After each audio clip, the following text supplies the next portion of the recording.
world wakes up, a brand new stage, new promise written on the page. We saw the cracks, turned a new age, tore up the script, got out the cage.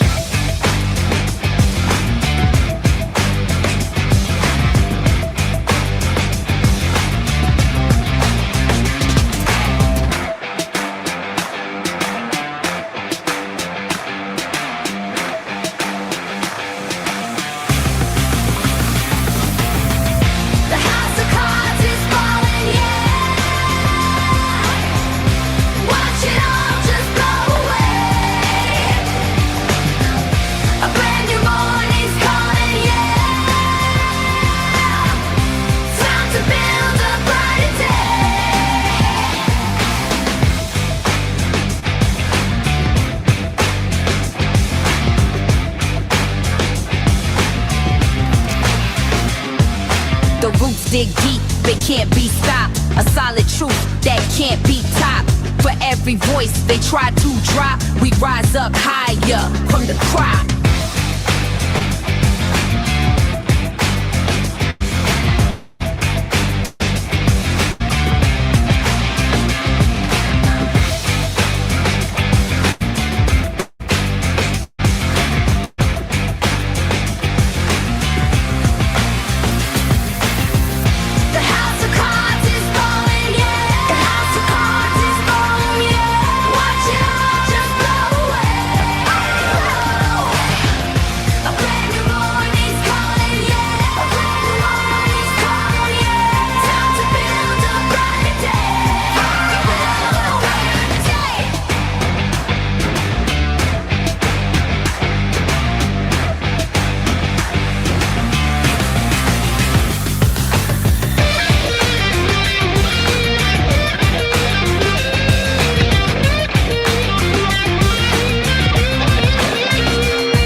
It's just the beginning.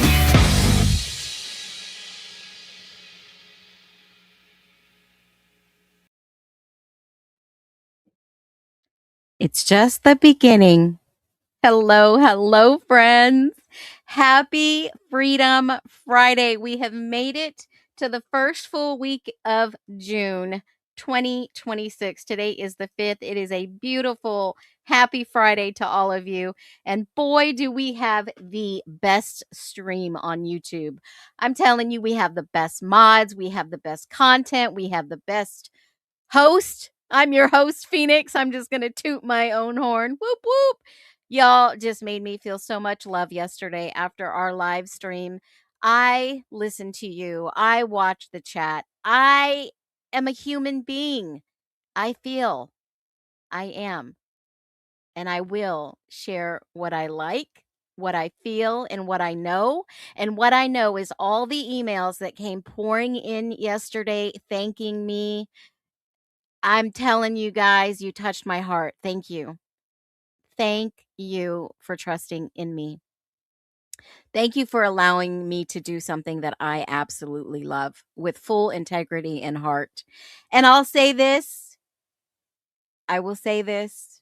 I am so glad to be alive this morning. I'm so glad to be here because if you know, many years ago, it's coming up to my anniversary of having a stroke, being in the hospital for 5 days, feeling miserable, feeling like, oh my God, what happened to me? I will play that audio because at the time I had the stroke, I was on a Zoom call with an attorney talking about a case. And he immediately told my husband when I was on this audio call on Zoom, he said, call 911 ASAP. And my husband did. And they came and got me to the hospital. But it's something that I will never, ever forget. And once you hear this call, you're going to know why I'm so passionate. Now, have I recovered 100%? No, but I am way better than I was yesterday or the day before or years ago. And I am so thankful to be here. So let me just say hello to all of you. Welcome in, grab your friends, tag a few people, hit that thumbs up button, swipe down, swipe up. You haven't missed anything. I just got here. I just got started. And I'll tell you, this is truth over narrative today.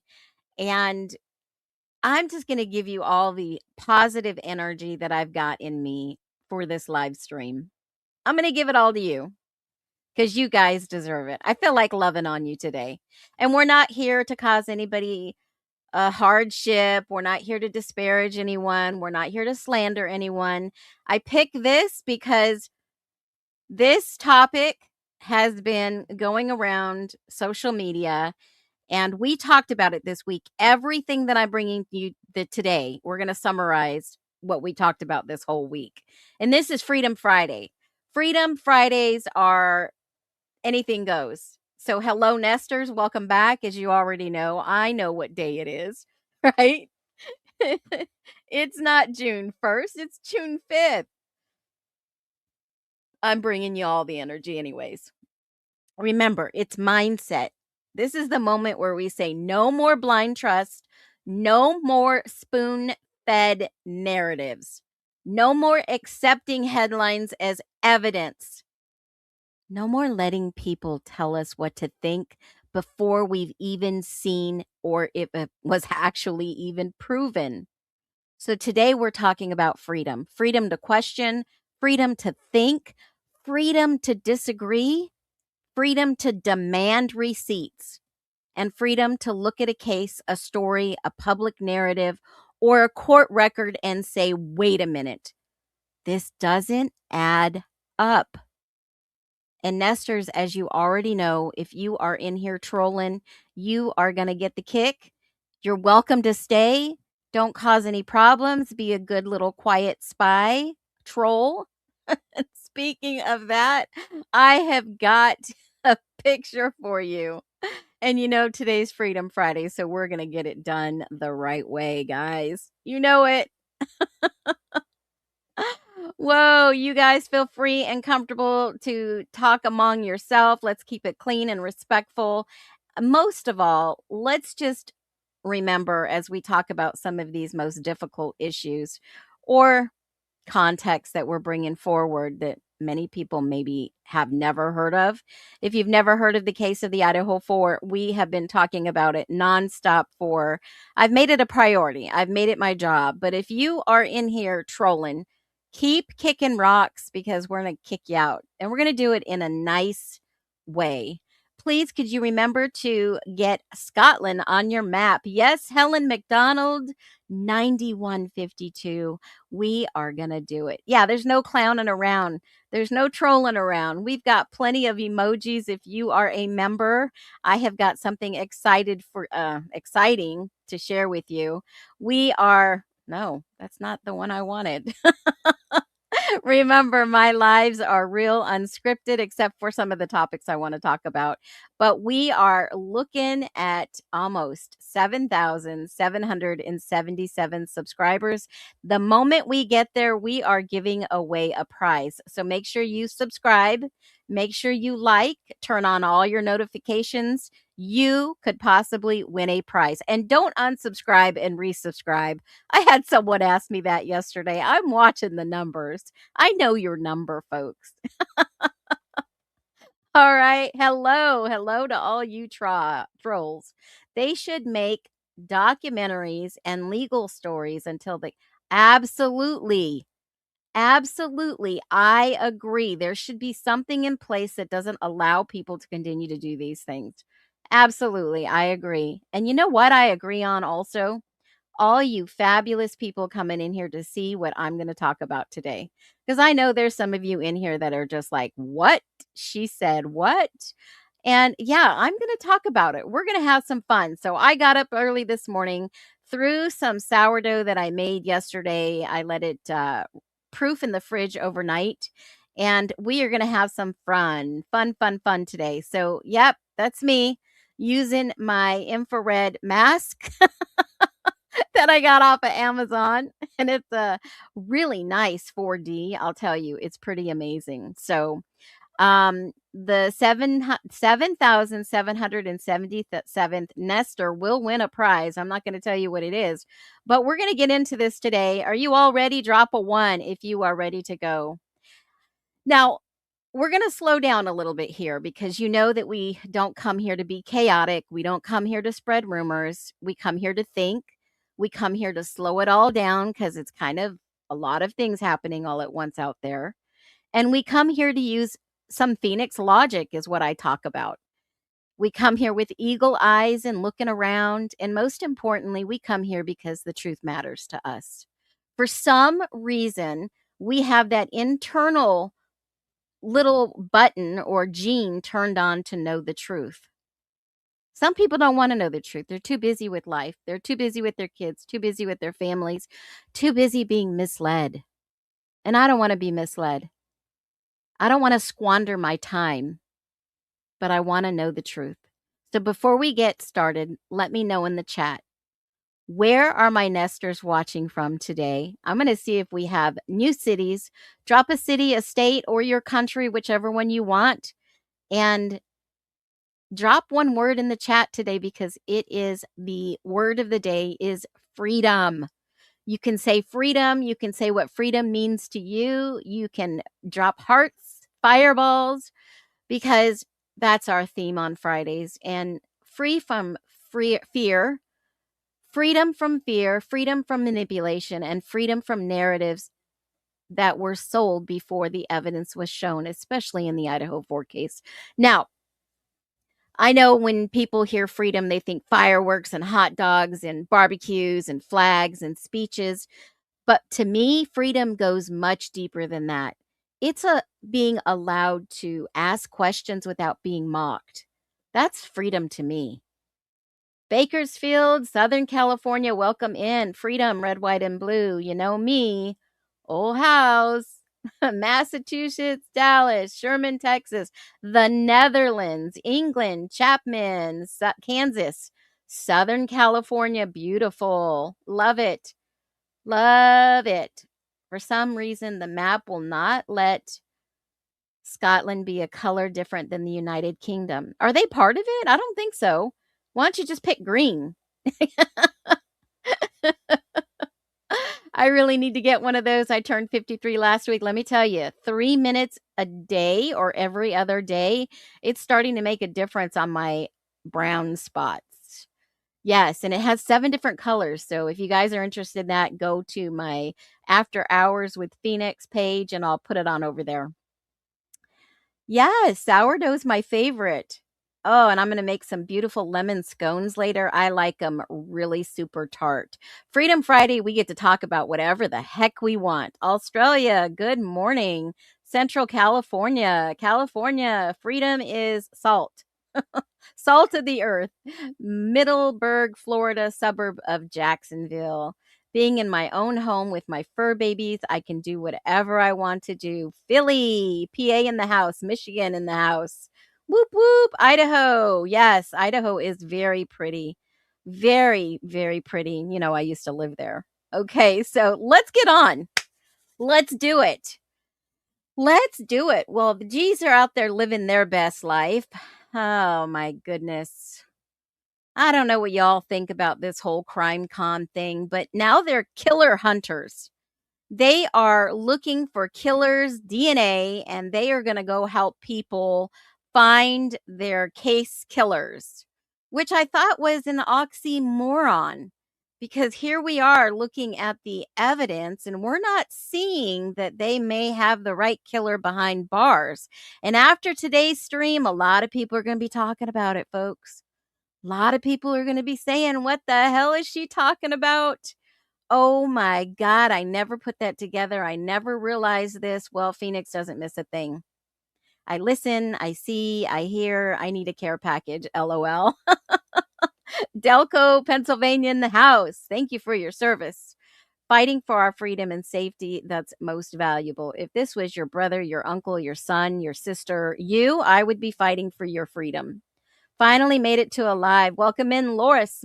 I almost said Loris Morris.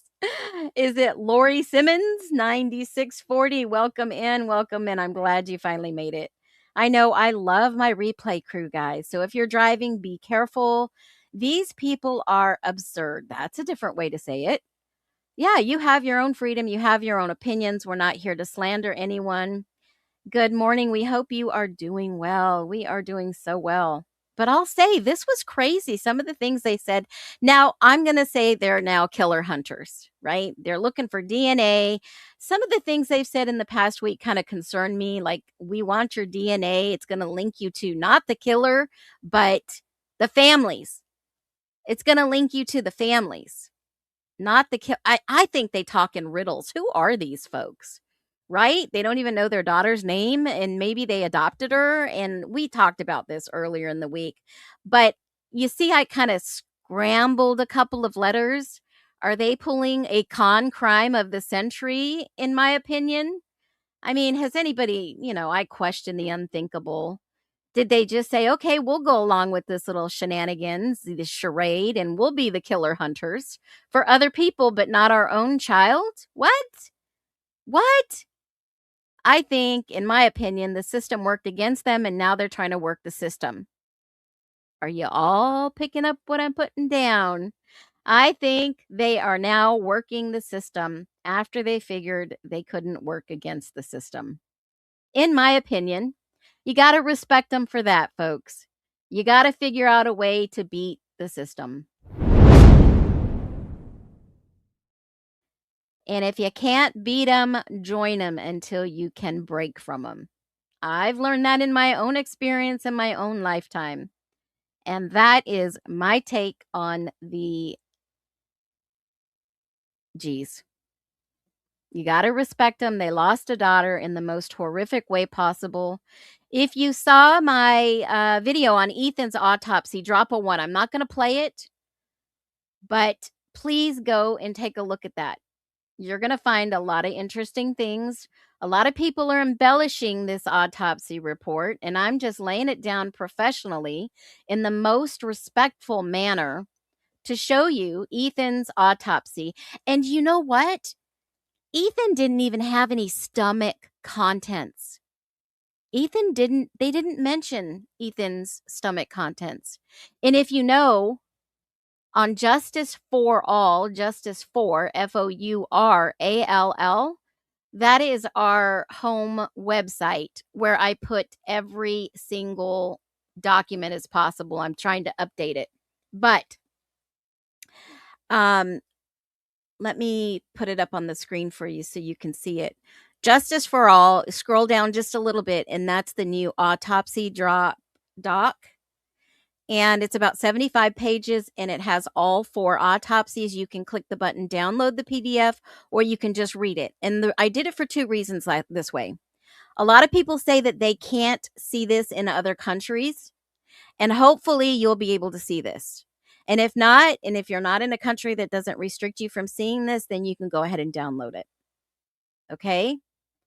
So, well, thank you, No Talkie Before Coffee. And I've got my coffee. I made me a little cold coffee with a caramel creamer this morning. Friday is freedom for me, so I get to have my coffee the way I want it. Not black, and it's not mushroom coffee. It's regular, real coffee. My presentation was amazing. Well, thank you. I showed you the truth with professionalism. I believe I did my best job and the best prompt in the world. I'm telling you, there are some people out there that are just genius. I would have never thought about doing this. To shout out to the individual that sent me something. You are freaking the goat. And I don't have a goat up here yet. I'm going to show you my new emoji soon, guys. So, well, actually not mine, they are yours. If you remember, drop your emojis.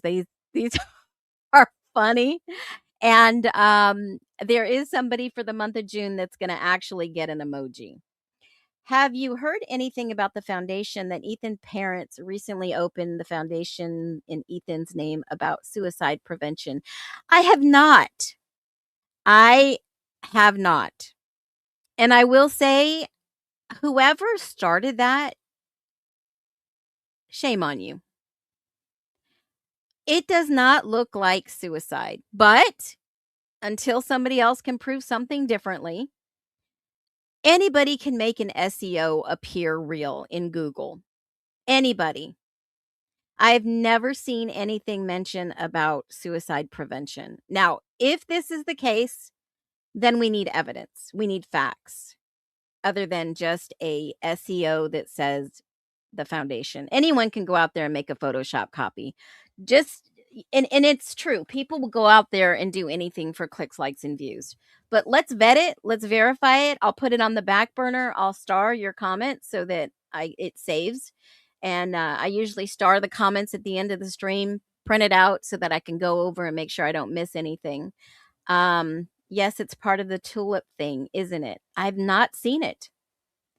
I don't think Ethan did it. No, and we're going to get into a little bit about this today.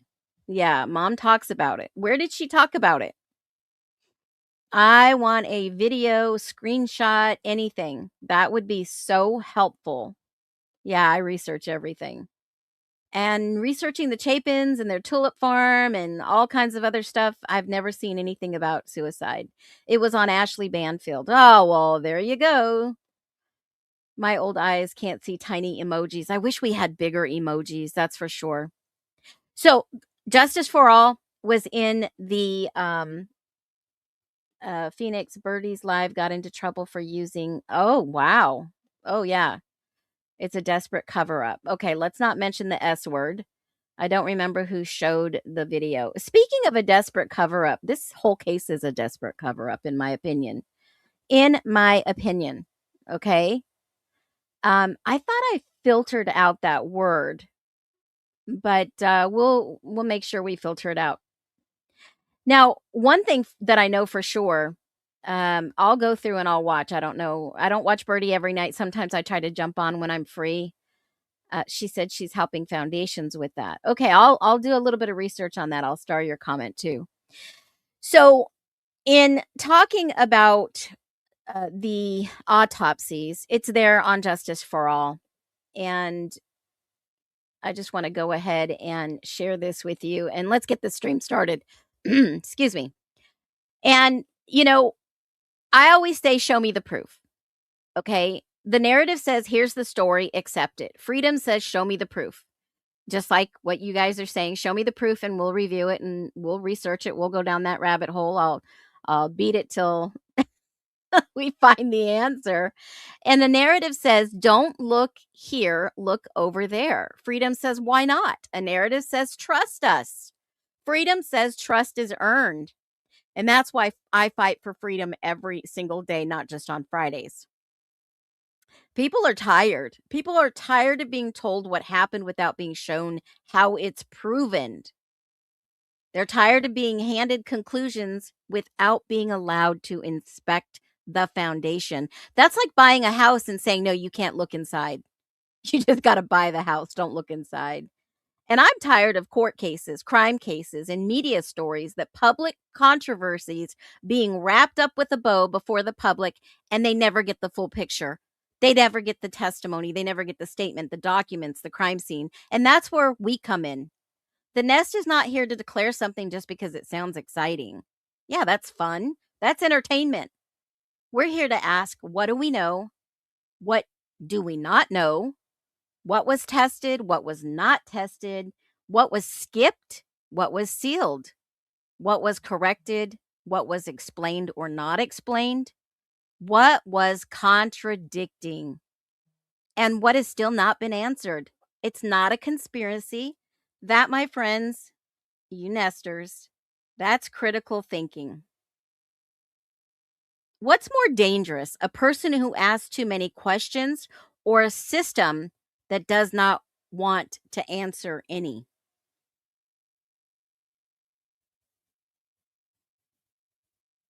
What's more dangerous? A person who asks way too many questions or a system that doesn't want to answer any? Drop one for too many questions, drop two for a system that avoids answers. What if you were charged? What if you were charged and you weren't given any answers? They just said, we're going to charge you, and yeah, that's it.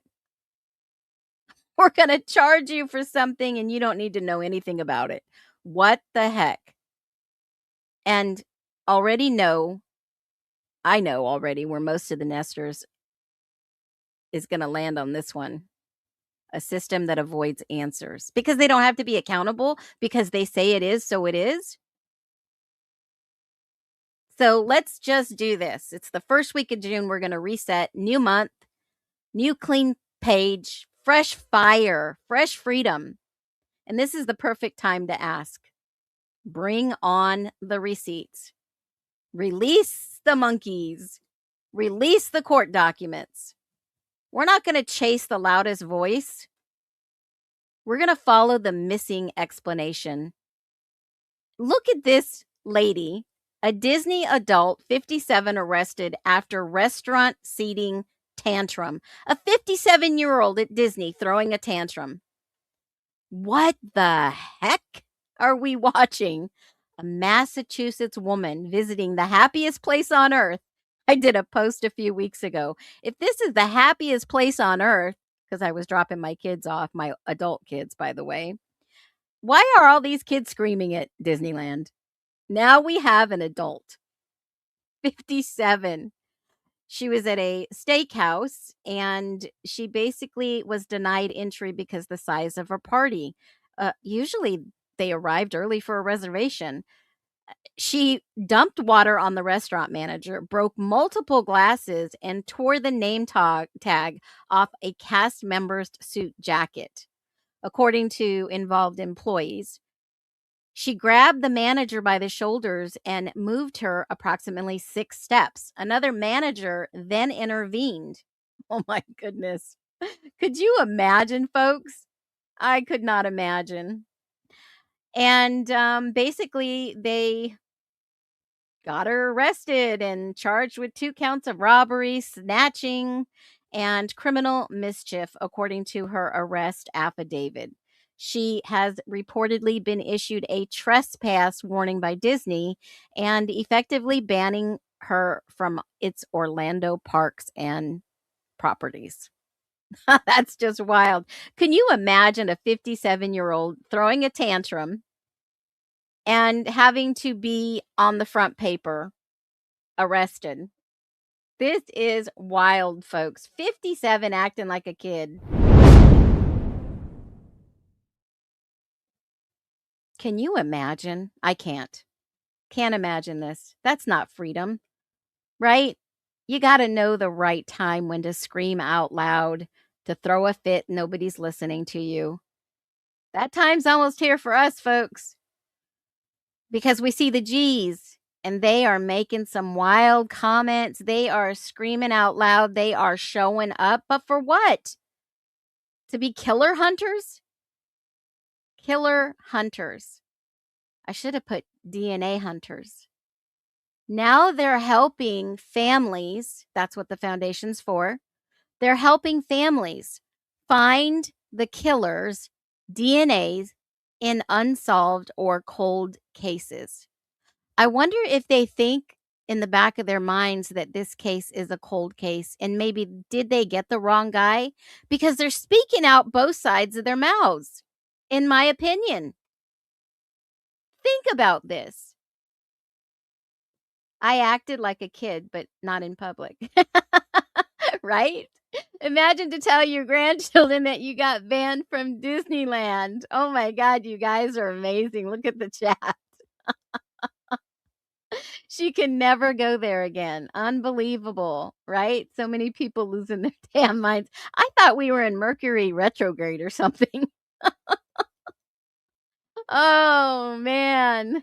The G's want to be K-pop demon hunters. Inked, Mama, you went there. Now think about this. They were speakers. They went on stage. We went over a little bit of this. I'm not going to go back that route. But this is the way that they are throwing a fit in public. And they've got backers. Backers that basically, Mr. G, and I'm paraphrasing, he said they have to have some success if they want to push and roll this out. What? What family is going to give you DNA so that you can have their DNA? It leads to the families. You still have to investigate the genetic data. And I remember, drop a 1 if you all remember when we went over to the court testimony. 2 individuals in the testimony basically said, for the record, for the court record, and I'll look for that transcript because everything's on the fly. I didn't prepare this. The transcript of pain in the IgG testing. And where did he say was the name Koberger? And he basically said no. I believe after the fact, after we received Koberger's name, we did not receive documents, but I do not remember what they are. Okay, it was another person, and I'll grab the court transcripts and I'll share that with you on my post. Don't forget, if you're following me and you're subscribed over on my post, you're going to get a lot of information that I post daily. I do about 3 or 4 times a day. Okay, so make sure that you are following that under post. You're going to get a lot of good information. Don't forget. I always say remember. Remember, remember, remember. So here they are in the public eye. They've got to get some success, folks. But they sit down and they have a conversation with the magazine, and it came out yesterday. He had no connection to his victims, and his motives remain unclear to this day. And they're talking about Brian Christopher Koberger, even after he pled guilty to the murders and was sentenced to life in prison last July. We're talking about something so serious. So serious, guys. Okay? Someone said, hey, have you looked that Brian Koberger has to come to WSU in court in Washington about the $400 million lawsuit they filed, and he has to testify against himself. How? I'm going to research that. I got your message, just to let you know. Now, they sit down, and this is the article. Those lingering questions are just part of the nightmare that still haunts the G family. In this week's trial, USA Podcast crime correspondent Rachel Sharp sits down with Kaylee's parents, Christy and Steve, for an in-depth interview. Christy and Steve speak out about the process of finding the right words to address their daughter's killer in court and the risk they took in deciding to speak their minds unfiltered. Well, we caught a little glimpse of that at CrimeCon, right? And this is them being interviewed at CrimeCon. Then they basically say that these guys, more than one, that's plural, need to be treated like the animals they are. Steve said, if you're going to behave like an animal, treat them like an animal. They knew, I believe, beforehand, before going to CrimeCon, that all the autopsies would be released. And the only reason I say that, because once we get into the stream a little further, I think you're going to understand, because I wanted to understand where Steve was coming from. If you're going to behave like an animal, treat them like an animal. Now, the parents also shared a new personal message to Koberger and opened up about their thoughts on the Koberger's family, as well as their angst that the killer has a following of supporters who continue to proclaim his innocence. Oh my God, they must have not read the autopsy, because what I'm about to show you will shock you. Well, their loss and the grief will never go away. The family is now moving forward by launching a new foundation, Murder Has a Name, created in Kaylee's memory. Through it, they want to fund access to advanced DNA testing in cases to help hunt down killers. Well, hence Killer hunters. This is what they said in their interview. Yes, folks, all true. Killer hunters. What do you think of that? What do you think of that? Now, they're going to raise money. They're going to raise resources to help hunt down killers and give their families, other families, the answers and justice they desperately need. Well, like I said, if you can't beat them, you got to join them. So they've got some people backing them to go find the answer. Then there was another article. And this article was basically a high-level overview. And she said, as in regarding to Christy, please, please, please do not think that our family has been through enough. Christy stressed that her family deserves answers pointing to the stomach-churning horror Kaylee suffered, including 38 stab wounds to her face, head, and body, and defensive injuries, proving she fought back. She said Koberger also left the slain college student with devastating facial injuries, including a broken nose and shattered facial bones.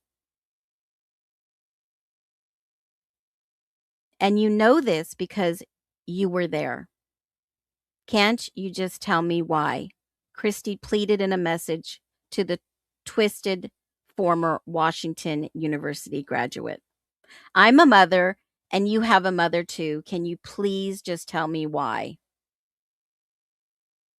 I mean, I feel. Kaylee's father calmly added, that's all you would have to do. Explain us how that happened and what other weapon you used. Why do they want to use another? Why do they want so badly for people to know what it is, but not tell us what it is? Yeah, I agree. Idaho citizens it's coming out of your taxes. It's coming out of your taxes. Koberger copped to a fatally stabbing. He finally pled Xana, Kaylee, Madison, and Ethan to killing them on November 13th and cut a surprise deal just weeks before a highly anticipated trial. Ugh. So obviously, y'all know I was ready to go to that, filled out all the requirements, all the paperwork, and no trial. So basically, he's sitting in prison for maybe something he did not do. And nobody's late, Private Gemini. Good to see you back. Not having a motive is very hard, Christy told the outlet, describing how the notion plagues her daily. I can imagine it plagues us daily, to find the truth now. So speaking of Kaylee, we're going to get into Kaylee's autopsy. I've already done Ethan's. You know that I did it very respectfully, very professionally. We're going to get into Kaylee's. And regardless of how you feel about that, I want to pull up something that is going around on social media that I did not share the other day. I did it for a reason. Nobody should have to pull up social media and learn about what wounds were on your daughter. They've seen this. They have to have been told. They have to have been told exactly what happened, in my opinion. And if not, they're in for a rude awakening when they open social media and TikTok and all these other things. Now, I did mention, obviously Kaylee was on her period. She did have a contraceptive device. She did have some markings on her shoulder that may have been cutting. We talked about that yesterday, got into a really deep conversation. And, there's some other things in this autopsy that I glanced over and I didn't read it. I knew people were going to dissect it and pick it apart. But I want to show you an example of something that's going around. And, a long time ago, I decided I didn't need to be the first. I didn't need to be the first to tell you. I'm just going to be the best to show you in a respectful, integral way. Now, this wound on Kaylee says on the front Is it parietal? Scalp is an approximately 1/3, 1 3/4 and 1/16 inch J-shaped incised wound. J-shape incised wound. Now, Christopher Whitcomb said that they left markings. They left markings. Now, let's dive into this. I'm going to show you. It says it's about the depth of 3/4 inches. Okay? Right above the skull. And this is exactly what will be in the autopsy. This is the area of the parietal bone in the head, an example. And this is what it would look like. This is what it would look like on Kaylee's left front scalp, and approximately that, and just a graphic warning, just so you guys know, I covered the face just out of respect. This is what it would look like. Hey, Phoenix, I'm here now. You can start. Hey, baby. Oh, that's funny. All right.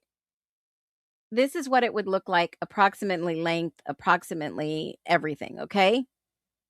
And why would somebody carve a J? A J, this is intentional, folks. This is not a stab wound. It is intentional. And yes, pull that trigger warning. And when you see something like this, why would somebody do this? Is that a signature mark?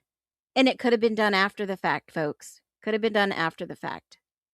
Okay, let's just be open-minded here. Why would somebody do this? Would it be to frame someone? Possibly.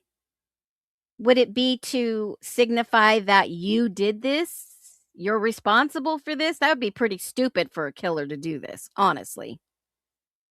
Honestly, it's too obvious. Yes, no talkie before coffee. So let's use our logic. Let's use our eagle mind. And let's think about this logically. Why would a killer, after horrible, heinous injuries to Kaylee, which I won't even get into right now, just for the record, this is going to be emotional, but let's follow the evidence trail, no matter where it goes. No matter. Because we were told the official story, trust us, right? Trust the official story. This was 4 individuals sleeping, and this leaving your mark takes time. Leaving your mark takes time. Unless it wasn't you and you needed to frame someone. You needed to make it look like you did it. You needed to make it look like they did it, because you would be suspect number 1. It's like branding. Could be, possibly. Possibly. A J-shape cut or laceration on the side of the head is most commonly used by blunt force against a sharp, angled, or curved object or surgical incision. The unique geometry of the wound. It could be. It could be the blunt of the knife, right? But the parents are screaming up, asking to please tell us what the other weapon was. If they know, why don't they just tell us? If they know, why don't they tell us? Or is it something the killer would only know? I mean, it often points to the mechanics of the injury. But guys, this injury was not that deep. It was only 1/16 to 1/4 inch. Think about that for a minute. This was, in my humble opinion, an intentional carving. It's only 3/4 inch incised. That's barely. Compared to her other injuries, just like Ethan's depth, 4 inches, that was, I don't know. If it had to been after she passed, and Was this the experimental wounds? That's my first reaction when I saw this. Did someone frame Jack Decor to make it look like it was all him? Then I go back to logic, thinking that there was blood in his apartment and there was, you know, some possible bullet residue, which we've never seen the rest of it. A golf club would not make that mark. And she did not say there was any logic, guys, logic. She did not say there was any bruising. Any bruising. None. No bruising. Just a mark, a signature. No, I think they hit her in the face with what caused it. I don't know. That we can interpret it 95 different ways, right? Think about it for a second. Why would somebody do something like this? We'll come back to that. Definitely, we'll come back to that. They tested JD under all the nails and it's not his. What if he had gloves? What if he had gloves on? That's another possibility. So since you said JD, let's talk about Jack Decor a little while. What's his background? What does he do for a living? He was a student. Obviously, he was going to graduate with the mechanical engineering in 2024. Think about it. He was working, and this is his resume online, all public information. All public information. And yes, all three of them had, and she had a J. I'm thinking from Ethan's autopsy and what I said and what it looked like it to be, it possibly could be an A. I think Chicken Guy's name started with an A. Think. Possibility. Pure speculation, of course. Yes, all three of them had signature marks like, Chris Whitcomb said there were signature marks. So Jack Decor was a server and he worked for Hagedon Corporation. Well, what's that? Well, if you know them, they are a huge entity out there for the tourist area. They have golf, restaurants, hospitality, real estate, media, publishing, advertising, photography, marine, and aviation. Big company. And they're right there, and their headquarters is housed in Lake Coeur d'Alene. They have a huge, huge resort, a hotel, and obviously restaurants. And Jack Decor was a server in one of those restaurants.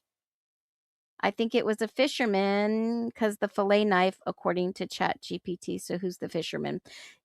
Yeah, no, I'm going to show you some knives. You're going to think twice about this one. Yes, as in, yeah, I don't think so. I know there's creators out there trying to say that this was a massive hit. If you've not watched Ethan's autopsy, you need to go watch it. Definitely need to go watch it. Was somebody else freaked out once the adrenaline wore off? Possibly. Blade geometry, the J shape can occur when a single edge knife is used. If the tip initiates the cut and the weapon is slightly pivoted or dragged, the one end would hook and curve. Freaked out. Oh, yeah, freaked out. Possible. Very possible.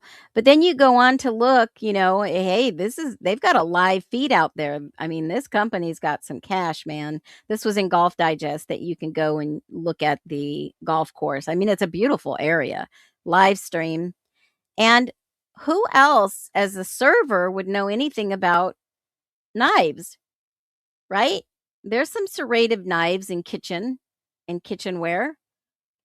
Jagged edge. They're professional cutting chef's knives, right?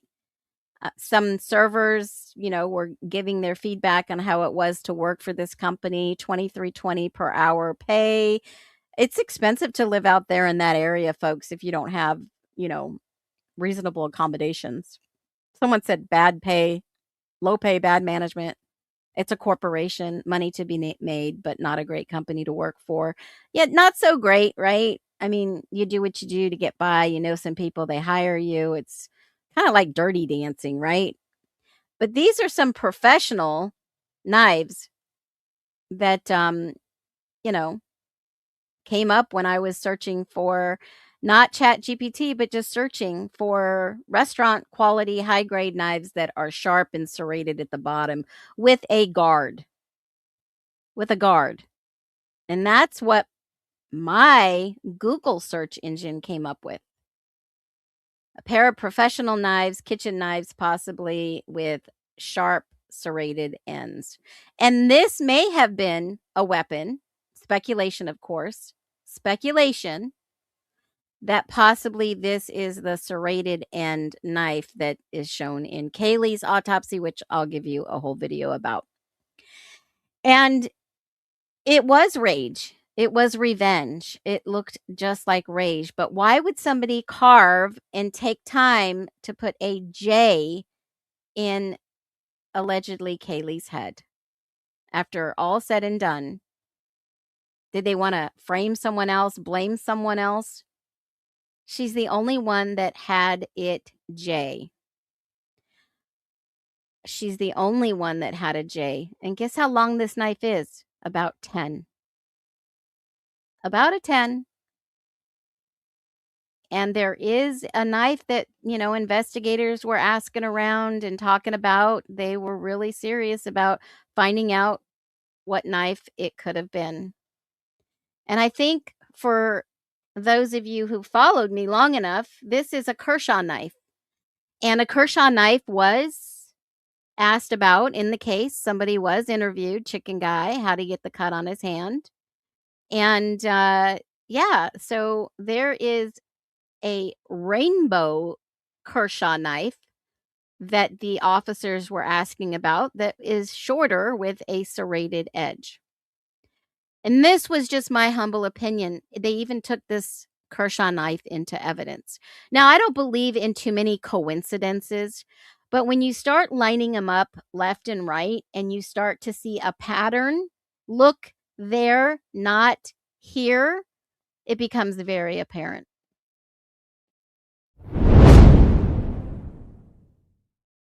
Was this the knife that may have been used? Possibly. Was the other knife a professional kitchen knife? Possibly. There were rumors early on that somebody didn't go to work for a week and then their knife was missing. What kind of knife? I have no idea. It had to have been done either at the end because it's the length and the depth, and someone had to have known. Someone had to have known. And I wonder if anyone really thought about the tracker upstairs.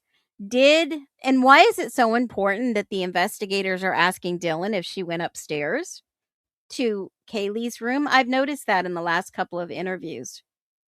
I've noticed that in the transcripts from the grand jury. I noticed that in some of her statements. I noticed that in her statement with Aaron, if you guys haven't seen that, about why it was so important if she went upstairs. Were they trying to figure out who possibly did this? Maybe. I mean, we have the freedom to think about possibilities, right? And that's what investigators do. They put things in front of us and they start asking questions. Questions aren't dangerous unless the answers are. The public doesn't need to know. Well, when the public trusted the police to protect them, transparency matters. And these people who may have done this had a reason to protect one another. That was the other knife that pulled up in regards to a tactical knife that's sharp and serrated for the other 3 autopsies that I'm going to cover. That is more of a Bowie knife, a hunting knife, a tactical knife.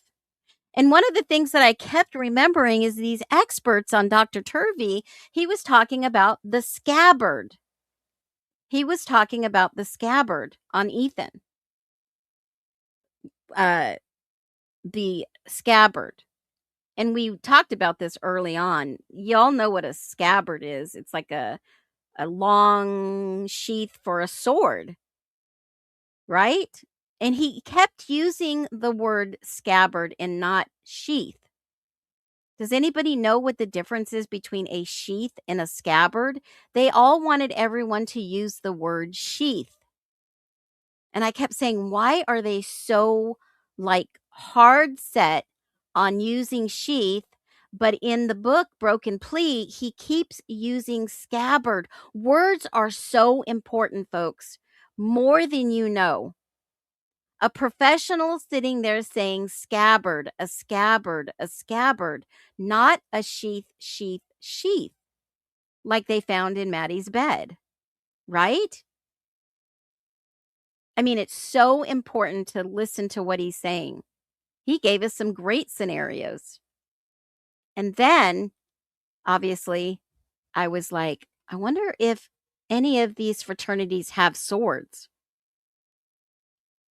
I mean, they are Vikings. Do Vikings carry swords? A sheath versus a scabbard. And this is basically what I asked ChatGPT. Tell me what the difference between a sheath versus a scabbard. One is a sword, and the other is a knife. And I thought, wow, the forensics documents, if you go back, if you know anything about this case, we've been covering it from story to story, covering to covering, day to day, which leads me to look at everything in here. And it makes sense that they may have been two weapons, two different weapons. These experts are talking about two different weapons. The cops are talking about maybe a knife like a K-bar, and the sheath. And the experts are talking about a scabbard. And I'm thinking, wow, which one was really left there? Are they telling us another story? Is this another rabbit hole to go down? But a scabbard has a fine, round blade.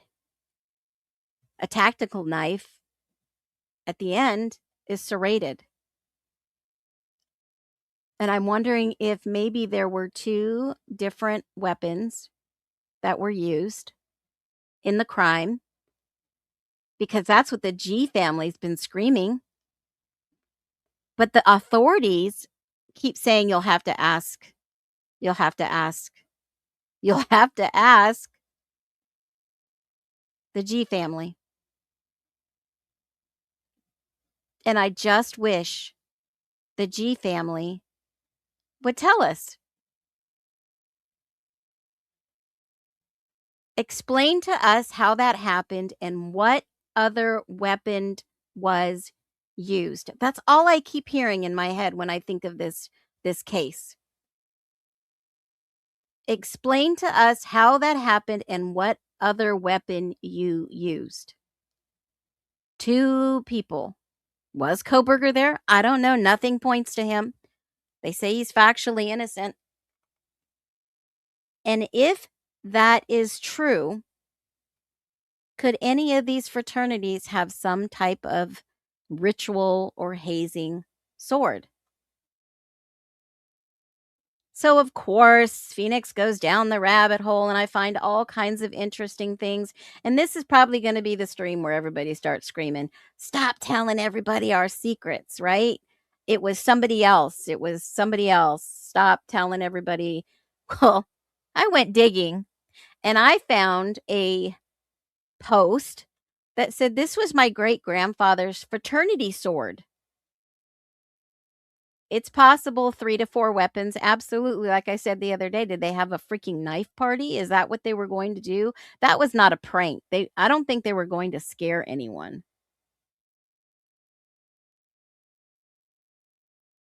So, I thought, well, let me just go down the rabbit hole, and this sheath tells a story. This is my grandfather's fraternity sword. And I will turn off this banner real quick. And you could read what the sword belonged to. This is my great grandfather's fraternity sword. He was a Sigma Chi, for anyone wondering. Was that Ethan's last haze? How did Ethan, was he unalive somewhere else? Was he unalived outside? Was he finished off inside? Somebody holds the answers for us. I remember seeing a lot of posts on the street with axes, knives, and it wouldn't surprise me if they had swords. Yeah, not me either. They use it in ceremonies. Well, what kind of ceremonies? 4 personal, 4 tools. Possible. I mean, you guys know the one that I showed you the other day that my egg eye gave me, and I went back and I corrected it several different times to say, hey, this had characteristics of X, Y, and Z. You got to give me a better output, right? I mean, this is the output it gave me in the autopsy and the different knives. And I said, nope, you got to go back to the beginning because this is, oh, that's too small. I kept saying, nope, that one doesn't give me the same edges, the angles, measurements, nothing. Absolutely nothing. So one gave me a tactical, one gave me a K-bar style, sharpened swedge edge. One gave me a fixed blade like a Bowie or a survival knife. But then I also went a little bit deeper. And when I found this, I was like, well, wait a minute. Did any of these fraternities, if this is true, then it's not some Aryan knight. And it started making sense. If you're going to carve initials in bodies, allegedly, you're going to cover up for your buddies, your friends. Then you're going to clean up the crime scene. Then you're going to cover these bodies. And then you're going to make it look like something else. And then you're going to blame an innocent person because no one else is going to go down for this. No one else is going to go down for this. We'll protect each other. We'll protect each other. And we're reading Among the Bros. There's so much good information being shared in this book. So much information. And I'm sure the G's want answers. They're still asking questions. Now, I want to slow it down a little bit because truth seeking can be very heavy. Crime cases are heavy. Court records are heavy. You know what's even heavier? Injustice. Missing answers. And sometimes people who care deeply about the truth carry a lot of emotional weight. So this is your reminder. You're allowed to care, but you're also allowed to breathe. You're allowed to research, and you're also allowed to rest. And you're allowed to be passionate, but you don't have to carry the whole world on your shoulders. And freedom also means not letting go of, to me, it means not letting darkness consume you. And it means keeping your heart intact while your mind stays sharp. See, I can seek the truth without losing myself. So if you're watching, I want you to remember you're not crazy for noticing things. You're not wrong for caring. You're not alone in wanting answers. And you're not required to accept confusion as closure. You're not. So, how's your spirit today? Is it peaceful, tired, curious, frustrated, hopeful, fired up, confused, grounded? Where are we today? Let's just be real. I'm a little tired, but I'm also very hopeful while being fired up. It could be challenging in this community, People are so critical and judgmental. But as a strong truth community, we ask better questions. We check our own assumptions. We ask if it makes logical sense. And that's why we refuse to buy the narrative we were sold.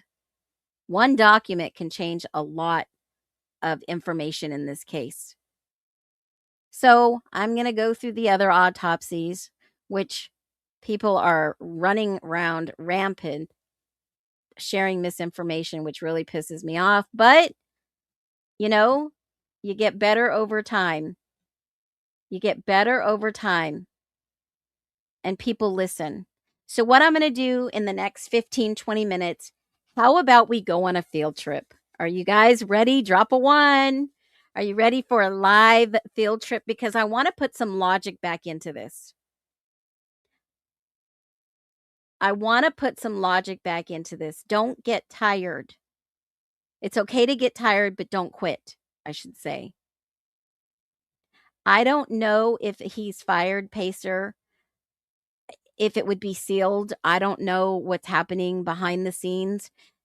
When I called Ann Taylor's office and asked if we could find a appeal attorney for him, or a PCR attorney an attorney that can file a PCR, she said no. I said, "Do you have anybody that could you refer me to?" No. And we can't even get letters to him. If this is truly an innocent man with autism that did not do this, there should be every single way to get in touch with him, like most of these other cases. If you are having trouble sleeping, sleep.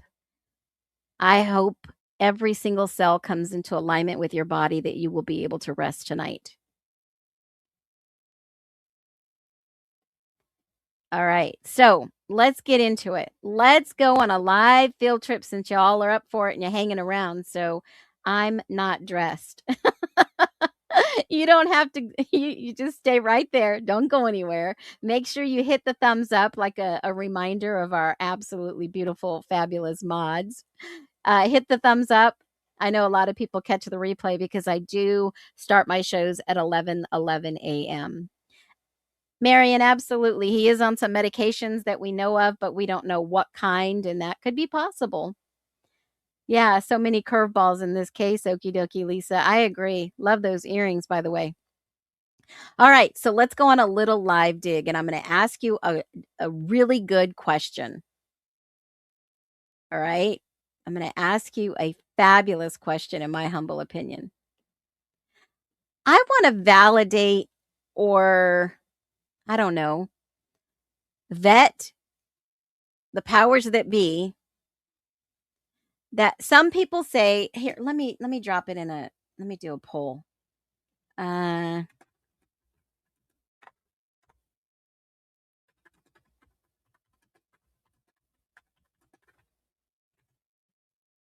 Okay, drop a 1 for yes and drop a 2 for no. All right, let me do this. And I think I put Mo. I want no. Mo, Mo, Mo. All right, here we go. Do you think Kaylee had moved out of the 1122? 1 for yes, 2 for no. I just kind of want to get a feel here. 1 for yes, 2 for no.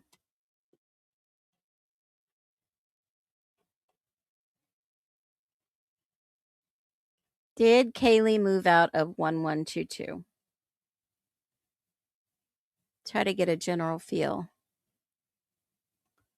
Then we're going to go on a live crime scene hunt.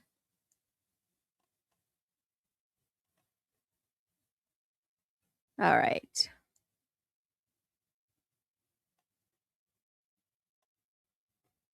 Let's just see. All right. 1, I think she was halfway there. Oh, that's a good answer.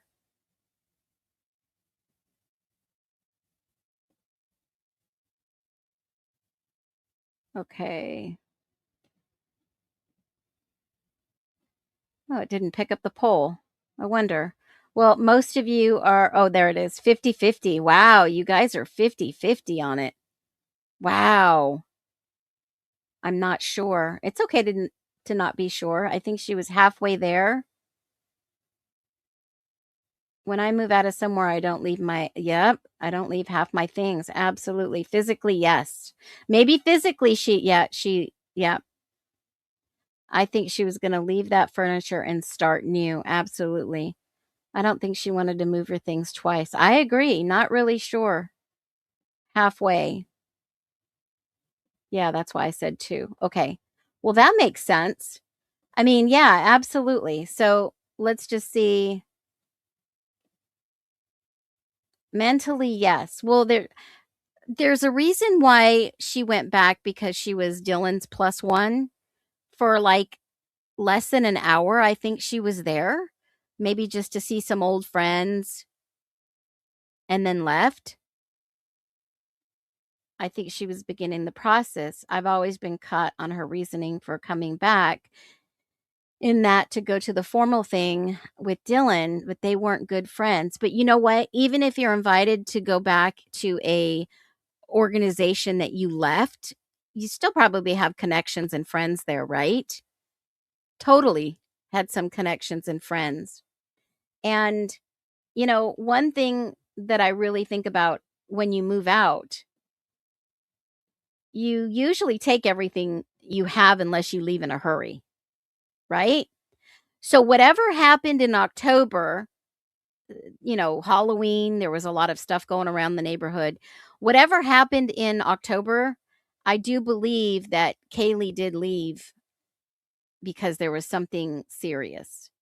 She didn't have a place yet, but she wasn't moving until January or February to go there. So, yeah, it wasn't until January or February. Due to the lack of personal items and starkness of girly items, she was out of there. Possibly, yeah. It's interesting because if I remember per the court documents, it was reported by multiple witnesses that Dylan asked repeatedly for Kaylee to come back. Ooh. Yeah, true. It just seems that she was invited back by Dylan, supposed to be, but all we see is her and Maddie getting on and nothing of her and Dylan. Never do it. I've seen this over and over again because once you leave a situation, don't turn back. Oh my goodness. Wow. Yeah, it was said she was already done with all her classes. She was going to graduate, or she had already finished. Maybe she took some things during the holiday break. Wonder if Wonder if Brian's mom lurks and appreciates your efforts. Hey, as a mom, I get it. As a mom with a son has autism, I get it. With a mom of a son who was accused of wrongdoing and go to juvenile detention, juvenile whatever, and it took me a miracle to get him out of there, guys. A miracle. I think she was beginning the process. Baffles me. Absolutely. I hope somebody would appreciate the efforts. We are all here for the same purpose. We covered on a previous live, if I recall. Yeah, we did cover that part. Yeah, she hesitated to come back. Wasn't Kaylee the one, like, got for a couple of weeks? She was gone for, no, I don't think so. She was gone for a couple of weeks. Something happened in October and it spooked her. So allegedly she didn't go back to her parents. Allegedly she went back to a family member's place to stay. And I'm not sure about this whole that Dylan drove out to her parents' house to get her to come back. I don't know about that. I don't know if it was said that way. Murphy's crate was empty, no toys, no blankets, so she looked moved out to me. She would have known ahead of time. Yeah, I agree. So let's just go on a little tour. Let's go on a little field trip. I'm wondering if Anne continues to be big. Well, here's the deal. Liza is part of the team. Vika Barlow is still part of the team. I don't know. I mean, she was hired out. And then obviously Ann Taylor. They are all still part of the team. They will always be part of that team. But Liza can file a PCR. She can do that. She's an appellate attorney. She knows how to do that. And I think that Ann Taylor brought her on early enough that she knows what she needs to do the next step. So I'm just praying on a wing and a prayer that they do file something, even if we don't see it. Maybe it's happening behind the scenes. But we still, obviously, as the public and Idahoans are out there asking what's going on in this case, I think we just still should be told the truth. No, I think she must have said something to bring her back.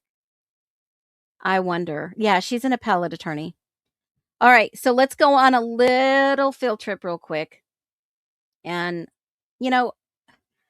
I know I keep saying that maybe some pellet or some BB gun was used, but the more that I look at these pictures, I wonder if something grazed these stairs. I do. I really honestly do. Look at the residue if the paint chipped, right? If something forceful hit this whole banister and the wall, when you start zooming in, look at the wall dents. I mean, that could be average wear and tear, but you see the residue all over. I wonder if something did graze this whole banister. What is that? Oh, a gummy chew or something. Just interesting thought, because that white stuff is all over. Maybe they had a bad shot and grazed the ceiling, but residue is all over. I don't think that's paint. And let's just go into, let me make this a little smaller. Let's just go into Kaylee's room. There's her wallet on her bedstand. And let's just see if she was maybe partially moved out, maybe fully moved out. Let me get this on the screen a little bit better, because I really don't like the way that does that. Let me see if I can make it just a little larger. That'll probably do. All right, that's a little better. And let's just go see. I always think there was two people laying down at the same time. Somebody's got the remote over there for the TV. Okay, Murphy's crate. Murphy's crate, a ball, a toys outside. Doesn't look like a lot of stuff for a dog, right? And I've got tons of stuff for my dog. Tell you, he's got his own basket of toys. He's got all his own stuff. And let's just take a peek here. She's still got her pictures, her personal items. What if October arrives and nothing was filed? Then he's just in there for prison for life. There's other ways that, unless new evidence comes forward, there's always if. I wonder what happened when she left in October. My mind goes to either problems with JD, issues at the sorority frat, or issues like DV within 1122, emotionally unstable. What if it was all three? What if it was all three? Because in October, she went to Blaker and she told Blaker about seeing the lady at the Walmart, that they were staring at her and JD in the store. And she swore up and down that was the girl who was missing. And then obviously she ends up dead. The residue is everywhere and strange. All the drawers were filled. Yes, most of her clothes and belongings were still there. Thank you. See, everything even a little bit long, I guarantee you would at the least hit the wall a few times in those hall. Yeah, very compact. I have 5 dogs in my house. Looks like Petco. My dogs have their own RV. She must have been traveling and driving with Murphy in a crate. She could have been. And here is his crate indoors. And we forgot the Halloween night issues with Ethan. It seems October was an important month for that house. Absolutely. I have 1 dog, but he has 3 beds, 2 entrances to the house. LOL. Hey, truth to it. Yeah. So, I mean, some things for Murphy was still there. Murphy had to been outside the cage. Look at that cage pushed up against there. Murphy had to have been fed inside the cage. It was Dylan that said she let him out when she got back home at 12 something. But then in the book, it says they didn't get home until 1:30, and they took a Sobro, and both of them were drunk. And then Lakeland leaves and walks home on her own. So if she did let Murphy out, Murphy was left out and there was water out for him, because there's no way, I don't know if he could have gotten wiggled his way into that cage being pushed up against that. I don't know. It looks like maybe his cage was pushed up against the door. She's got jewelry. She's got stuff in drawers. And let me see if that's yeah, she's got stuff hanging out. There's that white residue on the floor again. What is that? What is that spot on the window? Is that a reflection of something? She's got personal items. She's got pictures hanging up. Maybe she was coming back to get her stuff together. That's a possibility. She's got personal stuff hanging up. Dressers look a little bare. Maybe she was halfway into moving out, maybe. Is that a possibility? She's got, let me see if I can make this a little smaller. She's got stuff in the closet. Those are definitely, that's something that I question. Are those Kaylee's belongings in the closet? Are those Kaylee's things? Hold on a minute. Let me see. Has anybody ever seen her in these clothes? Let's go take a peek. Let's go see if we could find some of these clothes. I don't know. Pick a dress, any dress. Can anybody see any? I'm curious. Was this her actual room? Because a lot of people said these girls played, musical rooms. JD said he moved her out of the room. Let's go see if any of these are Maddie's or Kaylee's clothes.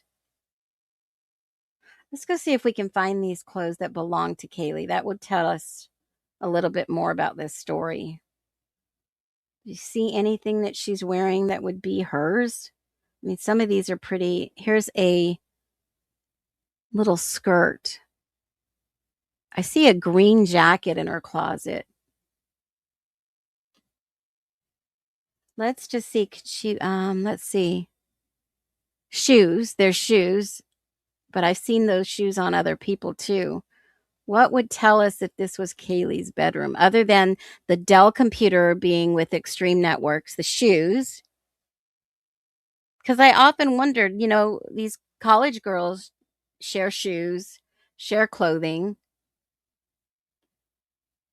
They shared a lot of things between all these girls, but nothing really looks like all this flower shirts. Trying to find something that would tell me that this is, because all this stuff looks like Kaylee's for the most part. I'm just wondering if this is really her room.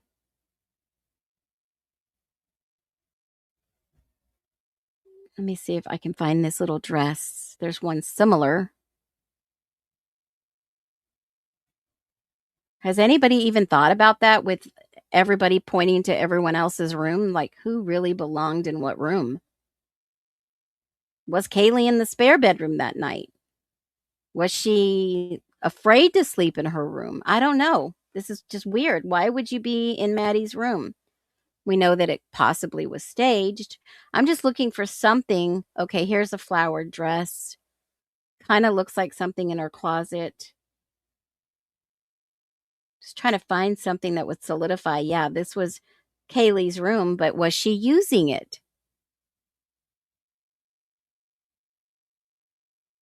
This dress looks similar. Okay, this is really odd. This dress right here in this picture, I'm going to switch back. Maddie's wearing this dress. It looks like this dress hanging up in the closet here. Does everybody see that? And I've seen Maddie wear these shoes before. these black and white shoes. See this dress hanging up right here? Let me zoom in. And I know that they would share clothes, but Maddie, this dress right here, this dress right here, hanging up next to this like flowery pink one, it definitely looks like Maddie could be wearing this type of dress. So did they swap rooms? Were they in the middle of, maybe Maddie was going to take the bigger room and Kaylee was leaving, so Kaylee went into Maddie's room? I mean, has anybody looked for the neon green top? Okay, so we have to work our way backwards. We have to go on Instagram, find something that she was wearing, and then, hold on a second, find something she's wearing and try to line it up to the closet, because this is tricky. So I'm trying to go backwards. If I can find something that she's, whoa, okay, there's a brown dress, but that was like in 2017. So I don't know if anybody keeps their clothes that long. So let me try to find something else that would be something she would be wearing. There's a, no, that's not a gray sweater. There's a blue, nope, that's not it. That's pretty standard. These are too old of pictures. Let me go back up. Let's start with this one. I don't see anything hanging up in the closet. See, now you would think that you would see something like this dress hanging up in this closet. Let me see. Let me put you guys on the screen so I can see it easier. She's usually in black jeans, little dress, and these are small prints. Yeah. Look for the green neon top. It crossed my mind.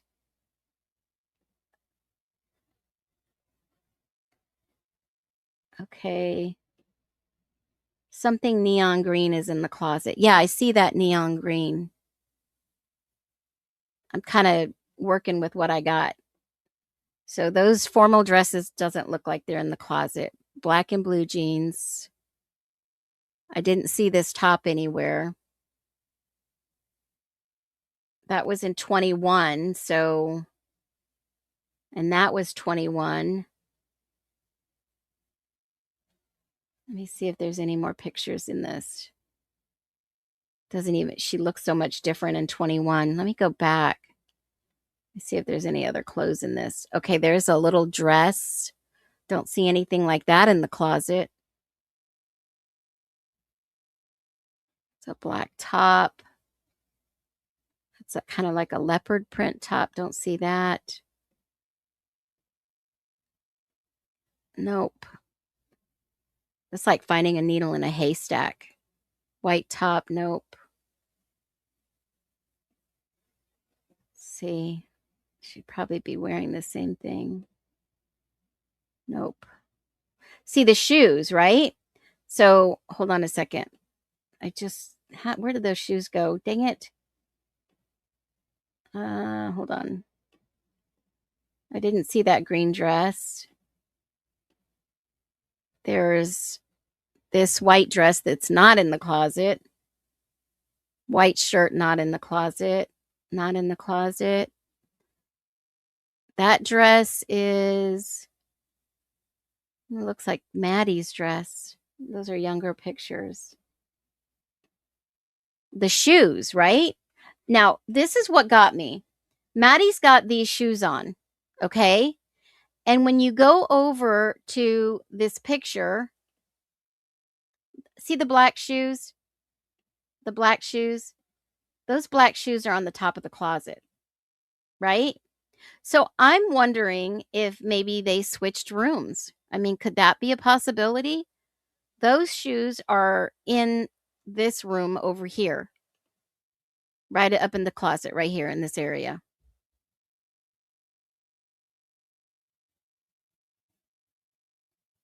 The white boots, black bottoms, like platform bottoms. And that's Maddie. And I just showed you another dress with Maddie. Wonder who this is in the hat in the shade. I just showed you another dress that looked like Maddie's in the closet. So I'm wondering if they switched closets or rooms for that fact. So let's go to Maddie's and let me see if we can find more of Maddie's clothing that may be in this closet than Kaylee's. I don't even see this dress. And this was in 2020. So, I mean, I don't have, and they use this picture from 2020, which I don't understand. So let's go look at Maddie. Oops. And let's see if some of these are her clothes.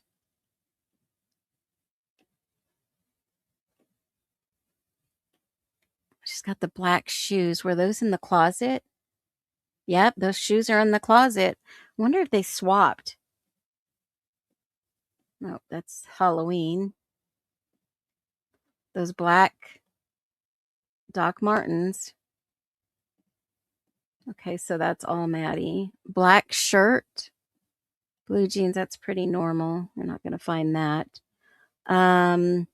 Maddie's wearing this green dress. Let me see if I can find that in the closet. Nope, no green dress. And this was in August of 22.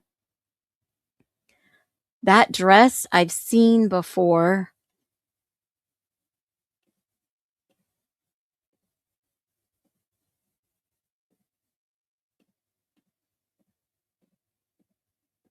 Okay, no. Those are probably going to be all lake pictures. Pink top. Don't see that. This. See, Maddie's more likely to wear these flowery prints, kind of like dainty looking clothing.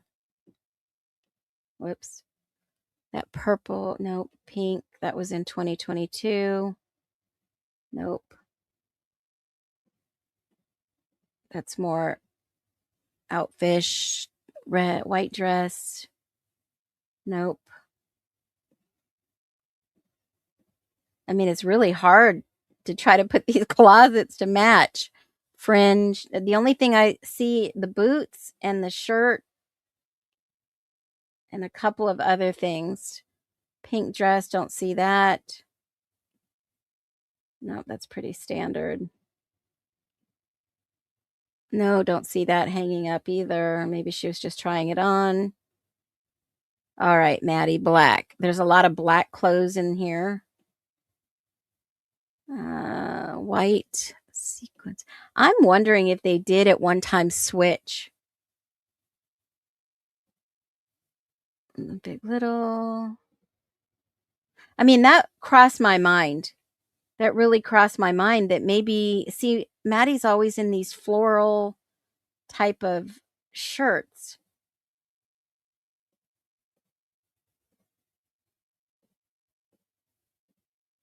So I wonder if maybe they did swap.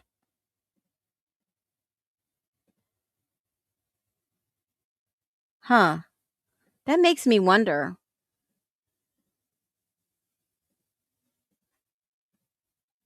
All right. So that was a thought. Maybe they swapped closets or rooms. Those really didn't look like. And Maddie's jacket was in that room too. So, I mean, wow. I wonder if they swapped. That jacket that Maddie had on was in this room. Remember the black jacket? But so was this one. I wonder if they did swap rooms. Because she knew Kaylee was going to move out. Maybe she wanted that room and they were swapping rooms. Makes you wonder who's. They covered that up. They all had the same laptops. They had the same laptops. The jacket was in here.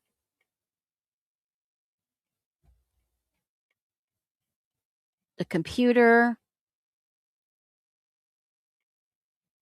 What were they? Yeah, that was the jacket Maddie was wearing that was in this room. And they don't show us whose cards these are, but this one says Madison Mogen, and it's in this room. Okay, guys, I think, wow. Wow. This one says Madison Mogen, and it's in the other room. That was the jacket that Maddie was wearing. Did you guys just see this? This says Madison Mogen. I mean, seriously, that's what I'm saying. That's what I'm saying. This was in the other room.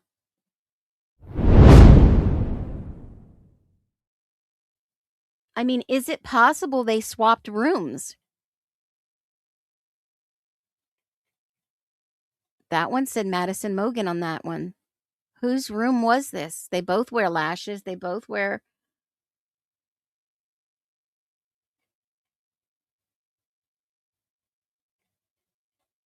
There's the shoes.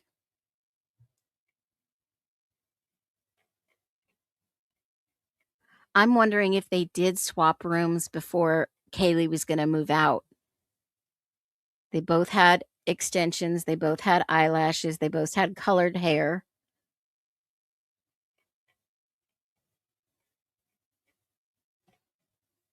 And KG's mom said this was Kaylee's purse, her coin purse.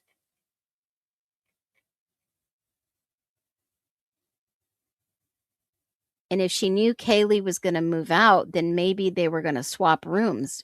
Were they in the middle of swapping rooms and maybe word got out that Kaylee was really going to leave? I mean, Kaylee couldn't have got all this stuff in her car. There's no way, unless she was just going to take what she wanted and dump the rest and leave Maddie with whatever.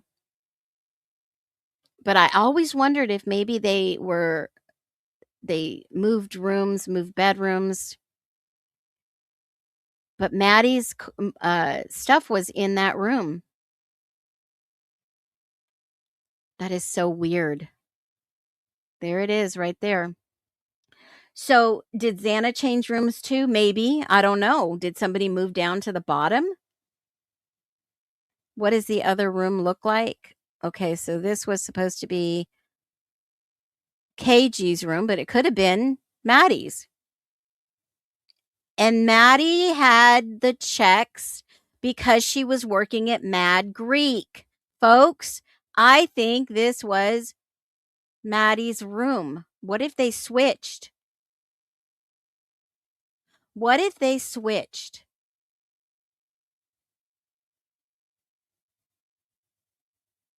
What if they switched to protect themselves?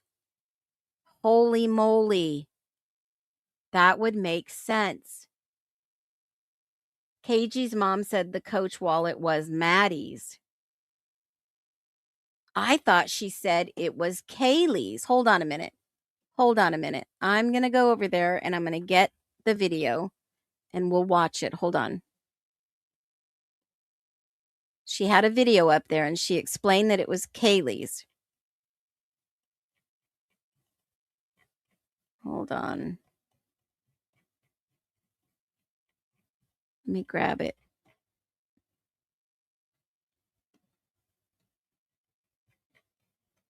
Here it is.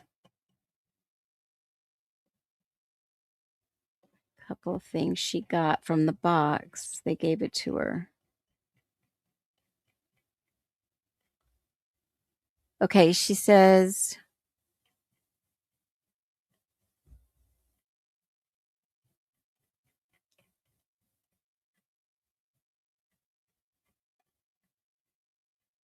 oh, where'd it go? I should have saved it.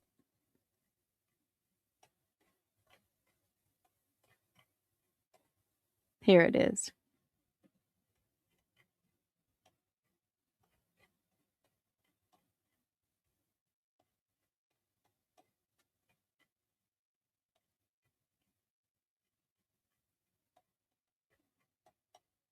Man, there should be an easier way for me to do this.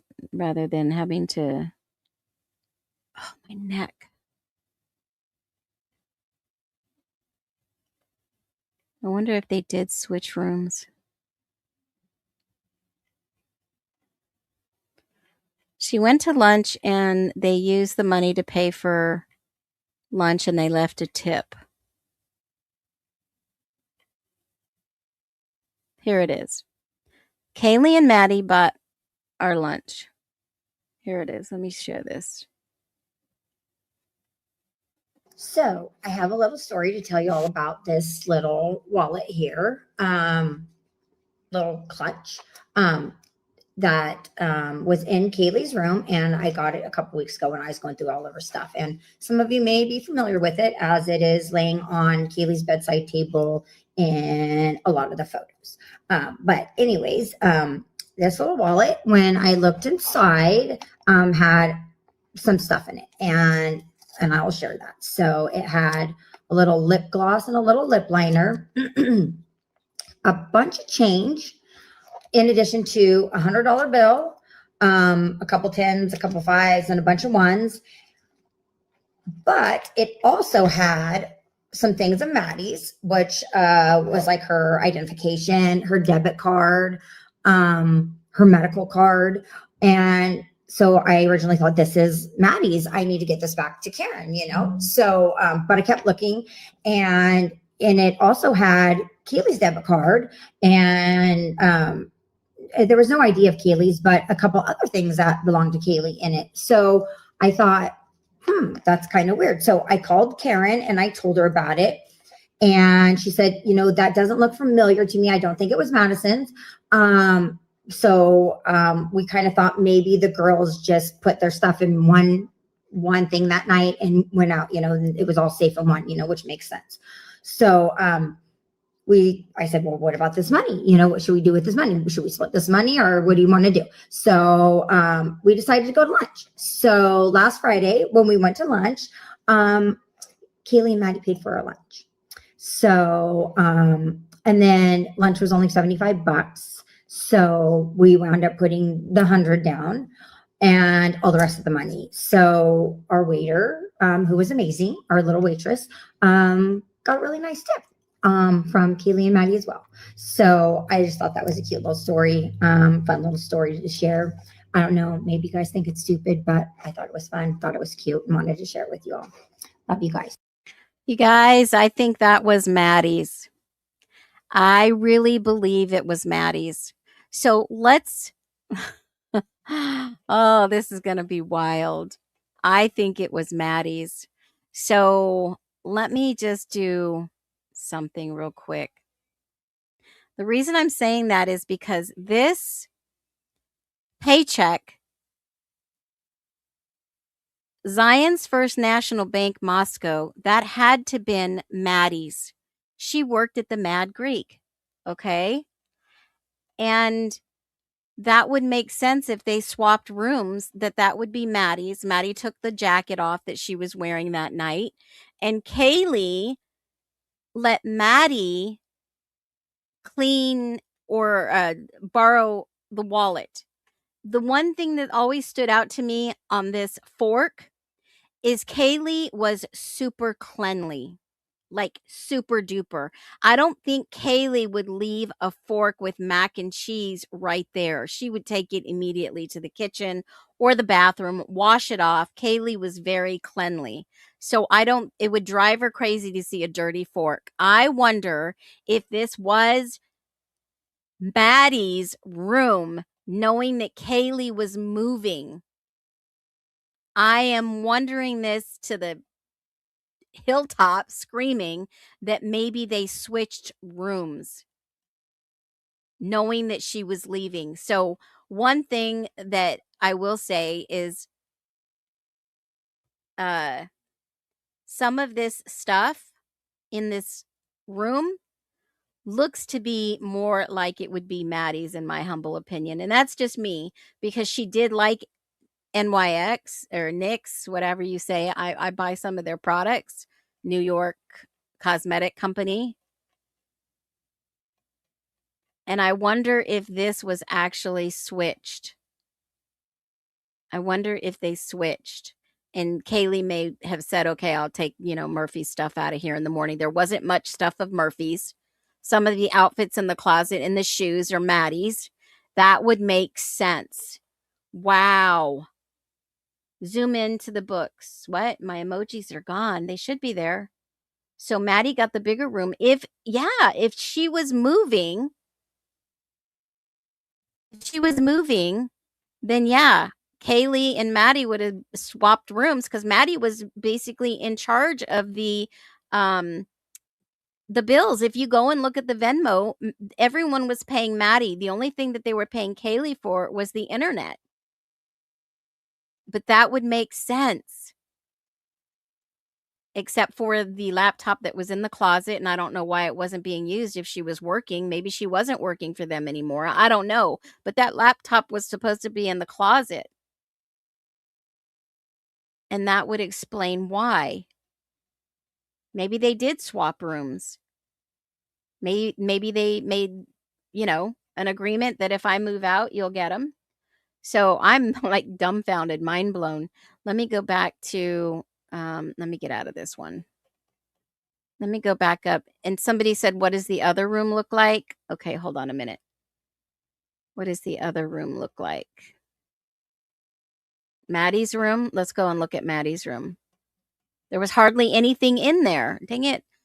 Hold on. Let me go back to Maddie's room. That's Bethany.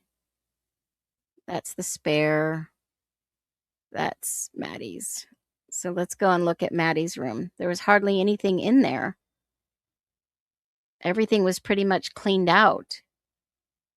There's a pink shirt, brown, a jacket. Is there anything in here that would have been Kaylee's?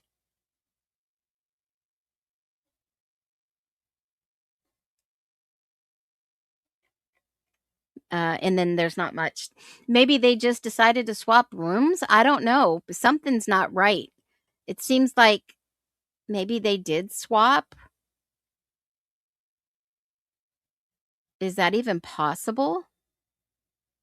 Maybe they decided that since Kaylee was leaving the next morning, she was supposed to leave on Sunday morning.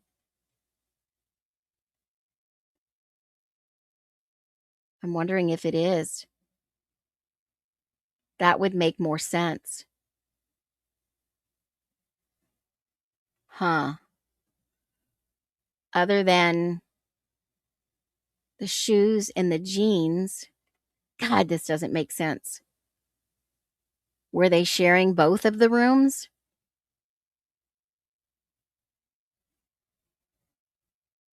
Let me see. Cactus.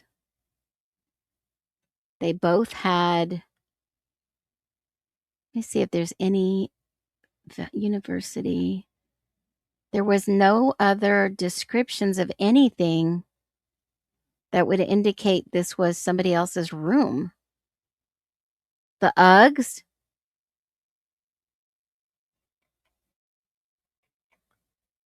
Ideas. The backup for her while going to Texas while working for the same company. Absolutely.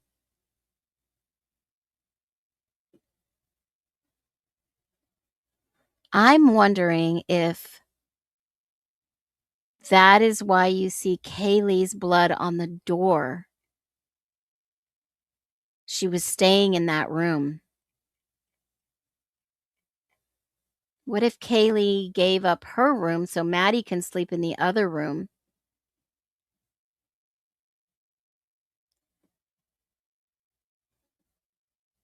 I'm going to go through these pictures. I'm going to try to figure this one out because some of the things, it's like this phone was supposed to have been 13. Let me go look at item 13. Let me go see item 13, guys. Hold on a minute. This is item 13. I'm going to go in the forensics documents real quick. I'm going to look up item 13 and see what it was. Let me see. 13. Let me look in the evidence file too. Let me see whose phone this was.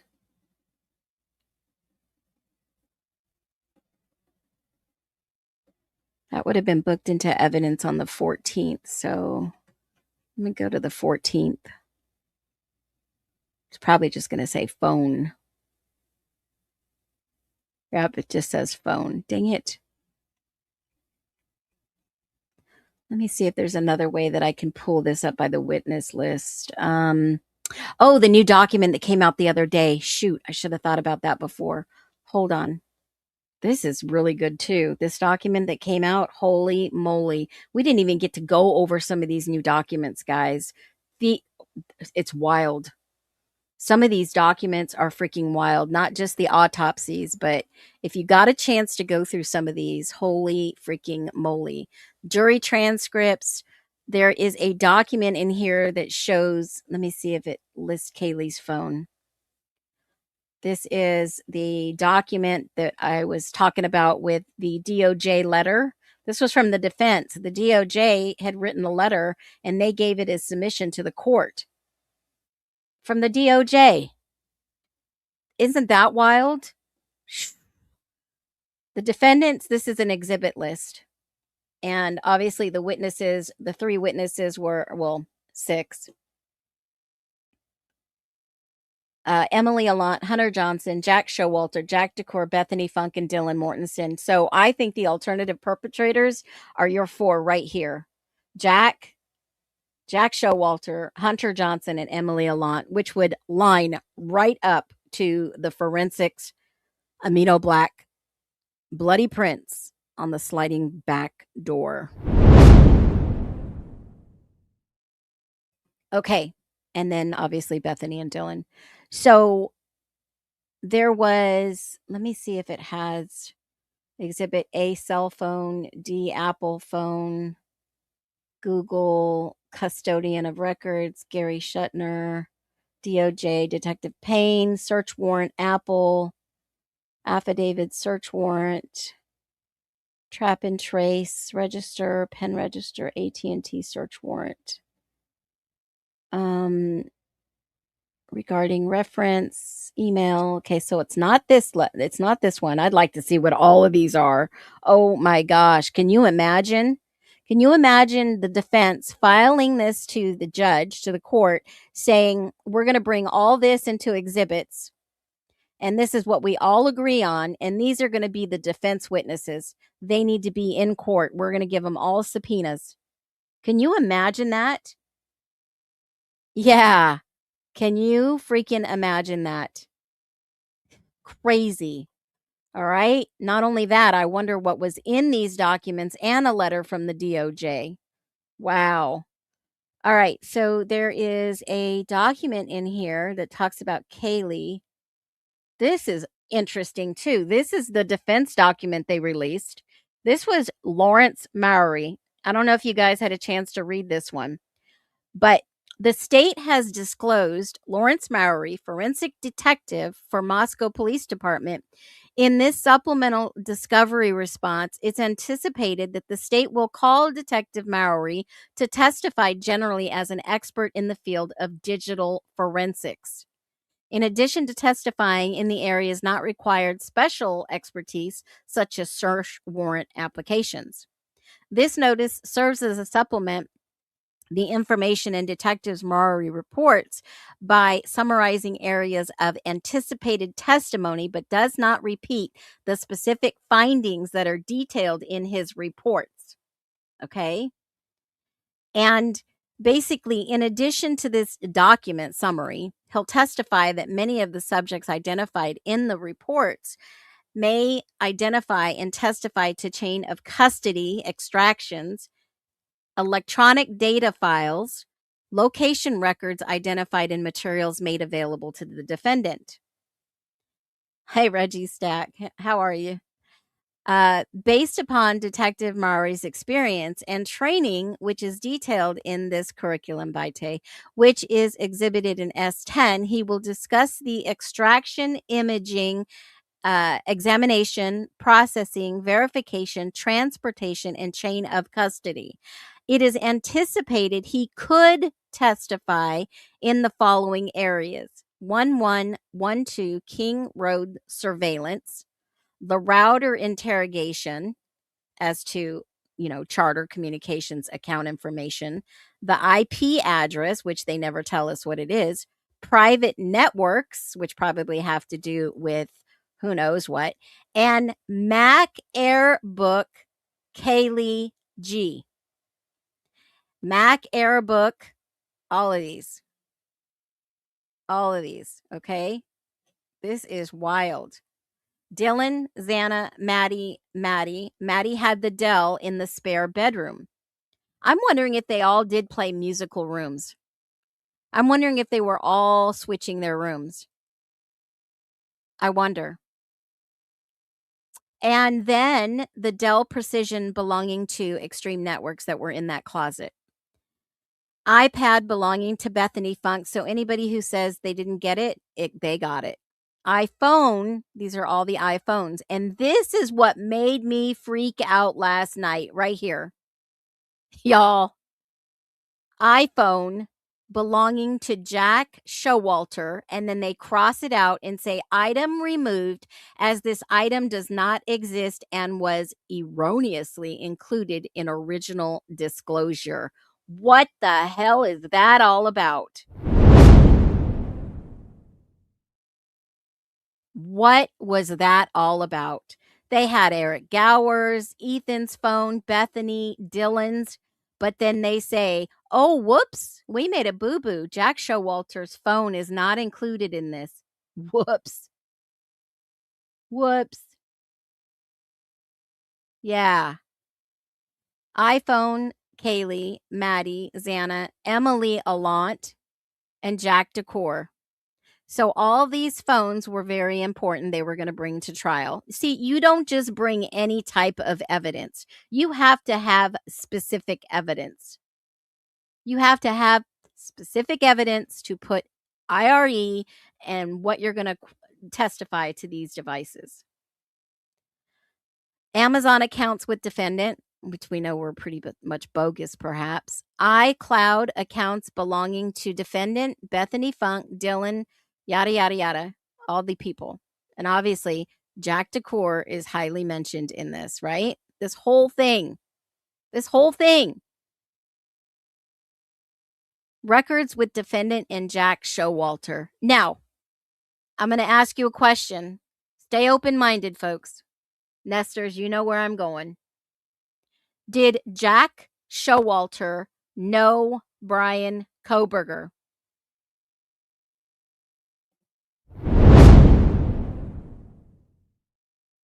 Jack Showalter is pretty much a loner.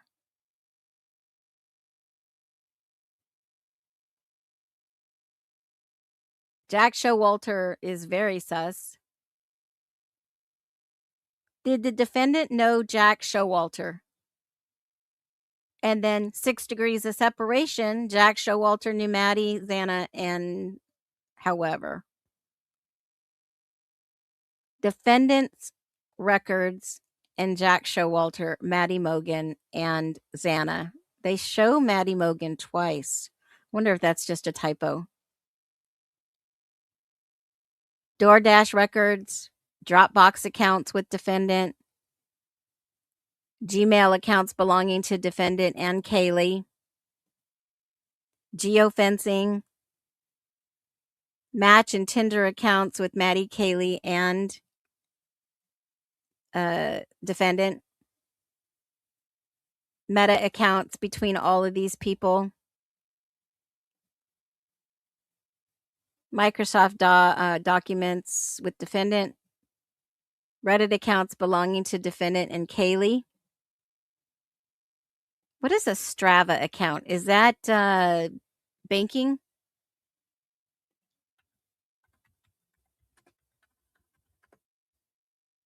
What is it? What is Strava? Has anybody heard of that? Fitness tracking, physical exercise. Yeah, it's a fitness tracker. Strava. Belonging to defendant. Snapchat accounts. Doesn't even mention the defendant here.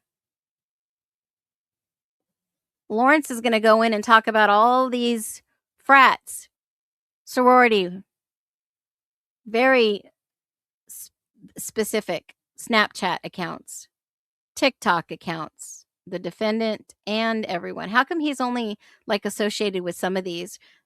He's gonna go in there and talk about Dylan and Kaylee.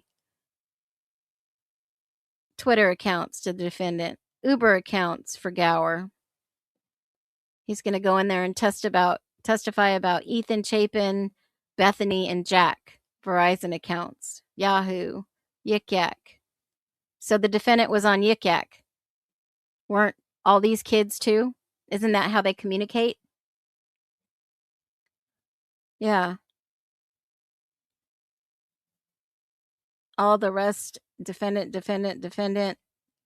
There sure is a lot of stuff on here from the frats and the sorority girls. Still love to see some of this digital evidence. We'll get more truth. Don't you think it's about time? Gosh. All these iPhones, how they were connected. Wow.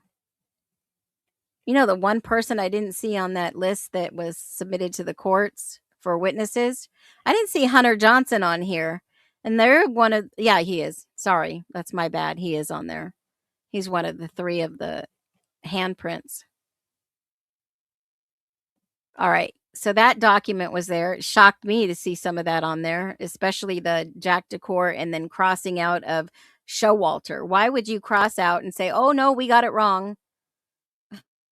Who's the clown? Who's the clown? We caught you. I wish I had my clown media. I'll do the troll.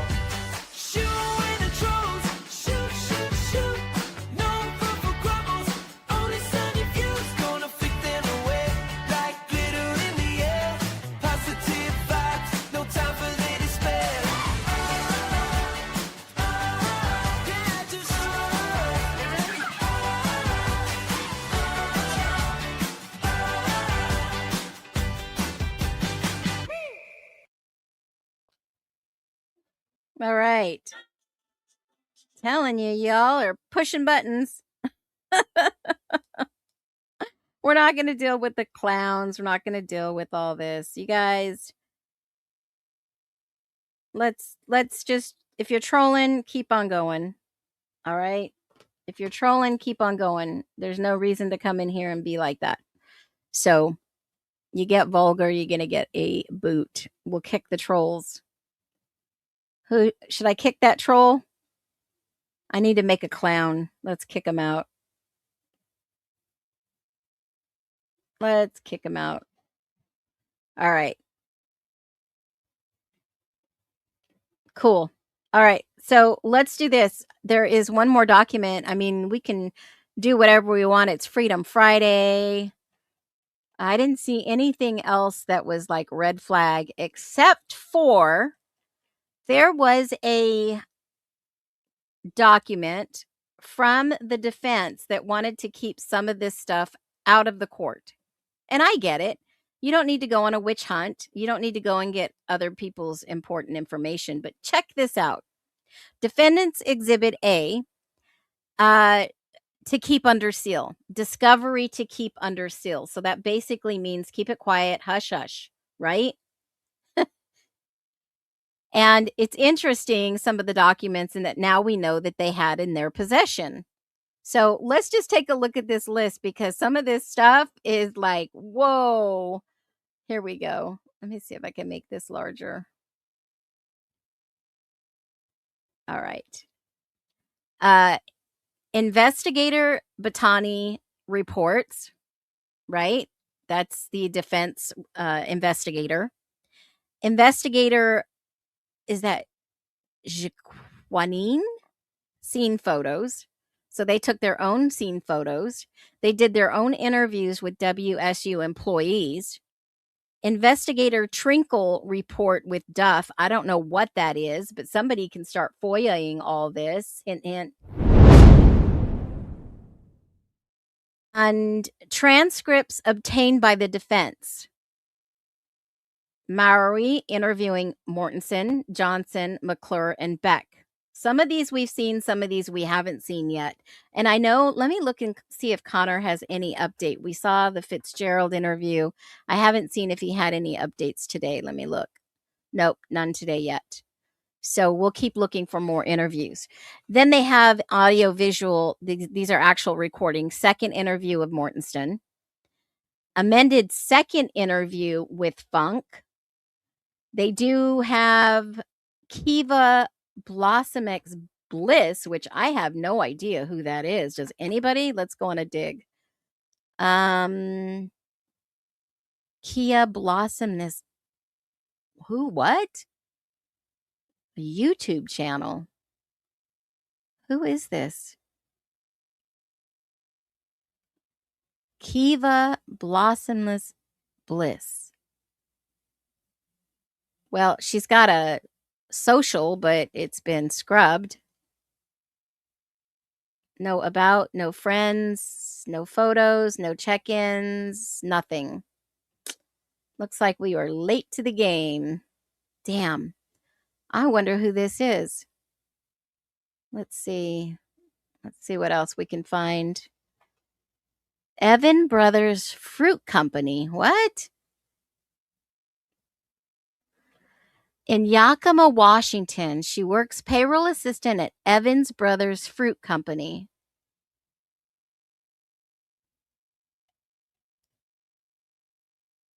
I wonder why they were going to bring somebody that works.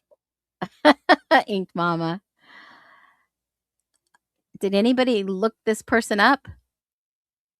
Kiva Bloxham Bliss. Wow. Hold on a minute. Let me share my screen.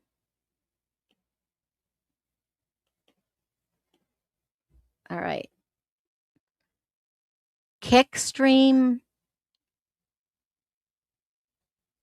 Where to buy cannabis? What? Kiva products.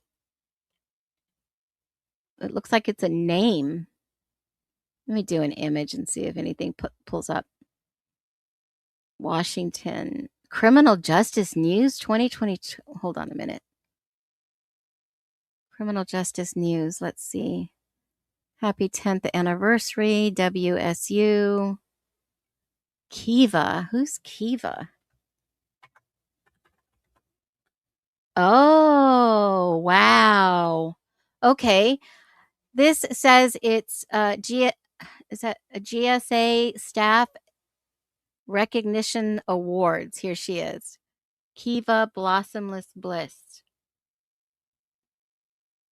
Is that the person on the left with the yellow flowers? What? What? Who's the troll? Are those real names? Yeah, those are real names. This is her. She works for WSU in the Criminal Justice and Criminology Awards. This was, we need Peter's interview. This is allegedly Kiva Bloxham Bliss. Okay, so let's see. Let's see what else we've got. Who else was on this list? Noon's body cam. We've got that Snyder second folder. Don't know what a second folder is. Probably audio visual. Gunderson fourth and fifth folder. Smith first floor. Okay, those are all the body cams. House with Blaker and Jock. Who's Jock? There's a name I haven't heard before. Payne interviewing Maisie and Jack Decor. We've seen those. House car backseat camera. House car backseat camera. Well, what was in his backseat?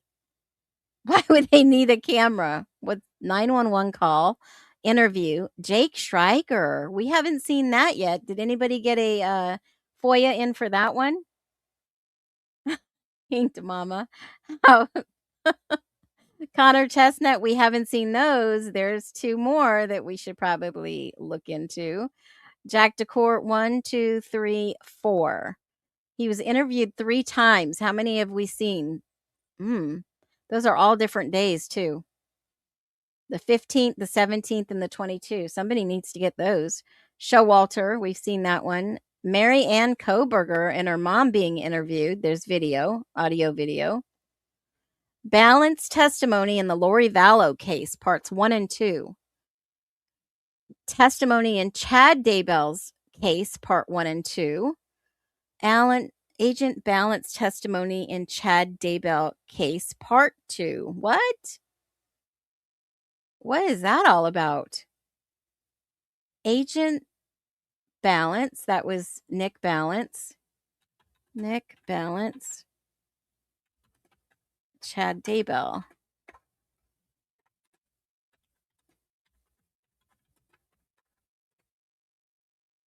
Let me see. Oh, he did the cast reports. He did. So that goes back to, again, talking about looking at the population density is usually a good estimate, because whenever you see an area like Boise, the coverage area of a tower and sector is usually going to go out to the next tower and sector because they want to provide overlapping coverage to their customer device. A few providers attempts to hide the He towers. must be showing a video. Thank you. So slide 20, if you can. Mentioned before, Verizon does not record the location information for text messaging. Zoomed in view of the that's at 3:59 in the morning, and that is an outbound from the 0143 phone associated with Chad Daybell to a phone associated with Lori Vallow. So he did the And to a cast. phone 11 minutes, right? of the actual device. Okay. Where is he? Oh, he's off camera, so you don't see him. At Okay. that particular time. Now, with that, Okay, so those are all online. This is the first one I'll drop. You know, I always give you the source. And that is the YouTube for these. I just did a simple search and they pulled up. So here is the full testimony. This is 2 hours long. I don't know if it's the same. Yeah, it's the same one. All right. So he even testified. Wait a minute. Hold on. Oh, wow. He was heavily involved in this case. I had no idea. I had no idea. Look at this. You guys are going to be like, whoa, wait a minute here. He testified about digging up the kids' remains in the Lori Vallow case. Why is it not pulling up? Hold on. Agent Nick Balance testified, calls about how they figured it out. FBI tracked phone locations leading of Alex Cox to Chad Daybell's property. There's all kinds of info on this. So he testifies about how they found the remains of the kids. Wow, screen record it before they scrub it. This is like a 2-hour interview, guys. It's all over the news. You can go and see that too. So here, just do Nick Balance, Chad Daybell, and that's what you'll get. You'll get all this satellite image revealed. FBI agent uses phone data to show where the kids were. You'll get all these videos, full testimony in Lori Vallow and Chad Daybell's case. Yeah, you'll get them all. You'll get them all. Just click on one, choose which one you want. That's a 2-hour. That's a 2-hour. That's long.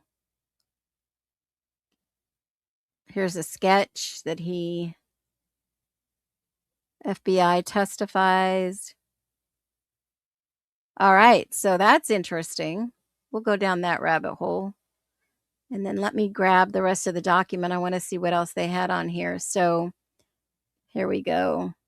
Defense, Matthew Nodal, videos. Moscow Ray Faro. What's that? Moscow Ray Faro. Ray Faro. What is that?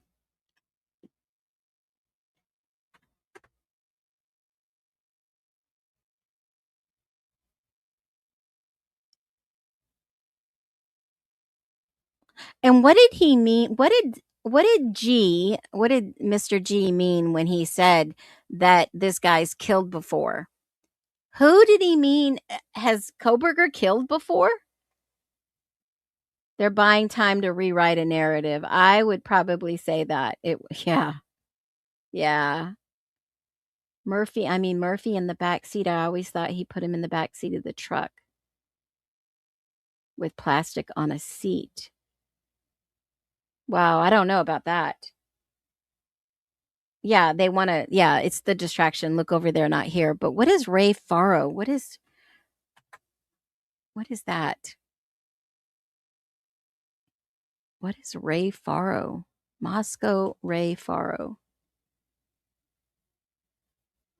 I'll look that up later. I don't see anything. Probably have to dig. Moscow Ray Faro.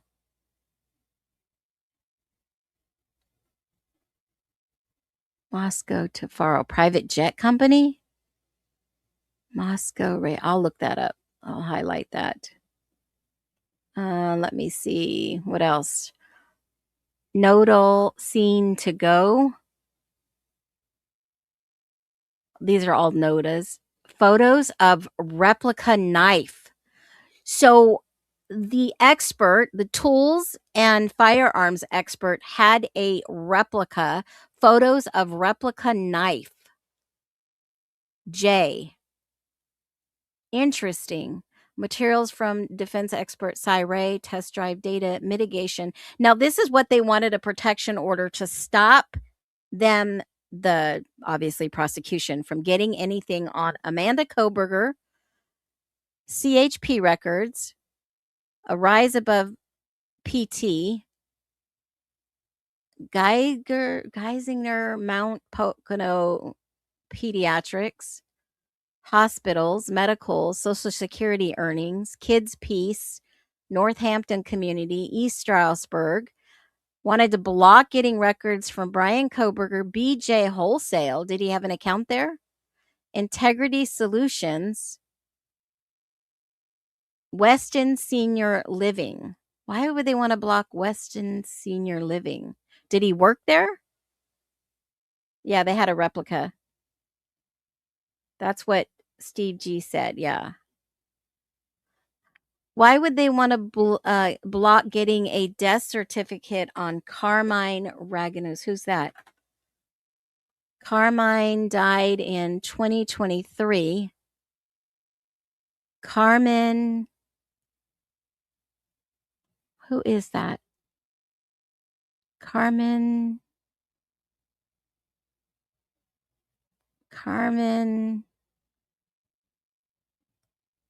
daughter of, why would they want to,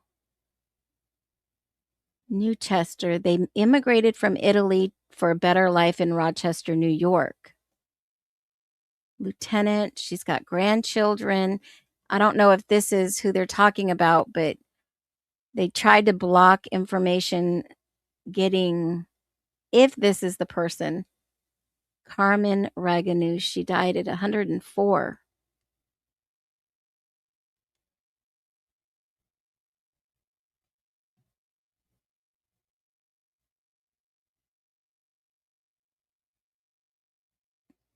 She has grandchildren, great-grandchildren. That's interesting if this is the person. I don't know if it is or not. Yes, I'm human. Come on. Raganose. I wonder if they're relatives, maybe? No one even left her flowers. How dare. All right, so that's interesting. Why would they want to block information from a family member? It looks like they're trying to protect all family members. Charles was her husband, and he had a military record. Ooh. Uh-oh. No, these are family members. They're trying to Henrietta Votano. And they just made them all public that they're trying to block these records. Henrietta passed away in 21. Las Vegas, that was the family. Most of all the family, remember, moved to Las Vegas, and only Michael and his 3 siblings stayed in Pennsylvania. Let me see. She was a star. She loved swim, ocean dancing, singing. 13 grandchildren. I wonder if Brian is one of her grandchildren. Huh, interesting.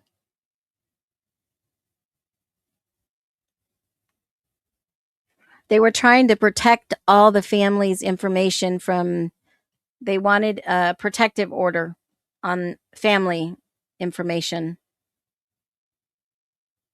And it basically says a protective order containing medical, mental health, and confidential documents that the defense is currently trying to get a protective order issued. They wanted to protect Amanda, Brian, and relatives. Louis Koberger, Madeline. These are all the family members they were trying to protect. How awful. Now it's all public. I guess it works both ways for the victims and the defendant and his family. Michael Sr. Koberger. So who's Michael Jr.? Michael Sr. says that he's got VA records. He must have been in the military. Michael Koberger Sr.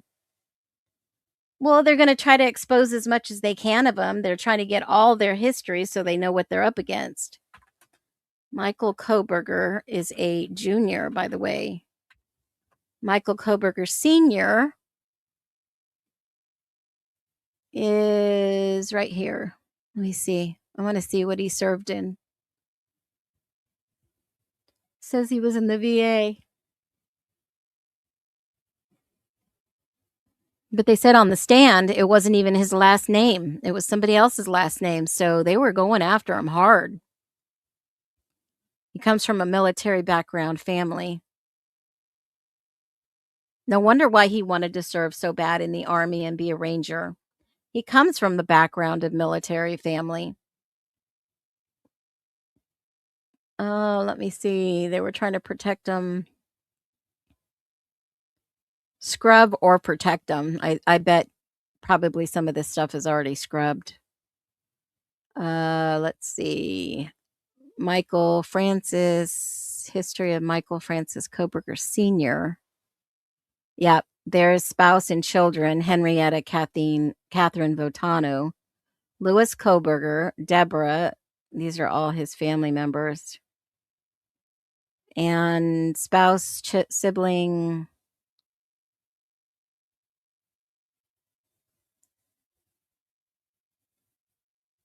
Wow. So he was in the Army. He was an Army veteran, having served in Korea. He served in the Korean War.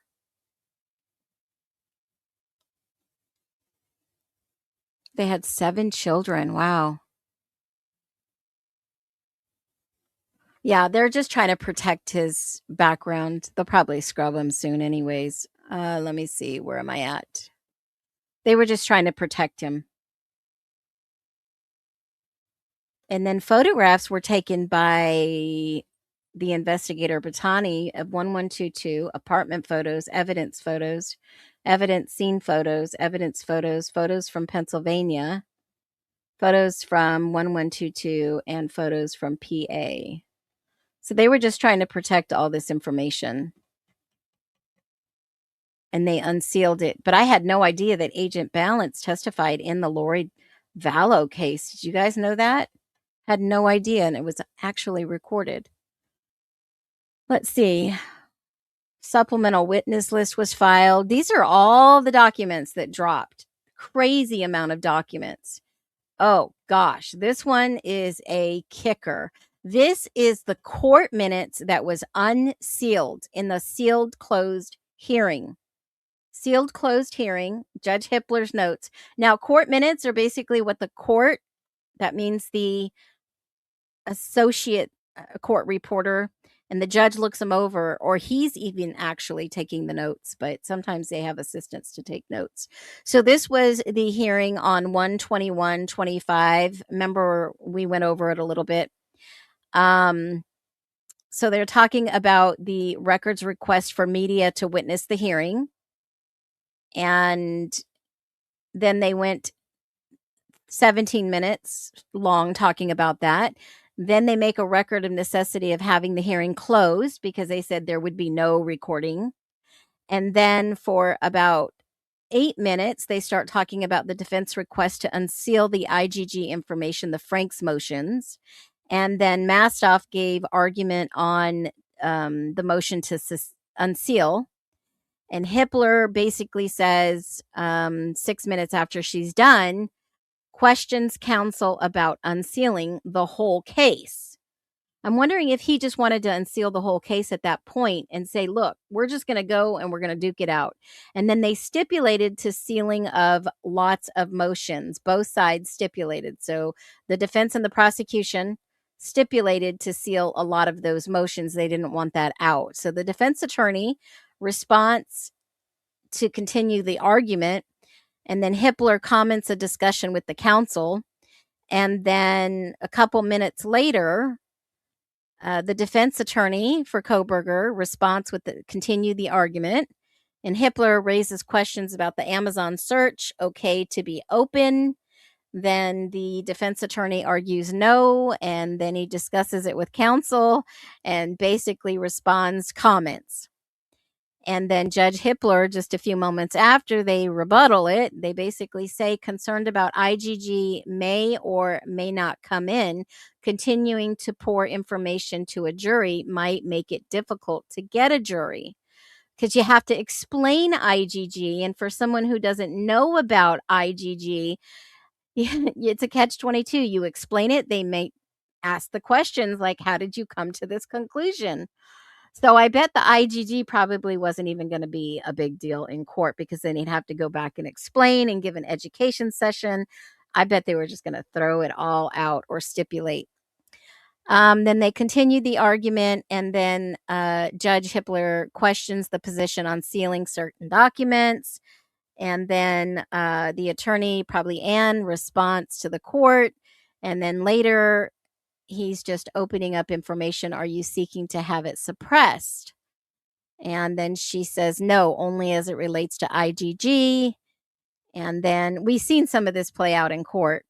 It's just they released the document that the court keeps for a record so that if a PCR is ever filed and they have to go and say, okay, we're going to do a retrial, then the attorney gets to see all the arguments that were made and on the record and review those. So this was pretty interesting.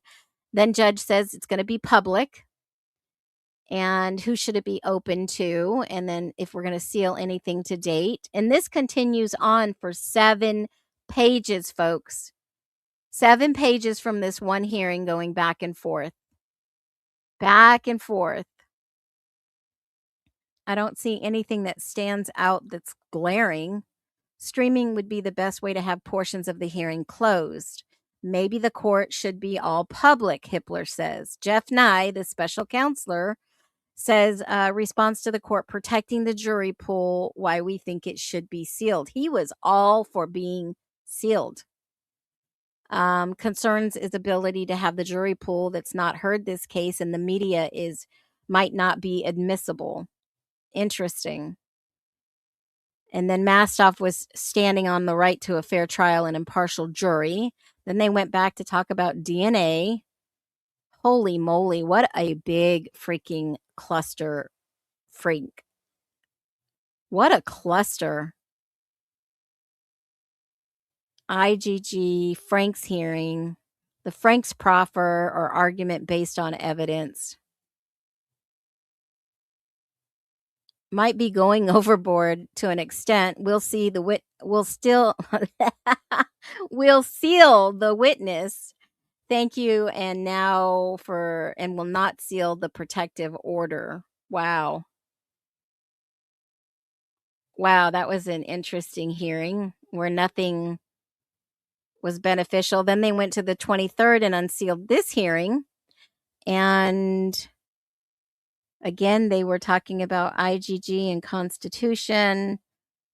Frank's hearing, they went back and forth. Those are just the court minutes, not the actual list. We went over that document. We went over that document. I went over it the other day with Othram. This document was unsealed. There's no secret in this. It was unsealed. They're all family members. It just gave public information of who the family was because last names were changed. And this is the bombshell. And I don't have time to read 145 pages of documents. But what do you need clarification on? And the FBI threatened someone for asking questions during the grand jury. Yeah, right?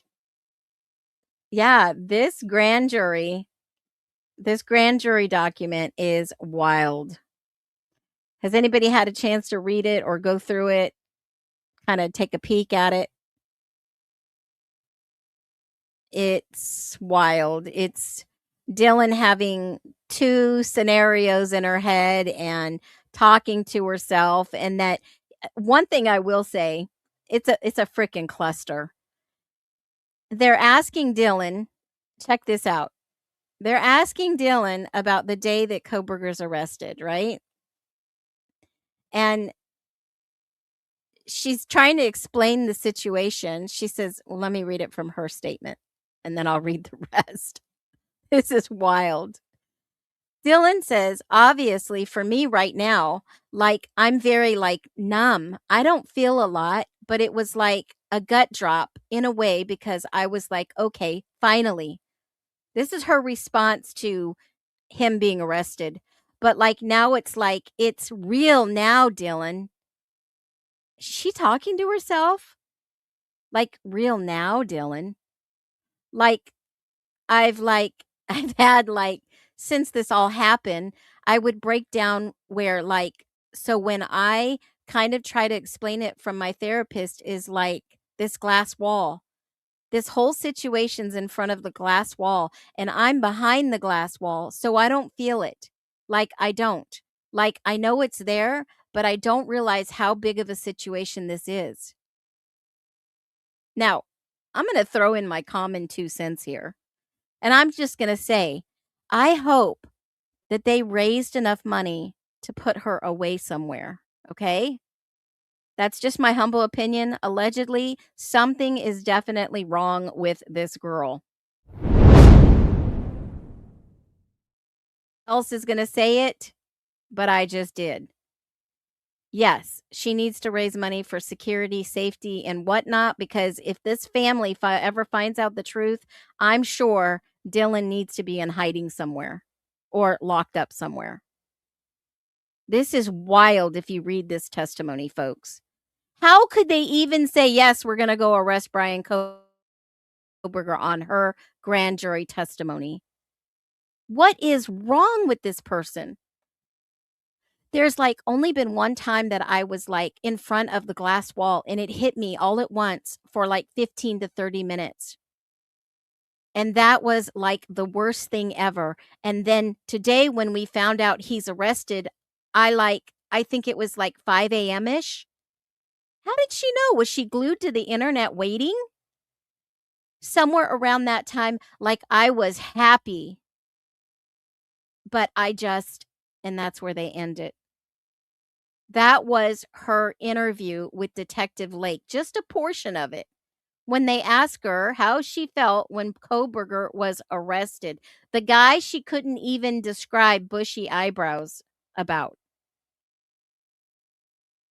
And this is the same one that says, like, but like, we've been talking to our friends, like, who could it be? And we couldn't think of anyone. And the only one thought we had was Jack Showalter because of, like, he lived next door to us. He was a hunter, blah, blah, blah, blah, blah, and stuff like that. He was at the grub truck. And then we saw a video of Maddie. What the frick? What the holy, holy, holy frick is she talking about? Is she really talking like this to a detective? Are they really buying this bullshit? Are they really buying this? I shared with you today. The J. The freaking J that somebody took time to possibly do this to Kaylee. Yeah, she's got 19 versions. What is that one? Who's the girl that had 19 personalities? Who was that? There was, oh my gosh. Who had the time to go back and do experimental wounds? Who was in the house? Who was the last person in the freaking house? Sybil. Thank you, Agape Love. Sybil, I remember. What in the hell? Did these people not, they've been snow whatever. What's the word for it? I can't even talk. I'm so pissed. Here goes Phoenix. She's gonna have a blowout. You've been calling her that too. Allegedly.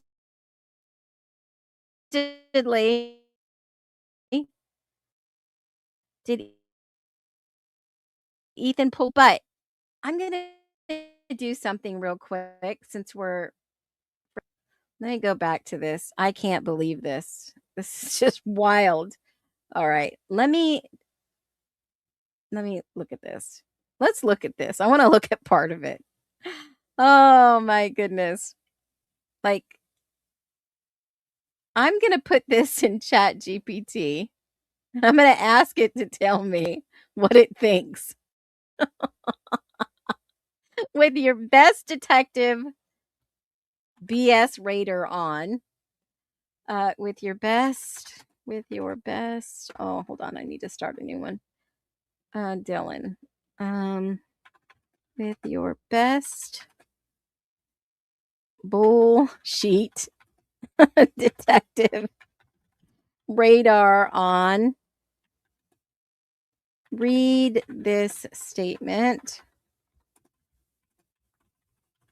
and give me your best on this subject and tell me if they are feeding you a line of BS or truth. Okay, so I'm going to assess this. I am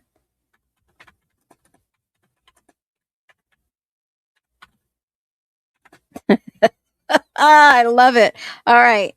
I make the most wildest prompts. I'm going to make a crime thriller movie. And I tell it with your best bullshit detective radar on, read this statement and give me your best interpretation on the subject and tell me if they're feeding a line of BS or truth. Let's just see what my chat on this Freedom Friday is going to give us. Let's just see. Oh, I was used to have to go to court with them. Yes, I learned all about our undergrad and Bethany, Air Jordan may have left a print. Whoa, true to it. Whoa, wait a minute. Kentucky Bluegrass. Caleb, I worked in lockdown with the criminally insane. Oh my gosh. Somebody else said that yesterday. Perhaps she may have needed that. I agree with you. I know how you feel. Oh my goodness. So let's just see what it gave me. I told my AI, and I treat my AI very well, by the way. I tell it, oh my God, you gave me a beautiful picture. I would have sent you flowers if I knew your address. Does anybody treat their AI really nice? We went from, I don't even remember if it was a dream too. I'm so thankful. I'm happy. I don't know. I don't know about this. So let's see what it tells me. What is your best guess? Let me ask you guys this in the chat. What is your best guess of all these interviews that we have seen only from Dylan? And then they put JD as the original suspect. Is it because the J was carved in the head? They knew more than we knew at the time that we're like seeing today? I mean, think about it. What would indicate that they had to have known? She can't escape this forever. Thank you for saying that. We had a courtroom in the hospital. Yep, most of them. It's coming. Truth is coming out. It's coming out real fast. But are the powers that be, are they going to do something about it? That's the question. That is the big question. Are they going to do something about it? Questioning things is not a crime. Definitely not a crime. But how in the world did someone get away with this so for so long?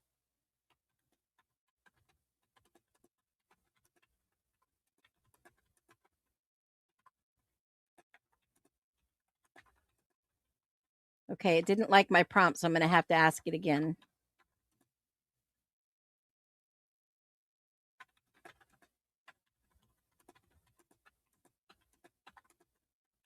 I'll put bullshit. Oh, let's try this. Oh man, come on.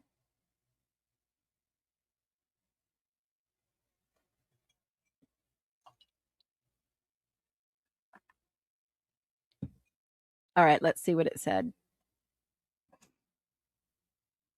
Yeah, it's not who you know. Yep. 8 hours is plenty of time to do her handiwork. I mean, she was an artist, right? I mean, you got, oh my gosh. Let me show you this. In the same document, guys, you scroll up. I don't know if anybody's found this. I'm sure people have. They go, and I put this in a this is all Dylan's statements, guys. This is all Detective Murray. That they have put this exhibit all about Dylan. All about Dylan. All right. It is all the transcripts, the excerpts, Dylan's search of her room, which I posted on a post, statement from Payne, interviews with Lake, excerpts from the grand jury, pictures taken from DM's room. There are pictures in here that are unredacted, and they show, I'll go back. I'll show you. You know what? I'll put this up on the website too. Matter of fact, I'll just put a link on there and you guys can download these. This is unredacted. This is wild. So they go and they show all this. Obsession with the face, obsession with the eyes, right? This is what I think. This is my opinion. Okay. And then you scroll down. That's on page 18 of 145. And then they go and they take the picture of this, and there's more, right? More pictures, more hands, lips. You know, she's an artist, I guess, an inspiring artist. And she's making drawings of people. Now you see what that girl is got in her hand right now. That is a papu. That is a GUN. I don't know if I could say it on here, but that is there. This is a girl bending down, acting like she's going to SHOOT something. Right here in this picture. I don't know if y'all can see it. I'll blow it up a little. I'll make it larger. That's what she's doing. Okay? Somebody was, I mean, this was on her vision board. This was on somebody's vision board or art wall, artwork. Lips. Obsession with the lips and eyes and okay. And then looking out the door because they wanted people to understand if she was looking out the door, how could she see a killer, right? Another picture. This is the one I posted under my post. Okay. Oh my gosh, I'm so sorry, Senor.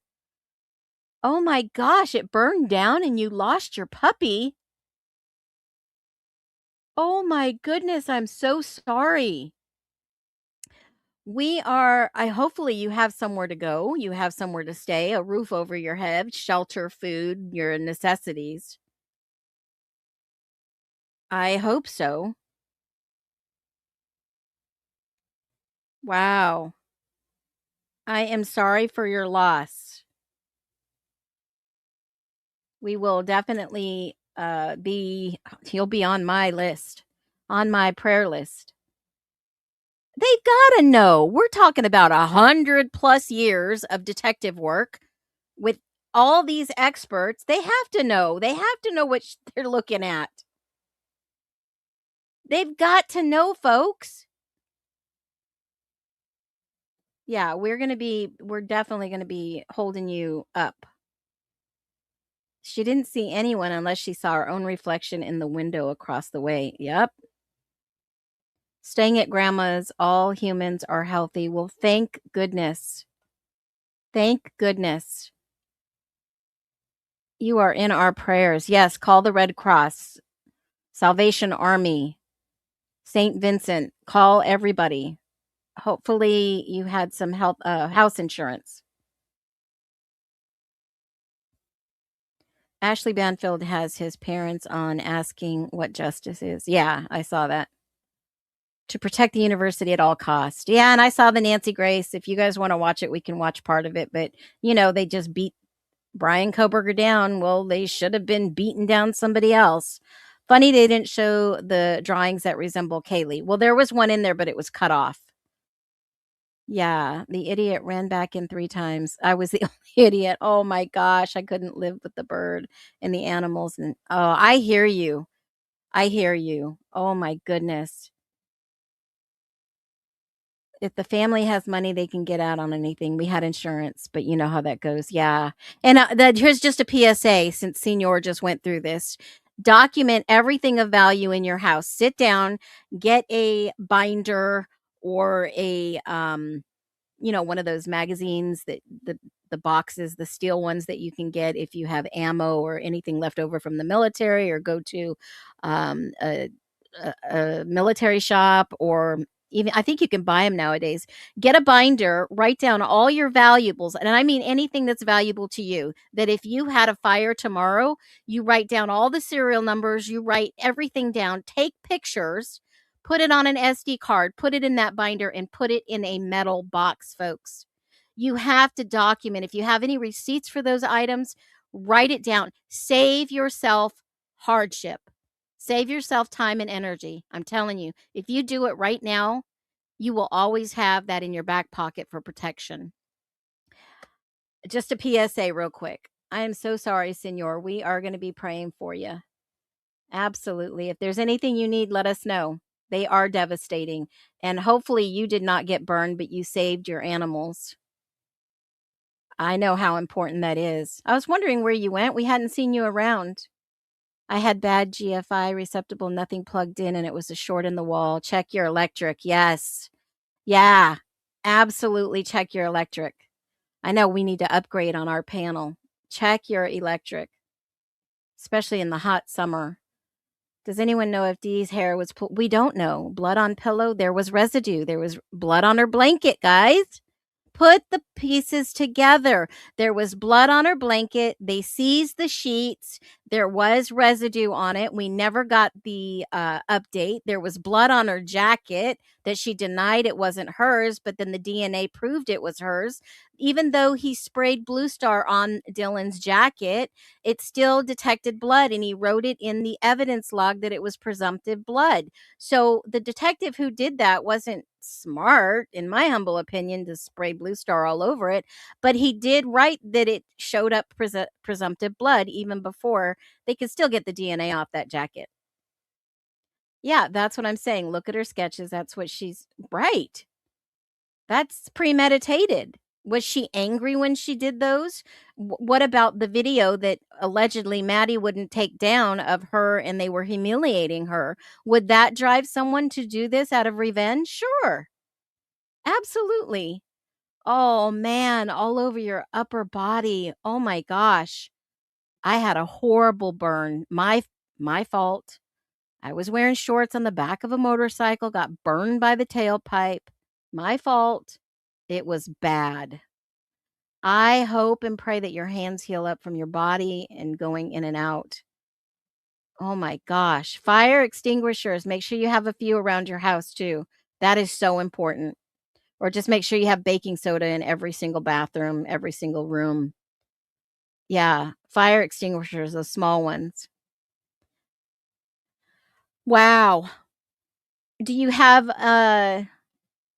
no, Nancy Grace. Yeah, I didn't want to put Nancy Grace up. But you know what?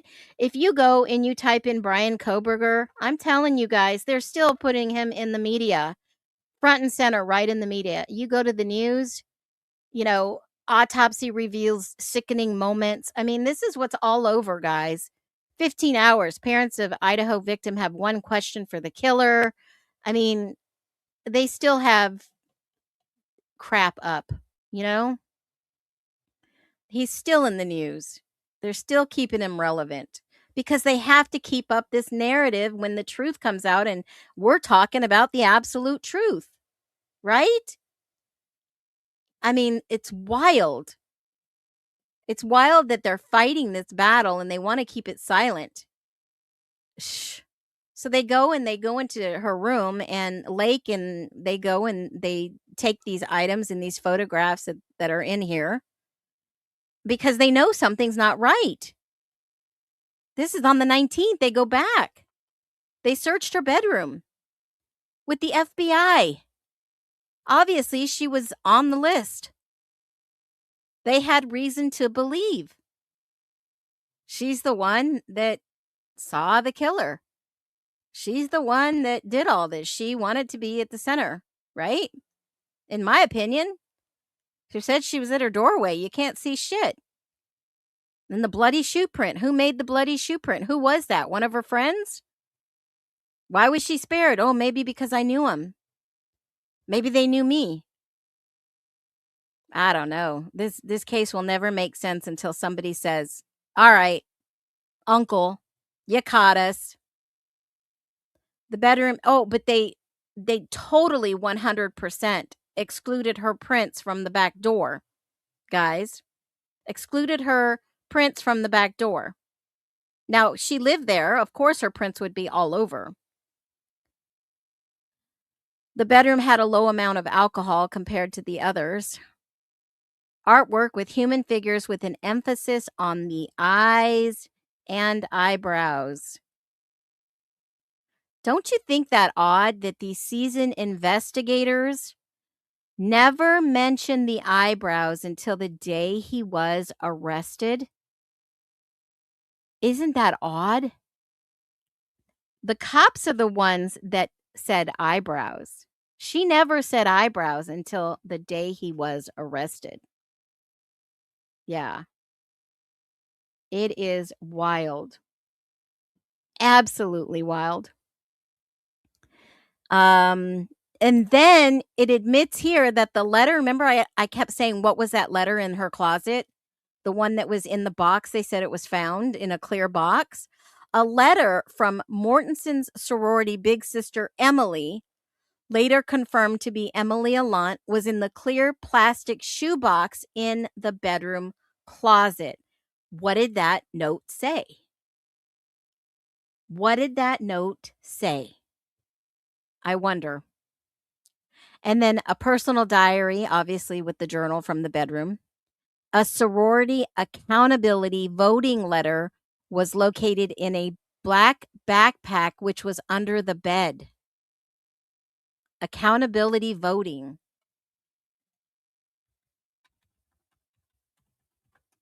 I don't know what that means. Does anybody know what it is? I'm going to look. Accountability voting. Let me see.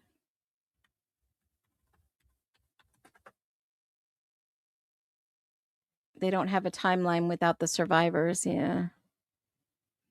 Sorority voting. Peer review, moral code, or community. Is it because they got in trouble for hazing? Were they hazing and they got in trouble? That's why it was suspended after this happened?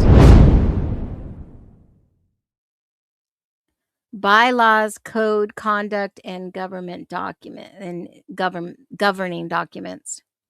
Accountability voting letter was located in a black backpack under the bed. Who was that? Were they kicking her out of the sorority? What? I don't know. I think that letter was about Emily and her grades and possibly getting kicked out of her sorority. Whoa, what? Who was being kicked out? Sounds like she was part of the club now. Who was kicked out? Who was kicked out? More. Wait. Maybe that was her breaking point, being kicked out of the sorority. Was she kicked out of the sorority because of the other girls? Why would you get kicked out of a sorority? I don't know. Tell me. M said in her interview that she said she heard screaming.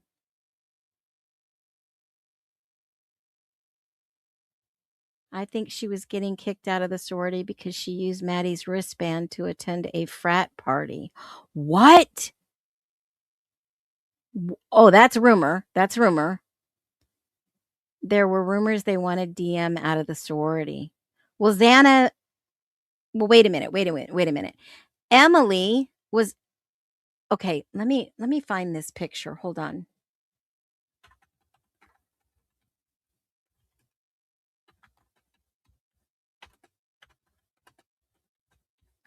Xana was already out.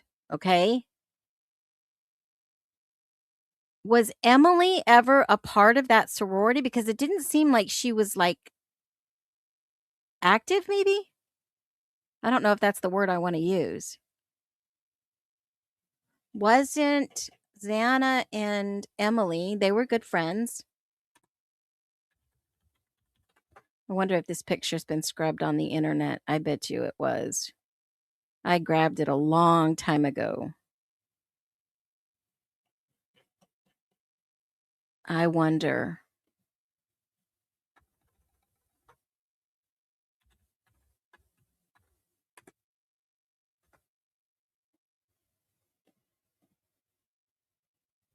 I wonder.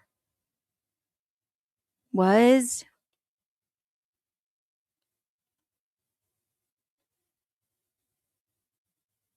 it had to do something with the sorority?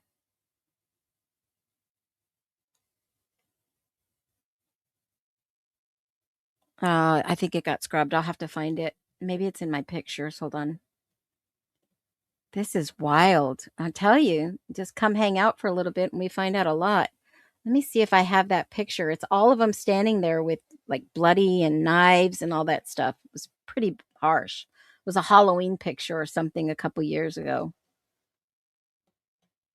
Yeah. I sent payment for the discipline records for the frat. Wow. Okay. Wasn't JS and DM getting kicked out of their, I don't know, but I thought JS was already out to attend meetings and other activities. So if you're not attending these meetings or paying or stuff like that, do you get kicked out? They were under sanction and investigations for drinking. I know drinking was one of them, possibly other things. Refers to peer-to-peer voting on a chapter's judicial standard boards that can describe members being forced to go on the record during bid voting. Maybe somebody was getting kicked out. I don't know who. Yeah. Oh, wow. I guess not being part of the club anymore. Was it for Emily? Because I don't know if Emily was really in that, like, 100%, right?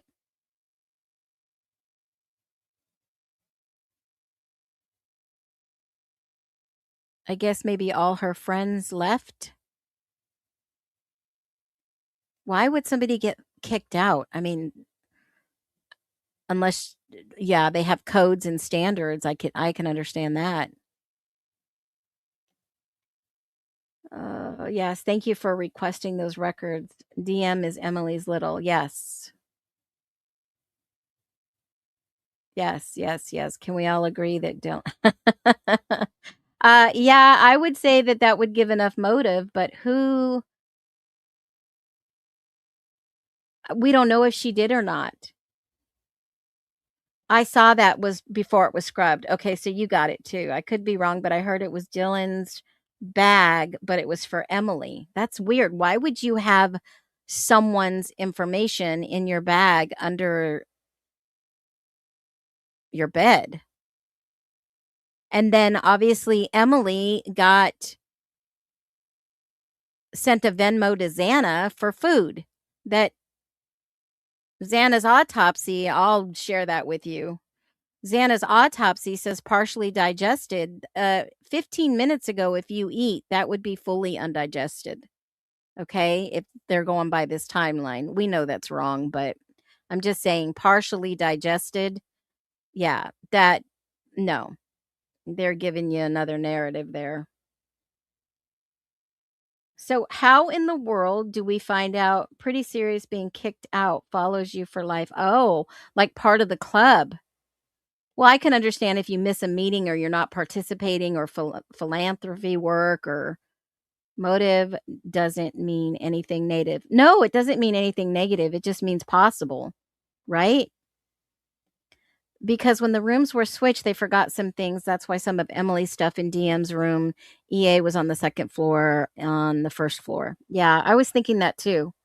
Someone was saying, and I was talking about the rooms upstairs too. If Kaylee knew she was leaving and moving and didn't take all her stuff out of the room, some of that stuff in Kaylee's alleged room is Maddie's clothing and shoe in that closet. So did they switch?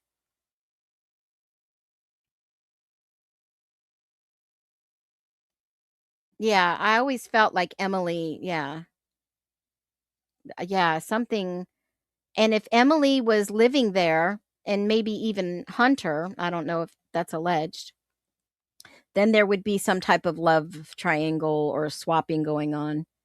Greek life is a seed for life of loyalty and secret societies in theories. Hey, good to see you, Sarah. How's your prompt going? A failure to fulfill obligations in frat and sorority usually results in suspension or formal expulsion. Yeah, but you're getting out of that club or whatever you want to call it. You're not getting kicked out of the college, but then, if you're removed from an organization like that, is it like, I mean, I can talk to you in gang terms, right? Do you get jumped out just like you got jumped in? Is this what was going on? Is this what happened? Or was this just revenge? This was just pitiful. I don't like you anymore. You piss me off. You won't bring me mac and cheese from the thing. You humiliated me. You won't take it off social media. Is that the kind of thing that we're looking at, which would make someone go freaking off the deep end and then possibly carve this in somebody's head after the fact? I mean, why would people have initials on their head after they've been murdered? This is intentional to frame someone else. Can somebody be that far out there, so far removed from reality to do something like this to get revenge? That's freaking creepy. And if this person is your neighbor dating your son, or maybe your freaking health provider at this point, or your therapist, you might need to rethink this one. Might need to rethink this. I mean, my husband always jokes about, hey, do we really know our neighbors? Well, I know every goddamn thing about my neighbors. Okay. You need to know who you're around. You need to know who your kids are around. You need to know where you live. You need to know who you can call in an emergency. Mm-mm-mm. I don't know. But Phoenix broke down the 206 DOD budget and whoa, it's got some bombs. Wow. Yeah. It's crazy. After seeing this released to the general public, I have no doubt in my mind that someone would do something like this. I mean, the pictures are there. It makes perfect sense. They talk about all this. It's unredacted. The obsession with, yeah, it's all there. Mystery, romance, rejection, possible. I mean, this is what the investigators were doing. This is what they were doing. And then here comes Aaron. Okay, so Aaron is some kind of like Vicky Gooch. They have the whole transcript with Baker that they were going to submit to documents to the court so the jury could see these. They were going to place reasonable doubt. There's a lot of reasonable doubt in this case, folks. Whether you believe it or not, there's a lot of reasonable doubt. So this was Blaker. This was the testimony. This was Gooch. They were asking about, obviously questions about your alcohol. We've seen that video. This is just all the transcript of that video, okay? Or parts of it. I don't think they got it all. And this is probably a pretty penny. You have to pay the court to get these documents. I remember when I got a transcript, guys, it was over 2,000 pages. It was $4,600. $4,600 for a transcript. And the reason I paid is because I knew that I was going to collect the money back, because I knew we were going to win our case, and we did. Now, Aaron is interviewing Dylan, and we've never seen this on video, okay? We've never seen this on video. We don't have any audio, but they had a transcript of her being interviewed by Aaron Williamson. Anybody know who that was? Aaron Williamson?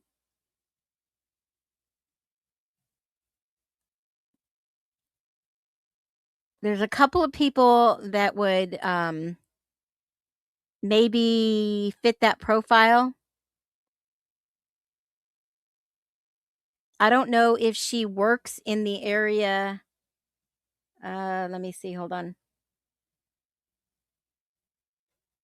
Well, Vicky Gooch interviewed her, and then she had to go and interview with this person. So I don't know what she does, but she must have some background like Vicky Gooch. NSIC interviewer Aaron Williamson. The only other place that I found was this, okay? Order on defendant's motion in limine, witness identification by bushy eyebrows. This was the actual motion, okay? And then Aaron was listed somewhere in here. This is according to my notes. Aaron Williamson right here. So Aaron Williamson is a forensic interviewer. And on December 1st, 2022, 18 days after her first interview, forensic interviewer Aaron Williamson. Now, I don't know who she works for. I've never seen this name before, but I had it in my notes from this bushy eyebrow motion, right? And this was, they denied this motion, and they said, nope, you can use that phrase. Right? They denied him there too about using bushy eyebrows. So let's go back over to this transcript. This is wild. Okay, so Aaron Williamson, I'm going to read this because this is wild. Very first part is an audible. Aaron's starting the interview. And the way she responds, I hope, maybe she's just young, I don't know. But I'll give her the benefit of the doubt because I always do. Here is something that blew my mind. So she sits down with a professional forensic interviewer. And then Dylan responds, yeah, there's not a ton of we can always go to. I'm like, what? Okay, honey. So you can take a seat on that sofa. Is that blank? Where is that one? In Boise off of Broadway. So they're talking about something, right? In the beginning of this. Oh, okay. All right. I go down blank. That blanket goes right with us. Huh? So it gets blank. It gets really cold in here. So I have a space heater going on. Yeah. I guess it's cold in her office. So Aaron says, and it gets really hot. So if you want me to turn it back on, you just let me know. Oh, okay. So yeah, I go down to Boise quite a bit for work.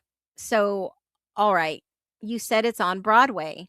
Well, I kind of know that area. Dylan, yeah, I'm going to have to check that out. Yeah, it's a really nice dealer. Really nice dealer. A dealer for what? Cards? Substances? Cars? What? It's a really nice dealer. Yeah, it's always like there. Something very exciting when you find a good buy. What? What? Dylan bought a car from a dealer? What? Wait a minute here. It's exciting. And Dylan, yeah. Okay, all right. Ever lived anywhere else, or is I lived in Utah, like Salt Lake-ish city until I was like 6-ish, and then we moved to Boise. She got a good deal on a car. She bought a car right after the murders? What? This was on December, what did I say? December 1st? Yeah, December 1st, 2022. Like just weeks after the murder. She bought a car. Wait a minute. Hold on. She was bought a car. Check out Lana's post. Wait a minute. Okay, I went through this like 2 days ago and I thought, what the hell? Who? Okay, let me go look and see what Lana has to say about it. What did she say? I'm curious now if anybody else caught that. What is she on? Truth and transparency, Lana. Okay, hold on. Did she talk about it already? Read. No. Listen, Dylan. I mean you, mother effer. I don't know what that one's about. Was it in a short, a video? What was it in? A post? Okay, hold on. 23 hours ago, breaking news. Boise, Idaho. Dylan was bought a car 2 weeks after the murders. This discussion takes place between Aaron Williamson and Dylan Mortensen. Yep, that's what we're reading. Absolutely freaking insane. Isn't that insane? I just read her post. Yeah. Holy moly. So that's what that is in the beginning of the transcript. Who bought her a car 3 weeks after this? She didn't have a car before? What? Are you sure it wasn't Bethany? No, this is Dylan sitting down with Aaron. Mm-hmm. Yep. All right. So she's sitting down. It's off of Broadway, yada, yada, yada. Nice dealer. Okay. So Aaron says, okay, so it's been pretty much, yeah. I don't know what the inaudible, the biggest chunk. Yeah. Dylan. Yeah. Okay. Boise is a good spot. I like it. Yeah. That's all she's saying is, yeah. Her responses are, yeah. Perhaps she stole that money. What money? Oh my gosh. Hush money or green. Oh, yeah. That's terrible. All right. So then she sits down and she says, I was surprised how much I like it when I first went out. Yeah. So I know you spoke with Vicky a couple weeks ago. Yeah. That's all Dylan's saying is, yeah. Yeah. Okay. So anything else since then that has come up for you? Things that didn't get a chance to talk about that you want to get a chance to talk about now? Dylan, I guess the biggest thing was like that night I kept having dreams of someone dressed in black, and there was a dream that there was this woman who was just like pranking people. What? What? Oh my word. What? Aaron, uh-huh. Tell me more, Dylan. Like, yeah, tell me more. Tell me a little bit more what you got going on upstairs. I want to know. Dylan. And she'd like go to the house and wear black, and it was like some joke. And then I met her and she's super nice. And then I was talking to my therapist about this. I don't remember if it was like, but I obviously, but always have really bad dreams. Like I've watched Criminal Minds. I had lucid dreams a lot. So I have like scary lucid dreams, but I know I'm dreaming. So it's like, it really doesn't matter because sometimes I don't have lucid dreams. Now, which one is it? Do you or don't you? Like, what in the world? What in the world?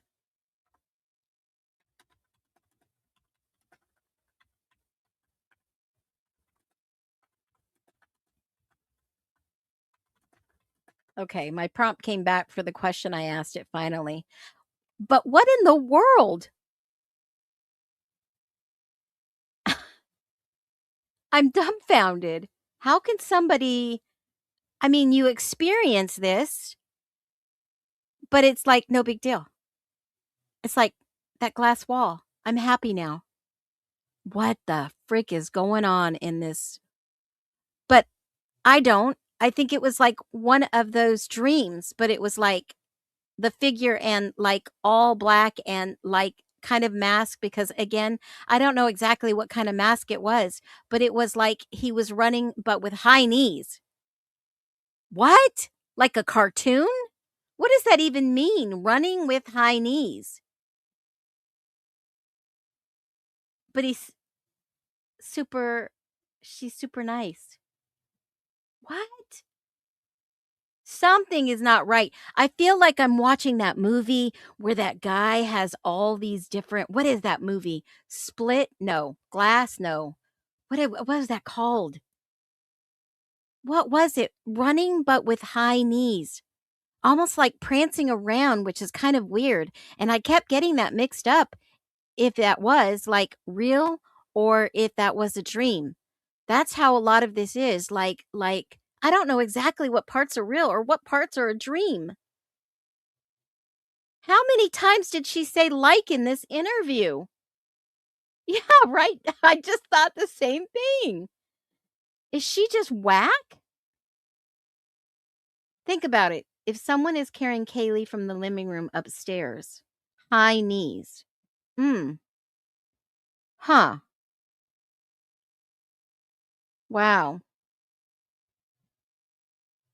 Wow. Oh, my goodness. My chat came back. Okay, so I asked it. I'm writing a crime thriller movie, and the witness gave this statement. Can you believe this, or is this bullshit? As the best investigator, try to analyze this, obviously, for me right now. Like, I'm very numb. Like, okay, so that's the question I asked it. And it says I would flag several parts of this follow up because it's emotionally heavy, but light, detail light. This sounds psychologically possible for trauma or shock, but more for disassociation. Wow. Chat GPT. All right. And she felt like this for 15 to 30 minutes makes sense. Trauma can come in waves, but then can look calm for days and months and suddenly a breakdown. So that's not nonsense. All right, that makes sense. She says, I think it was 5 a.m.ish, 5 a.m.ish, somewhere around that time. That's worth checking. Not because it proves lying, because it proves time anchors matter. Why does she remember 5 a.m.? Who told her? Was she already awake? Did someone call her? Was there a notification? Was law enforcement present? Was this from the news, family, police, or friends? I would ask, who told you he was arrested? How did she already know when the detective asked her? What happened exactly right before you found out? Were you alone? Did you call anybody? Did you text anyone? Do your phone records match your timeline? That's where the truth gets tested, not in the mention, but the surrounding facts. What feels off is like, kind of, in a way, I think, somewhere around that time. That's soft language. Oh, wow. I would rate this emotionally believable, but factually incomplete. It's kind of in the middle, 50-50, like your guys' 50-50 statement on was Kaylee moved out or not. Wow. That's wild. I didn't even catch that. That's crazy. Holy moly. Yeah. Wow. Kaylee didn't like living in that. I wouldn't either, especially after she sees that girl that is missing. Okay, so then she goes, high knees. What is high knees? Is that like an athlete? Is she what would the description of high knees, what does that even mean? Like an athlete? Is that somebody like exercise? Yeah, high knees, walking, running, description, stepping over objects, avoiding something on the ground, moving through clutter, trying to keep their shoes and pants from touching something. Oh my goodness. Impaired, awkward, or unstable, moving in a panicked way. High knees as they were coming up higher with maybe not to step in anything. High knees. High stepping. Like football players. Yeah, your body's moving. But what I wanted to, the way she phrases it, it was like he was running but with high knees. Like trying to avoid stuff, right? Trying to avoid stuff. Was he stepping around trying to avoid blood in a room, but she saw him?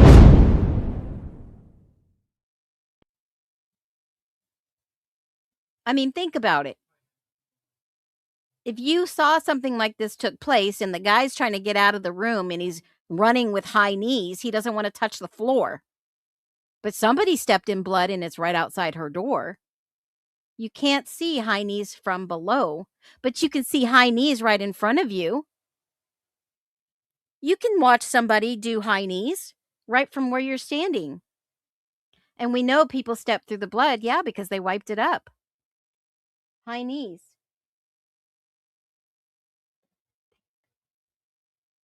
Hold on a second.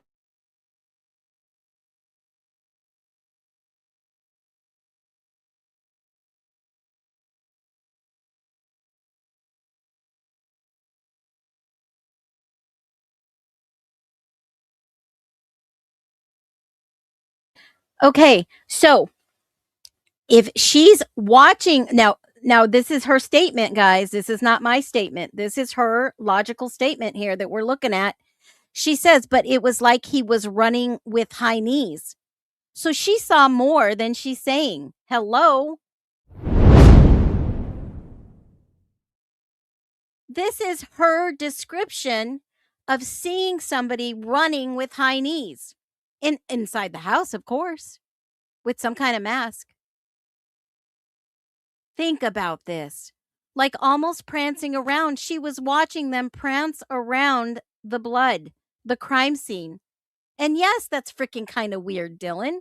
Like almost like prancing around, which was kind of weird. She not see the blood? She's always describing what people are doing with their legs. Kaylee was dancing with their dog. This guy was doing high knees. How would you know that? She's projecting.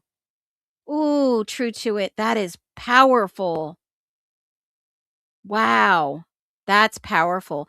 And I kept getting that mixed up if it was like real or if that was a dream. And how a lot of it is like, I don't know exactly what parts are real and what parts are a dream.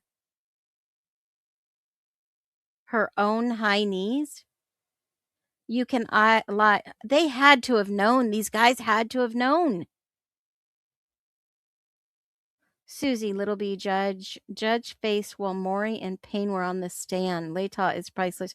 Well, you know what? Every single person in that transcript that was told what name was given on the stand, it wasn't Koberger's name that was in the IGG. The Hoover, because she cleaned up. She saw a lot. Yeah, not projecting. When she say it was a dream or what she actually saw.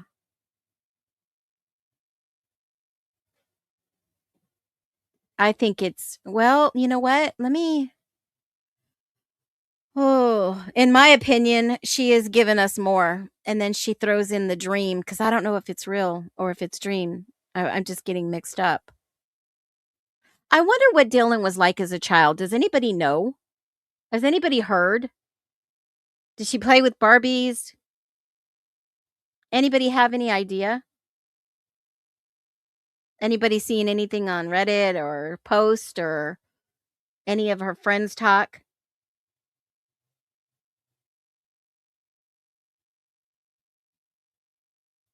Yeah, that's exactly, Sarah. We talked about that earlier, and that's, yeah, I'm free. I'm good to go. She's distancing, saying, yeah, disassociation. She was with all doing the crime. JJ and Crippler both slipped and said Kopaka instead of Koberger. makes sense to change rooms like the Grinch. Yeah, like who was this person? Who was it? The basketball player or the fireman? Basketball player or the fireman? Or the football player. This is crazy. Yeah, if I said, "Oh, but maybe it was a dream," I would be behind bars by now. I would be behind bars. I bet every single one of you, if you came up and said this, you would be behind bars. Serious. No joke. If this was anybody else, they would have had locked us up and threw away the key.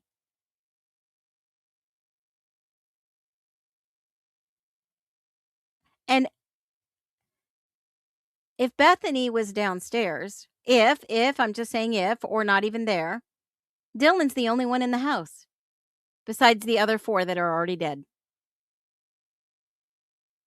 Now, make this make sense. And I've asked you this question before. Could a female do this? Absolutely. Absolutely. Okay, in our opinion, humbly. Aaron says, okay, Dylan, because every kind of like jumbled, everything's kind of jumbled, I would say. Like, what were her grades like? Does anybody know? Does anybody know what her grades were like? What her childhood was like? What her responsibilities were? And you were talking about the dream with the woman. So now there's a woman in black. I thought Xana was in black. What? So no, like that there was this, like the woman dream. She caught her. She caught her. She said, okay. And you were talking about the dream with the woman. She said, no. She said, no. So like that blank, there was like the woman dream. She said no, and then Aaron says, yep. She what? What in the what is going on? I would love to see this girl's notes, her forensic notes, not just the transcript of what she interviewed. The document is so validating when the whole time I'm getting angry when people keep defending DM and BF and they think Brian's weird. You guys are spot on. What? With the big nose? I haven't gotten there yet. Is there a big nose? Hold on. Dylan. And there's another one I couldn't. What? Okay, Aaron says. I couldn't. It's inaudible. I remember that if, like, I thought it was a female that she's talking about. And there's another one. Okay, she goes, no. So like that, there was like the woman dream. Yep. And then there's another one I couldn't. Okay. I couldn't remember if like he was maybe running or he was walking or if that was the dream or if it was just like him running. Okay. It was just kind of like prancing, running. Like a horse? Like, no, it was like really high knees. It was just like an awkward one, I would say. And that's Aaron says, and that was what you weren't sure if it was true. Yeah. Or if it was like a dream. And the woman, one I knew was a dream. I could tell that one was. The second one, I didn't really know. Okay. Tell me about how you could tell the first one was with the woman was definitely a dream. I don't. So usually when my dreams, because I lucid dream. Why does she keep saying she lucid dreams? Why does she keep saying that she lucid dreams? What is she studying? What kind of education? What kind of... Okay, I had to explain this first. Lucid dreams are dreams in which the dreamer is aware they are dreaming and may sometimes control the dream's content. So she believes that she has lucid dreams. she's a lucid dreamer. She can control the dream. Okay? Does everybody get that? Everybody understand this? Lucid dreams are where she can control the dreams. They're still aware that they're dreaming while they're sleeping. And it mostly happens during rapid eye movement. That's the very deep sleep, high brain activity, faster breathing, and eye movements. That's REM. And I think the last time I checked out most of the studies about lucid dreaming, only 50% of people have had one lucid dream in their life. One. Now, you're telling me that this person has lucid dreams all the time? That's what she's saying. I lucid dream. Not one dream, not two dreams. I lucid dream. And I think it dates all the way back to Greek culture, lucid dreaming. There's a philosopher out there, right? It's a hybrid state. Interesting. All right. And lucid dreaming is pretty wild, folks. Pretty wild. Nobody mentioned her real mom, Lily Robb. That's public knowledge. I've shared that before. She worked at the U of I in Boise. I wonder if she was abused as a child. It seems like she's got some stress or... Yeah, and I know there's some experts in this area in here probably wondering the same thing. I'm sure. Yeah, absolutely.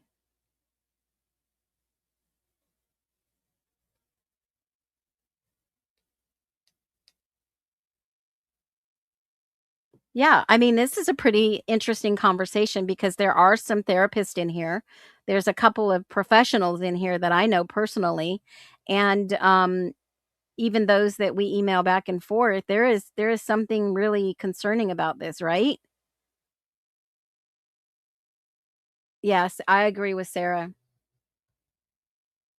I agree, and I'm not a professional. I'm just saying. Uncle Timothy Leary is LSD studies. What? Oh my gosh, I haven't even gotten that far. Okay, I can control my dreams. Usually is just like, oh, I know I'm dreaming, but 100% no. And that, what is it? I took Ambien and never took another one. No, I can't take Benadryl. Whew, no freaking way. And it's like I can control what's happening. And for some reason, when I woke up and I remember that dream, I just like immediately knew it was a dream because it was like certain people around me that I knew. That's how. What? And she says, okay, let's encourage Dylan to keep talking. That's how I just know. It's just like I can't see their face clearly, but I know it's not like real. Like, okay, Dylan, tell me more. So that's how I knew. And then I don't. In the second one, there wasn't other people around like I was. It was when I was in my room and I was opening the door and he was like running. Well, you just said he was prancing. Now he's running. Did he prance and then run? Was he dancing for her? Was that who was dancing in the living room? Wow. Dylan. But I don't know if he was going like, if it was exactly in the house or not. It was just weird. Yeah, Aaron says. And I couldn't like fully understand when I woke up out of that. Like, was it a dream or not? And I guess like when I woke up that morning, everything was just like, what the fuck happened? Yeah.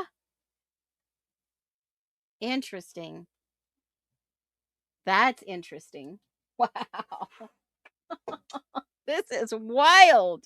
Hey, if you guys got to go, but I'm going to keep reading this document because this is wild. Okay, I want to get an understanding of what the hell happened here. Okay? So if you got to fly away out of the nest and have a fantastic grounded weekend, you guys, okay? So if you got to leave, I understand. But I'm going to go through this. This is wild. So, yeah. Okay, now I'm going to stop it right here because I know most of you remember watching the interview with Jack Decor or it was audio. Sorry, it was audio. And the detective asked him, and they were trying to lead him into, uh, have you ever drank and then you've passed out and you've done something and you don't remember what you did? Do you guys remember that? Drop a 1 if you remember his interview.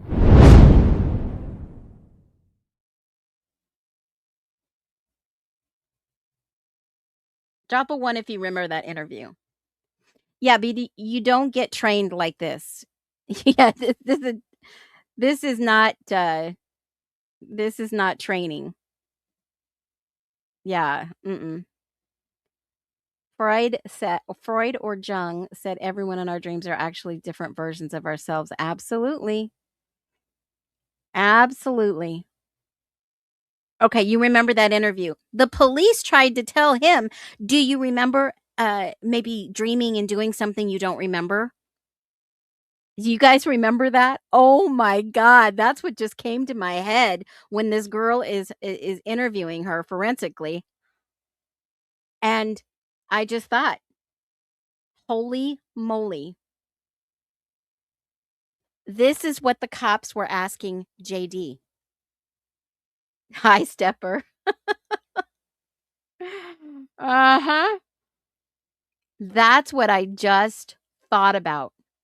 Okay, Dylan. And like when I called my friends again, it wasn't like I wasn't worried about any of my friends because they were home and like I saw Maddie. What? And I saw Maddie's. What did she see of Maddie's?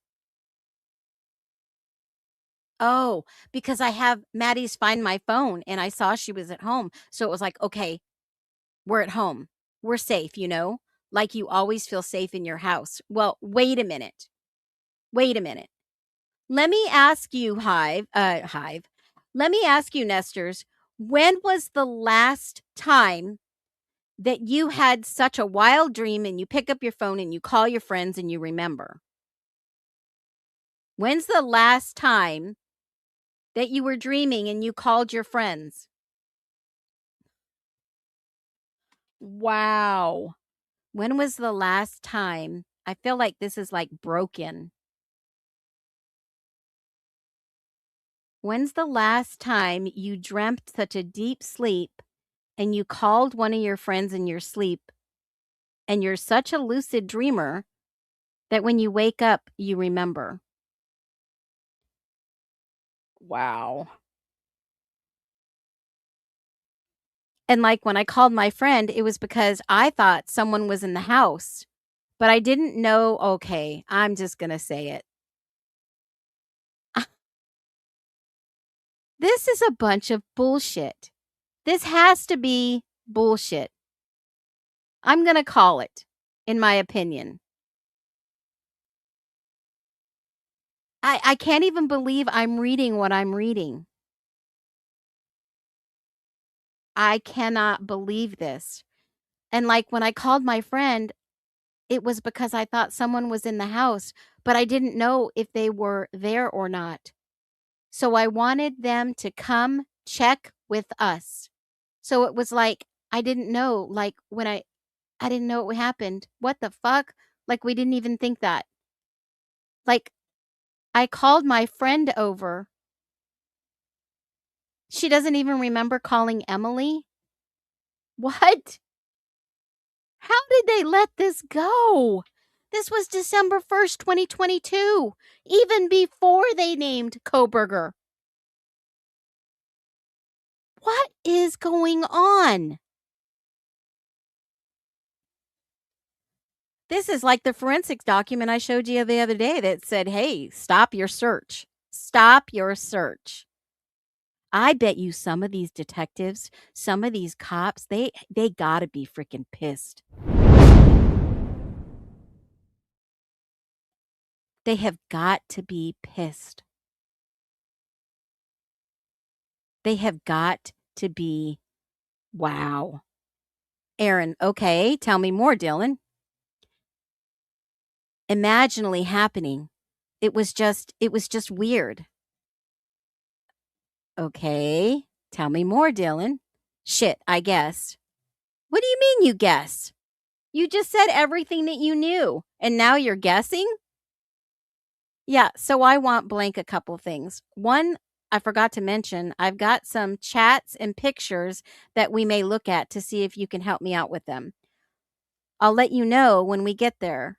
I just like to let you know that from the beginning. Okay? But this is Aaron. But so you're talking a little bit about kind of what like when you woke up and calling your friends. Yeah, says Dylan. Aaron, I want you to go back to the beginning. Like Dylan says Saturday, or yeah, let's go back to the beginning when the night started. Yeah. And, oh, no, she says, Aaron says, yeah, like the night started. No, go back to Saturday and just kind of walk me through your evening that you remember happening that day. So obviously the day before is Friday. That was formal. What? She just said go back to Saturday and she goes back to Friday. What in the hell? Wow. Yeah, they stopped. Someone gave orders to stop. It was in the forensic documents also. Moscow is fucking Twilight Zone. What's that most disturbing is the day after they got her phone records back, they knew she lied. There's not one interrogation where they pressed her over her lies. No, they just kept letting her do it. Letting her doing it and letting her doing it. Well, I hope and I pray that if she had something to do with this, and I'm not saying she did, I'm just saying if she does, she's given them enough information to make sure that this sticks. Okay? That's all I'm saying. If she's messed up this many times that we've seen, how many more times that she's messed up that we haven't seen?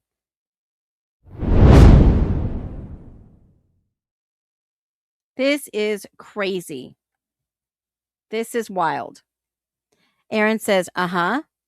So she says go back to Saturday day, and then she says, well, that's the day before, and that we're going back to Friday. That's the formal. And Dylan says, and we had like a small, not too big of a party. It was a pie fives and their dates. I can't remember exactly. Maybe 30 people, maybe more or less, but it was pretty small. And like, obviously, we were all drinking a lot. And I don't remember a lot that night because I'd been drinking too much. Saturday was like the Vandal home game. So we were like, we all got to hang out because it's like Kaylee was leaving. Maddie was leaving for like next year and they wouldn't be here for another game day. So Maddie was leaving too. That's new. I know she was going to graduate, but I didn't know she was leaving with Kaylee. It's like Kaylee was leaving, Maddie was leaving for like next year. Oh, they wouldn't be here for another game day. Okay, so Maddie's leaving and Maddie won't be there for the next game day. Okay, got it. We woke up, I think I forgot to tell the cops this, but we started drinking champagne. Wow. Holy moly. We woke up and I forgot to tell the cops, but we started drinking champagne. Holy moly. Wow. Wow. Okay, wow. Holy freaking moly. You guys aren't going to believe this. Oh my goodness. I just reviewed this the other day. Only because on 4chan, remember I said distraction, pay attention to this, not this? Pay attention to this, not this. Oh my goodness. The cork in the street with the underwear. Does anybody remember?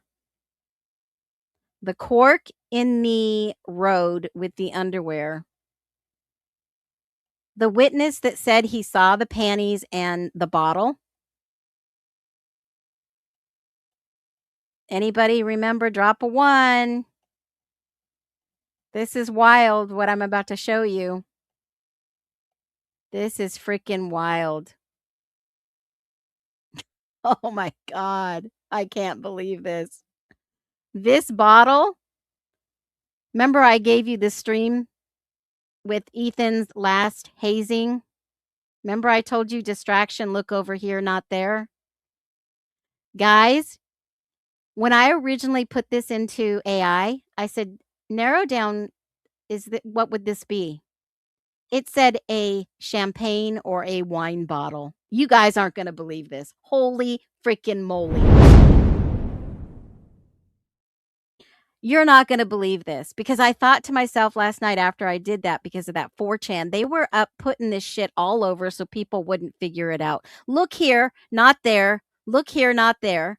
And I saw this and I said, what if this is a champagne bottle? The same bottle that may have been seen in the trash in the road with the underwear. Now, if you know anything about Moscow, there are animals that go in the trash can and they throw stuff out of the trash. They do. There's raccoons, there's squirrels, all kinds of animals, right?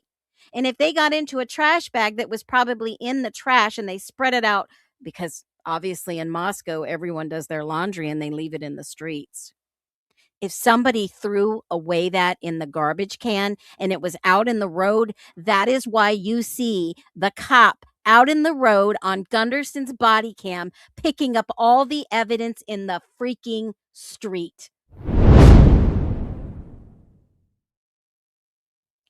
I can't believe this.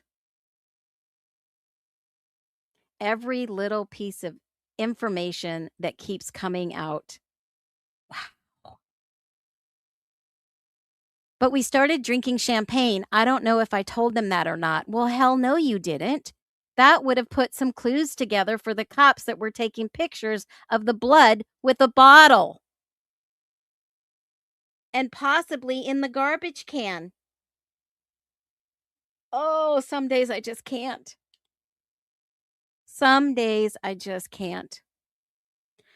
I don't know if I told him that or not. Okay, Aaron said. Dylan, but like, I was like champagne mimosas.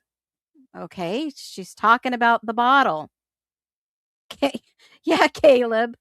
Caleb. Yeah. What the hey? Yeah, if you guys want me to keep going, drop a 1. I'll stop if you guys are tired, but I got to read this thing, the whole thing, because I hadn't read the whole thing. All right. This is Aaron, the forensic investigator. But like, I was like champagne mimosas. We had started drinking a little bit, and then we were at my house with a few people, like our close friends were there. And then we went to the White's apartments, which is that big white apartment building in front of our house. It's the one of the Pie's apartment. Kaylee was an Alfie, and Bethany knew some of the Alfies. So we were invited to go over there. So we all went and we took pictures. That's the picture circling around everywhere. I probably had like 2 or 3 drinks, I would say at most. They're like seltzer, White Claws, those ones. Tell me more, Dylan. We hung out there for a while. I don't know how long we were there, and I feel like we were back home about 5-ish, or maybe a little bit earlier, maybe later. Well, which one is it, early or later? I can't exactly remember. Does she have a loss of time? Dylan has more red flags than a blind date with Epstein. Oh my God. All right. So remember, this is all speculation. All right. We're not intending to harm anyone. We're just reading evidence. Facts. I think it was like after the second time that I heard, from what I heard, I could hear someone crying. Wait a minute. What? Wait a minute. She went right into the murderers? What? Wait a minute. There's got to be something missing here. Yes. This is page 20. There is 10, 11, 12 pages missing. Yeah. Man, oh man, oh man. There's freaking 12 pages missing. It goes from 20, folks, right here, 20 to 32. I wonder why it's missing. 11 missing pages.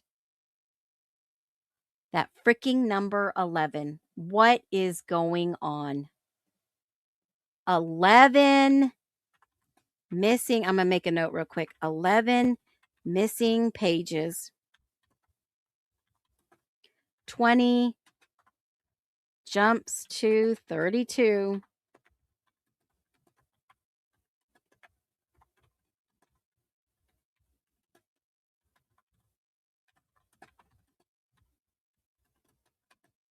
Yep. Can't make this up. 11 pages. What do y'all think of that? 11 pages. I think that's important.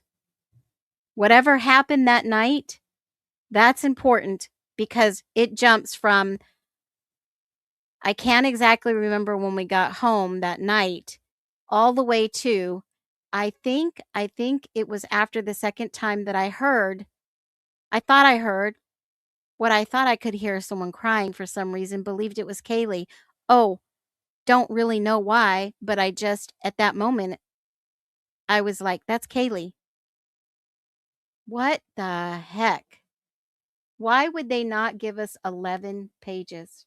Critical information. Jeez. Wow. All right. But it wasn't like this scared or for help cry. It was just kind of like sobbing, but normal girls do when they're just like stressed out about something. Who is she explaining that? It just seemed that I heard this man's voice and it wasn't Ethan's. I heard this man's voice and it wasn't Ethan's. It was like, it's okay. I'm going to help you. He said, no, it's okay. I'm going to help you. But it was like this, like, oh, I'm going to help you. Like, you're going to be fine. Is she trying to convince somebody? Herself? Like, it was just like an eerie voice. And I was like, Dylan, like what? Like what? I didn't understand what I was hearing. She's talking to herself. You know, it was just, didn't make sense. And then I shut the door and I locked it. What in the world? 25 pages are missing. I just found 11. Are they missing later on? Probably. I haven't got that far. Demand those missing pages. And if I was the G, I'd be asking why. There are many gaps in DMs. There's 27 pages missing from the book. Yep. Chris said they took out part of his book. Yep. Holy moly. Chris said we wouldn't believe it. Well, you know how he ended the book? We did that on our book club. He ended the book club with one person's name over and over and over again at the end. Doesn't surprise me. Why does she talk to herself in the third person? It's weird. Oh my gosh. And someone transcribed this from the recording. So it's not like this is intentional, or is this, I'm not well. I guess another thing I should have said before is when I heard Kaylee go upstairs, I think Murphy was barking, but not like a ton. Go on, Dylan.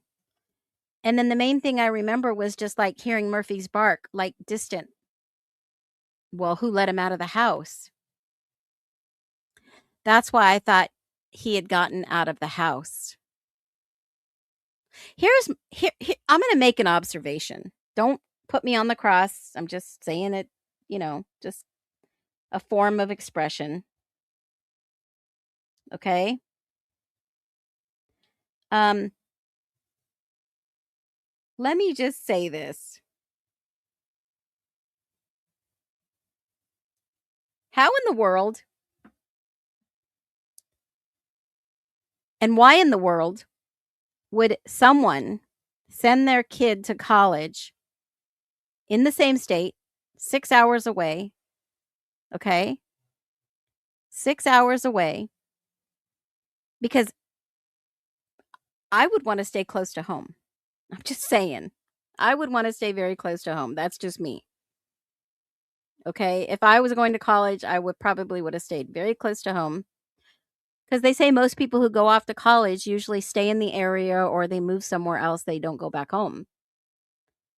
And I'm just curious what her parents were like. Was she a problem child? Was she stressful? Was she on medication?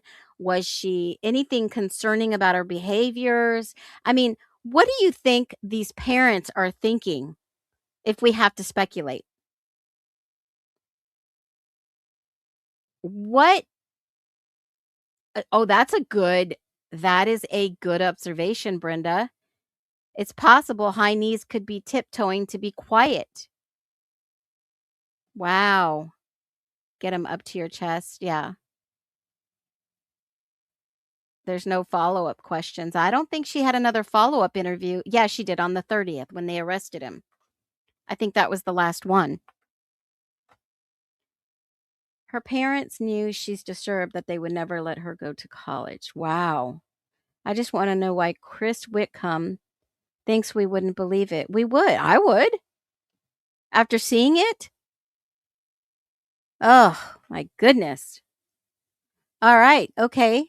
Aaron says, Dylan. But then again, I don't know for sure.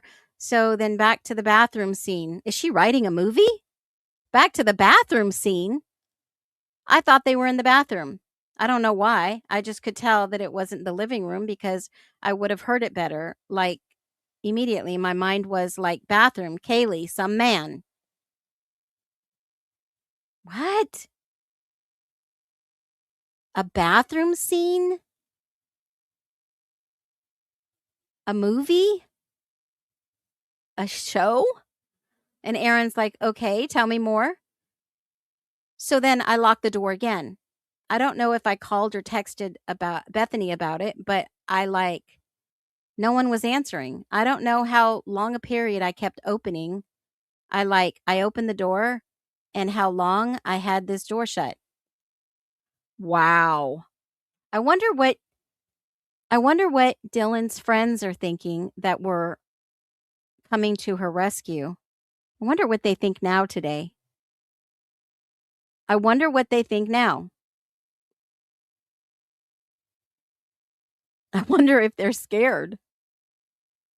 Aaron says, keep going. Keep going, Dylan. But I opened it again and I just remember seeing like an all black figure about my height, maybe a few inches taller. And he was like very muscular or very big. Now he's very muscular. Wait a minute. Oh, he wasn't like very muscular or very big. That tease is very important. He was more like skinny build, but like, as a basketball players are more toned, like they have muscle, but they're more skinny. Uh-huh. And that kind of build, but it wasn't just like I could see him fully. It was just like this figure. I just remember his mask. Ugh. And I remember I didn't see his eyes, but I saw I don't remember if it was just like one eyebrow or two, but it was just like this bushy eyebrow. This is the 1st of December. This is the first time I've heard her talk about bushy eyebrows. This is the very first interview that she mentions bushy eyebrows. And I don't know how I know, but I just knew he was white. Like, I don't know where it's like in my mind. It's just like he was white, but I just knew that. Uh-huh. And the mask at the time, I believed it was just covering, you know what? This girl's not, it is Erin a therapist? I know she's a forensics interviewer, investigator. Does anybody know anything more about her? Erin Williams? What does she do?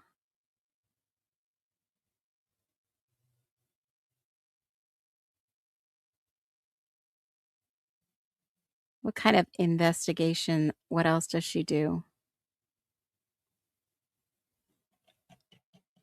Let me just take a peek. Hold on. This was in one of my motions. It says, what was the expert witness? Erin Williamson. Did anybody check her background? Ah, she is with Kathy. Holy moly.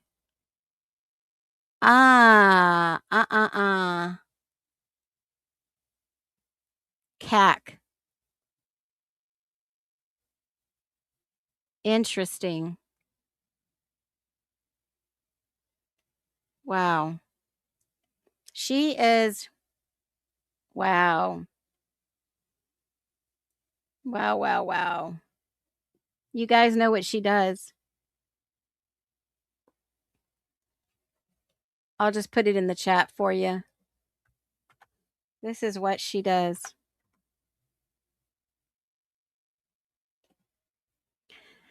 She is a child adolescent forensic interviewer, FBI, Victim Services Division, Child Victim Services Unit. Erin Williamson has been a CAFI with the FBI since 2018 and covers Washington, Oregon, Idaho, and Alaska. Previously, she was a forensic interviewer for program coordination with CAC in New Hampshire for almost 10 years.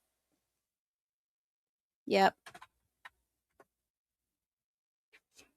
Yep, I figured.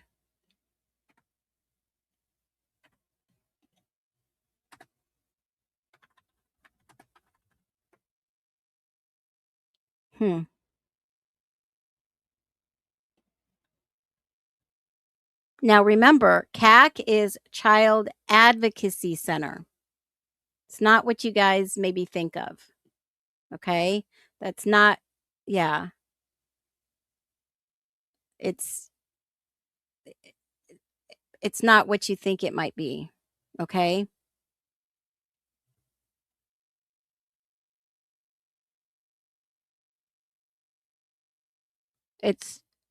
Idaho has a network. It's called Child Advocacy Centers. They help raise awareness for maltreatment of children. That's what, it's odd that she would be interviewing her, in my humble opinion. So, some of the resources, abuse, child abuse, prevention, stuff of that, exploitation of children, substance abuse, child maltreatment. That's what they do. And what they normally do is they interview and they get people help. They work with law enforcement, child protective services, prosecutors, forensic interviews, medical professionals, mental health professionals, therapy, victim advocates. They work, but they're able to break this down and say what this individual needs. Okay? Oh, awesome. Yeah, so they assess the situation. They don't know if there's anything in their background. They don't know, but they do assess all the areas, especially trauma, abuse. But it's more for children and families. I've not seen somebody with this caliber of background in, yeah, you don't take somebody that has child adolescent forensic interviewer and interview an adult, well, 21-year-old, but your brain isn't formally developed until 26, so maybe that's why they used her to do this job. Yeah, 10 years of experience in this area. There was a I think it's Engage or something like that. There is a organization out there. They work with the FBI. They do these kind of things. And they usually use child adolescent forensic interviewers because they're able to work with people in a better capacity. So, I mean, remember, we're human, right? We're human. There's going to be some things in this case that people probably won't believe. But you got to remember, they're the professionals and they're assessing what they need to do. Yeah. Okay. So Dylan says, and the mask, and the time I believed it was just covering this, either I think it was his chin, his mouth, just his forehead. It really doesn't make sense. Like, why would you have a mask like that? But I don't. I think it was just his chin. Maybe it was his mouth, the mask, like almost like, yeah, on his chin. But it was like I wasn't like, I fully knew he was there, but like I just kind of, I guess, what, like comprehending anything, and that's what I thought I was. It was what? This is just like a bunch of like, I'm getting a headache. So that's why I'm like getting kind of confused, because it was like if it was real or if it was a dream, or if it was like, oh no, he's there, but it was like I knew it was a dream, so it was really weird. But you know, I don't remember if he was walking or if he was running, or was it just like, was she like on something? I have to ask. I have to ask from the crime scene pictures, guys. I mean, I've always wondered, and I mean, we can be curious, right? We can definitely be curious. But I'm just wondering, from the looks of her bedroom and when they went through it, what was the stuff in her drawer next to her bed? I've always wondered. Yeah, if she had a case prior. I wondered too. They'll get involved. I wonder. And you know, her stepmom used to be an attorney. Now she owns some yoga spa fitness center. And I've always wondered if that had some type of, um, you know, kind of bearing on this case. She needed foster home to affair. Possible. That's very possible. At 144, you can see who she's talking about on King Road. He climbs up to the stairs, red beard, mustache. What? You can see who she's talking about in King Road footage. He climbs the stairs, red beard, mustache. Oh, that's the guy that I found. Yeah, yeah, yeah, yeah. You can see who's she talking about. Who is she? At 144, you can see who she's talking about. Who is that? The guy? Well, that surely wasn't Brian Koberger. I wondered. No, it's Blake or it's someone else. They normally do try to put you with family. Yeah. Disassociation is probably the best word, but I often wondered what that stuff in her nightstand was. You guys know what I'm talking about? But in both cases, they're both legally responsible. They will develop a plan and work with the court. What guy, Brent Kopaka? Well, that doesn't explain the man that we see in the light bulb, if that is truly an intruder or a man on the floor in Maddie's room. And if Maddie and Kaylee swapped rooms because Kaylee was moving out and you see most of Maddie's stuff in the closet, that makes sense. Because someone said that Kaylee did invite some man over, maybe perhaps from the bar, and they interviewed him. Yeah, it possible. So, I mean, this is wild. But like some sort of mask, like a ski mask, like those ski masks, but I don't remember exactly. Like it wasn't like the ones that I had the circles, because it was like almost like more of his face. Uh-huh. Keep going. But I don't fully remember, and I just remember like coming in from the living room. I'm not sure, obviously, but he was going towards the kitchen, and I just figured he'd gone out the side door. And then I like just slammed the door and locked it. And I was like, I remember texting Bethany Well, Bethany called her. And I looked at those tests the morning I woke up, and I was like, I was not texting them right because I was just like, what the F is going on? Like, I'm so confused. And I wasn't worried. I was just, did she have a seizure maybe? Is that possible? A motive underlining. Let me see. Hold on. Hold on a minute.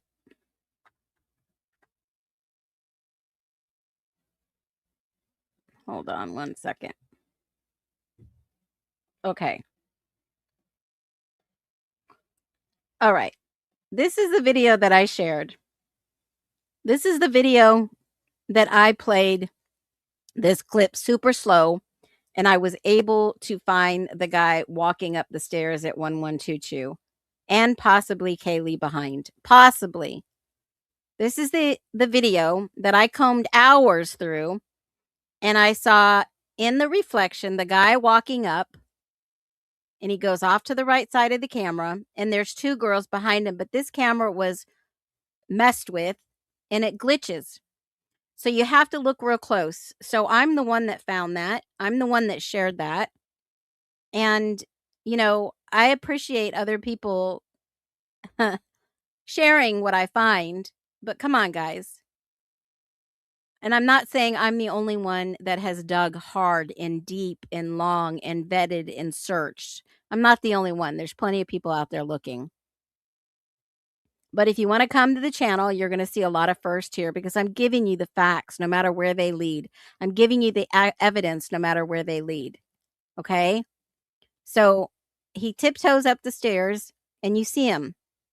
And you see the person behind him with perhaps the jeans exactly like Kaylee was wearing that night. There's other people behind him.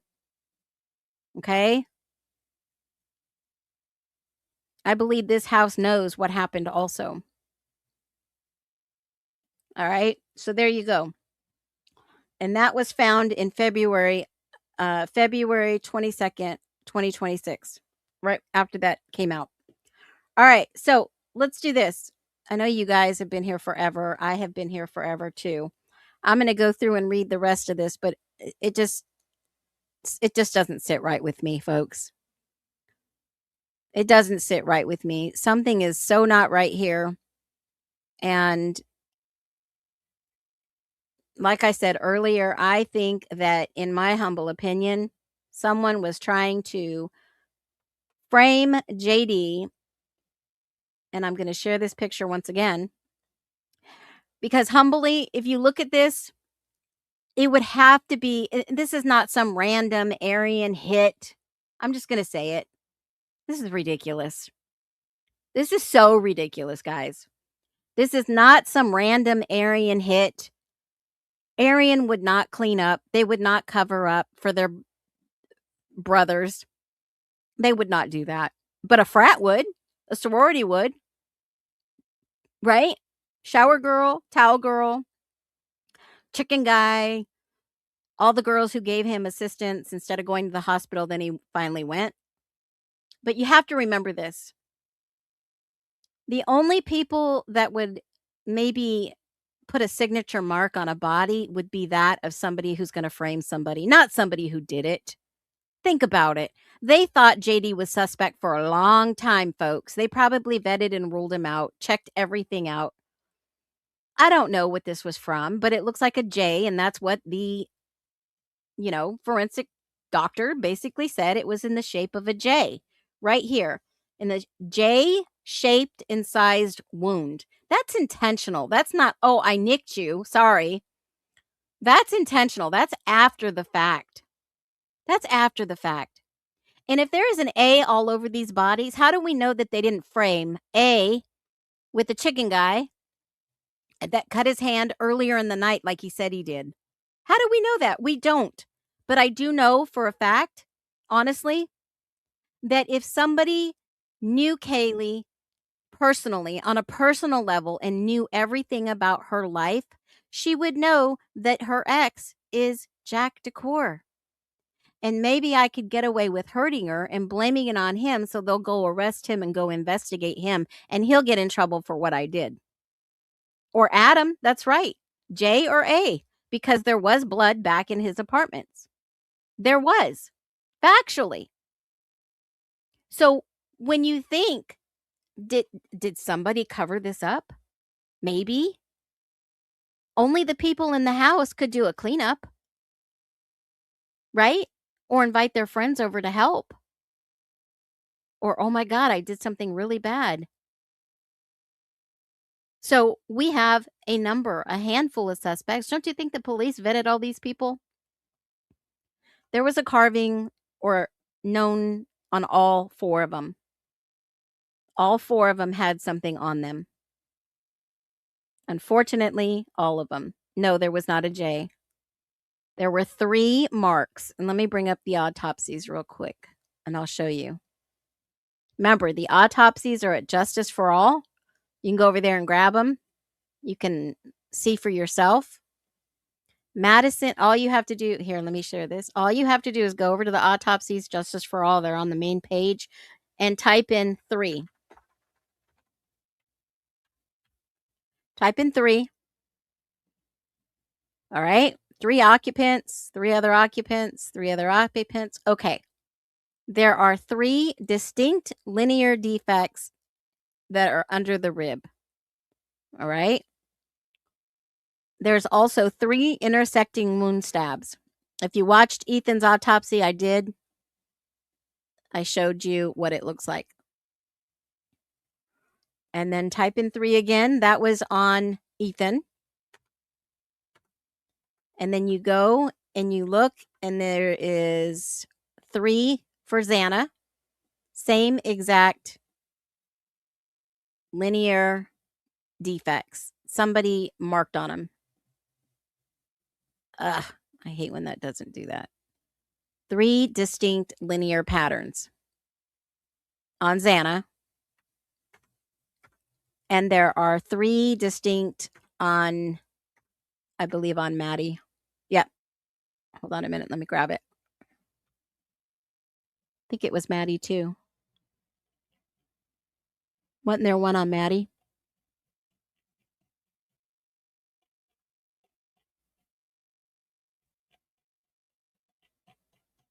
I wonder why it's not picking that up. Hold on. Maddie. Where you at? There are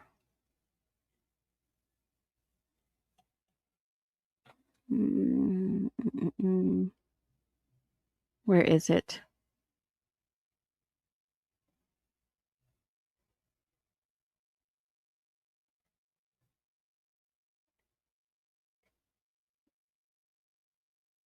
Hold on. I know I saw one. 3 intersecting incised wounds right there. So Maddie had it. Maddie, Kaylee, and I'm sorry. Maddie, Ethan, and Xana all had a different type of wound that were all the same. And Kaylee was the only one that had the J shape noted in her autopsy.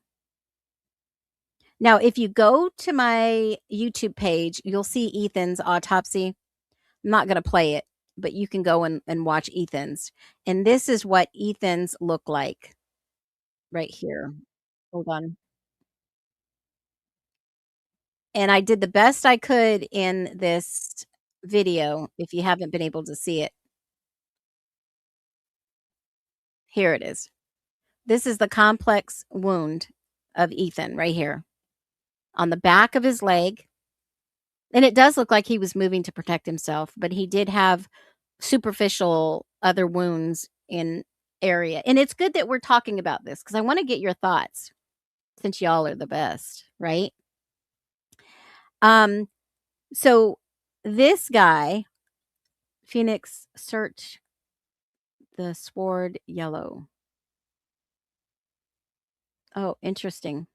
Okay, so this wound looks like this. Dan, bam, bam.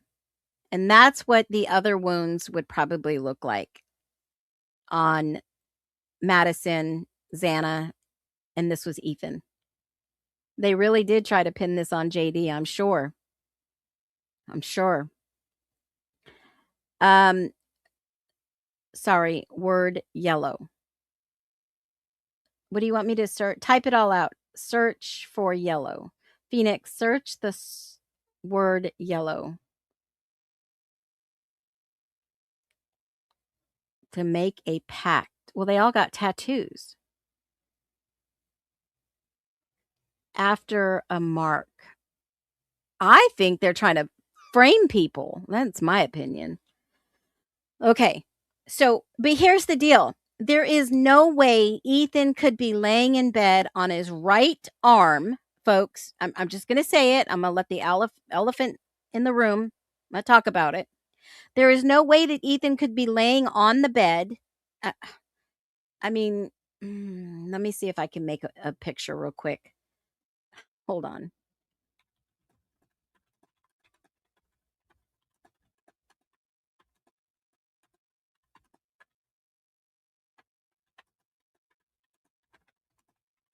Let's think about logic, right? You have to envision this in your head. A man laying on a bed, leaning up with his right arm, right? And if you're on your right arm leaning up, you're not going to have all these wounds on your right arm, okay? Unless somebody comes for you to attack you. But if you look at Ethan's superficial wounds on his right hand, right? This is his right hand. That's probably a defense wound. He's trying to cover his head or something, protect himself, and the blade just went right across it, right? That would make sense. But if you look at the other injuries that he had, Ethan had, and I made it as best as I could, Ethan had this scratch mark on his shoulder like I talked about the other day, okay? And when you see this abrasion mark, it could be from a rough surface, a fingernail, like I said. Well, that would make sense because didn't Maddie have Ethan's nails, DNA under her nails, right? That would make sense. A backpack, clothing, fricture. Somebody grabbed a backpack from him. It could have made that. There were backpacks in the front room. I thought of every possible thing that was in the crime scene that could have injured Ethan. A fall, a movement, and even the ledge, okay? Because it was his right arm. And if Ethan fell against this ledge with his right arm, it would leave this mark, this abrasion. And also, if he was already bleeding on the right side of him, he would have left that mark on the ledge in the crime scene photos that somebody covered with a white claw box, right? I mean, you have to literally think about this whole crime scene. You can't just think about one piece. And when you look at the crime scene, Ethan could have hit his shoulder and fell against the ledge. Dang it. Well, going into the room, into Xana's. All right. That's a possibility. I don't know where the ledge went again. I've got like way too many things open. Hold on. He could have definitely hit that ledge with his right arm. Here it is. He could have hit the ledge over here on this end. Let me see if I can bring it into play. There's the blood stain. That's Ethan's. Undiluted blood. He could have hit the edge of that and then grabbed this to help himself up. Okay? Let me see if I got a better picture. If he was coming around this corner and walking in and he had fallen and hit his right arm on here on the edge, then he would have grabbed with his left hand to pick himself up. And he could have already been injured on his left hand. But if you look at his autopsy, he didn't have but this injury on his left hand and his left wrist. That was it. He didn't have any signs of any blood unless it was already running down his shoulder from the vein injuries. That was it.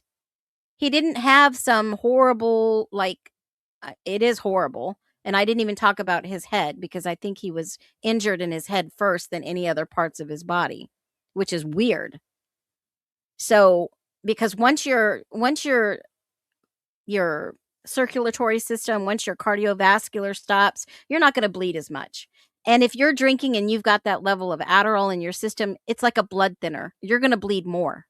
And that's probably why you see his injury so bad on his head. I didn't talk about his head. But these two are probably the ones that took him out the most. But I'm going to say this because when you start looking at these pictures, you have to think about, how did this happen? Where did this happen? Was that Ethan's backpack that he had on him? Did somebody try to take it away from him? Did somebody push him into the stairs? Did he fall against this? Those are things that you have to think about, right? Was he stabbed outside and then he stumbled up and dropped the bag right there? Possibly. Did someone try to take it away from him? Possibly. Absolutely. I mean, you have to really think about this whole scenario. It's not just like one picture and you know exactly what happened. You have to look at the whole crime scene. So I hope that helps you understand where I'm coming from and how I look at things. But I know that we all agree on one thing, especially on Freedom Friday. I think we all can agree that we can keep asking questions. Asking questions is usually what gets us to the real answer. And I hope that if you learn one thing here, it's to not just give up. Keep asking questions. Those questions may feel uncomfortable, but that's where we get the answers. We challenge the narratives. So thank you for thinking. Thank you for caring. We have a bunch of awesome caring people. Thank you for showing up, and thank you, my mods. You guys are amazing. I didn't plan on being here all day today, but thank you for opening up your eyes. Thank you for talking about Freedom Friday. I know that you guys bring a lot of energy on Freedom Friday, and we can get right down into the nitty-gritty. It is wild, right? It is wild, some of the topics that we talk about. But I just want you to understand that every single narrative that someone is pushing out there doesn't mean it's necessarily the truth. It doesn't mean that. And I want you to think outside of the realm of what we're being sold. And before we go, I want to share this with you because I thought this was so cute. And we are a family that loves fur babies. And even the people here in our chat, in the nest, love fur babies. And I thought that this was a pretty cool DIY. Look at that.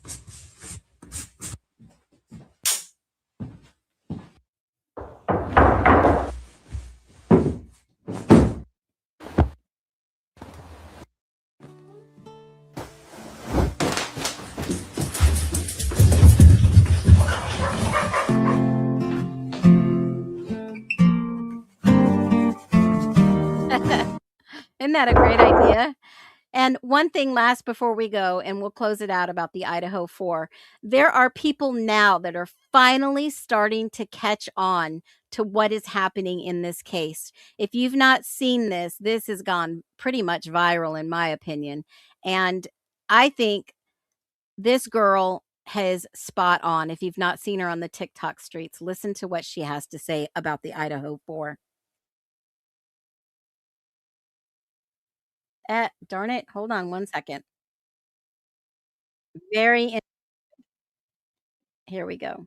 In college, and I was living on campus. I was very much, stop blaming those poor girls. You don't know what you do in that situation. La la la. Flash forward to 2025, senior year. I lived in a house with 4 other people, 2 guys, 2 girls, and then there was another girl that pretty much lived with us as well. After living in a house with that many people, there's no excuse. The body footage just came up and she's like, so-and-so was screaming, somebody's here. And I saw she fell, calling for her and she didn't answer. And then I saw the guy. Why did you wait then?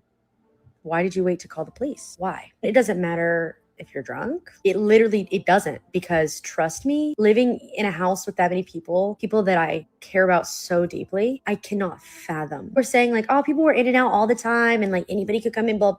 Yeah, I lived in a house like that. If somebody yelled a little bit too loud in their room, everybody's upstairs. There were times when arguments would take place. Everybody in the house would be like up and like, are they like, is everything okay? Because we care about each other, because we don't have it out for each other, right?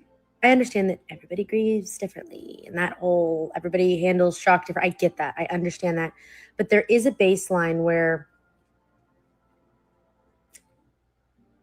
it doesn't prevent you from at least calling the cops or not waiting until late morning the next day. Like, what were they doing? And now that all of the information's come back about, she said she was asleep and woke up and then called the cops, whatever. And then all of a sudden she has all these flights of stairs that she's climbed throughout the morning. Don't we want to like know the truth? And if Brian's not, I don't know. When the Idaho 4 murders happened. And those are people just learning and asking questions. Don't forget to keep asking questions. Y'all have a great weekend. Stay grounded. Be well. You know the drill.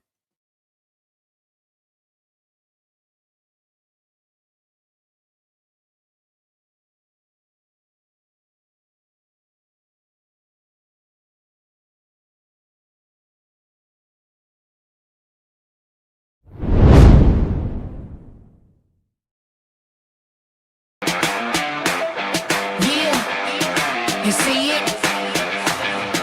It's all coming down. Let's go.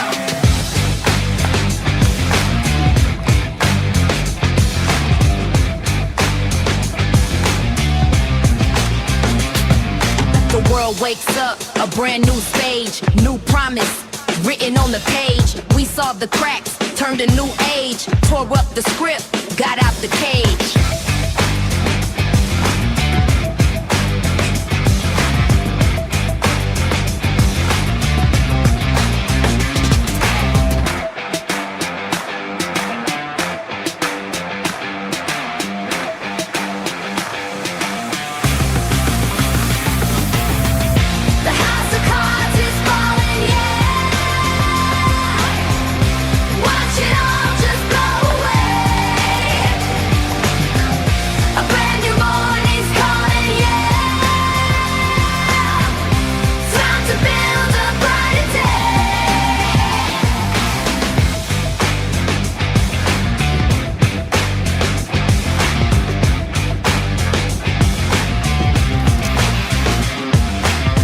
Dig deep, they can't be stopped. A solid truth that can't be topped. For every voice they try to drop, we rise up higher from the crowd.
It's just the beginning.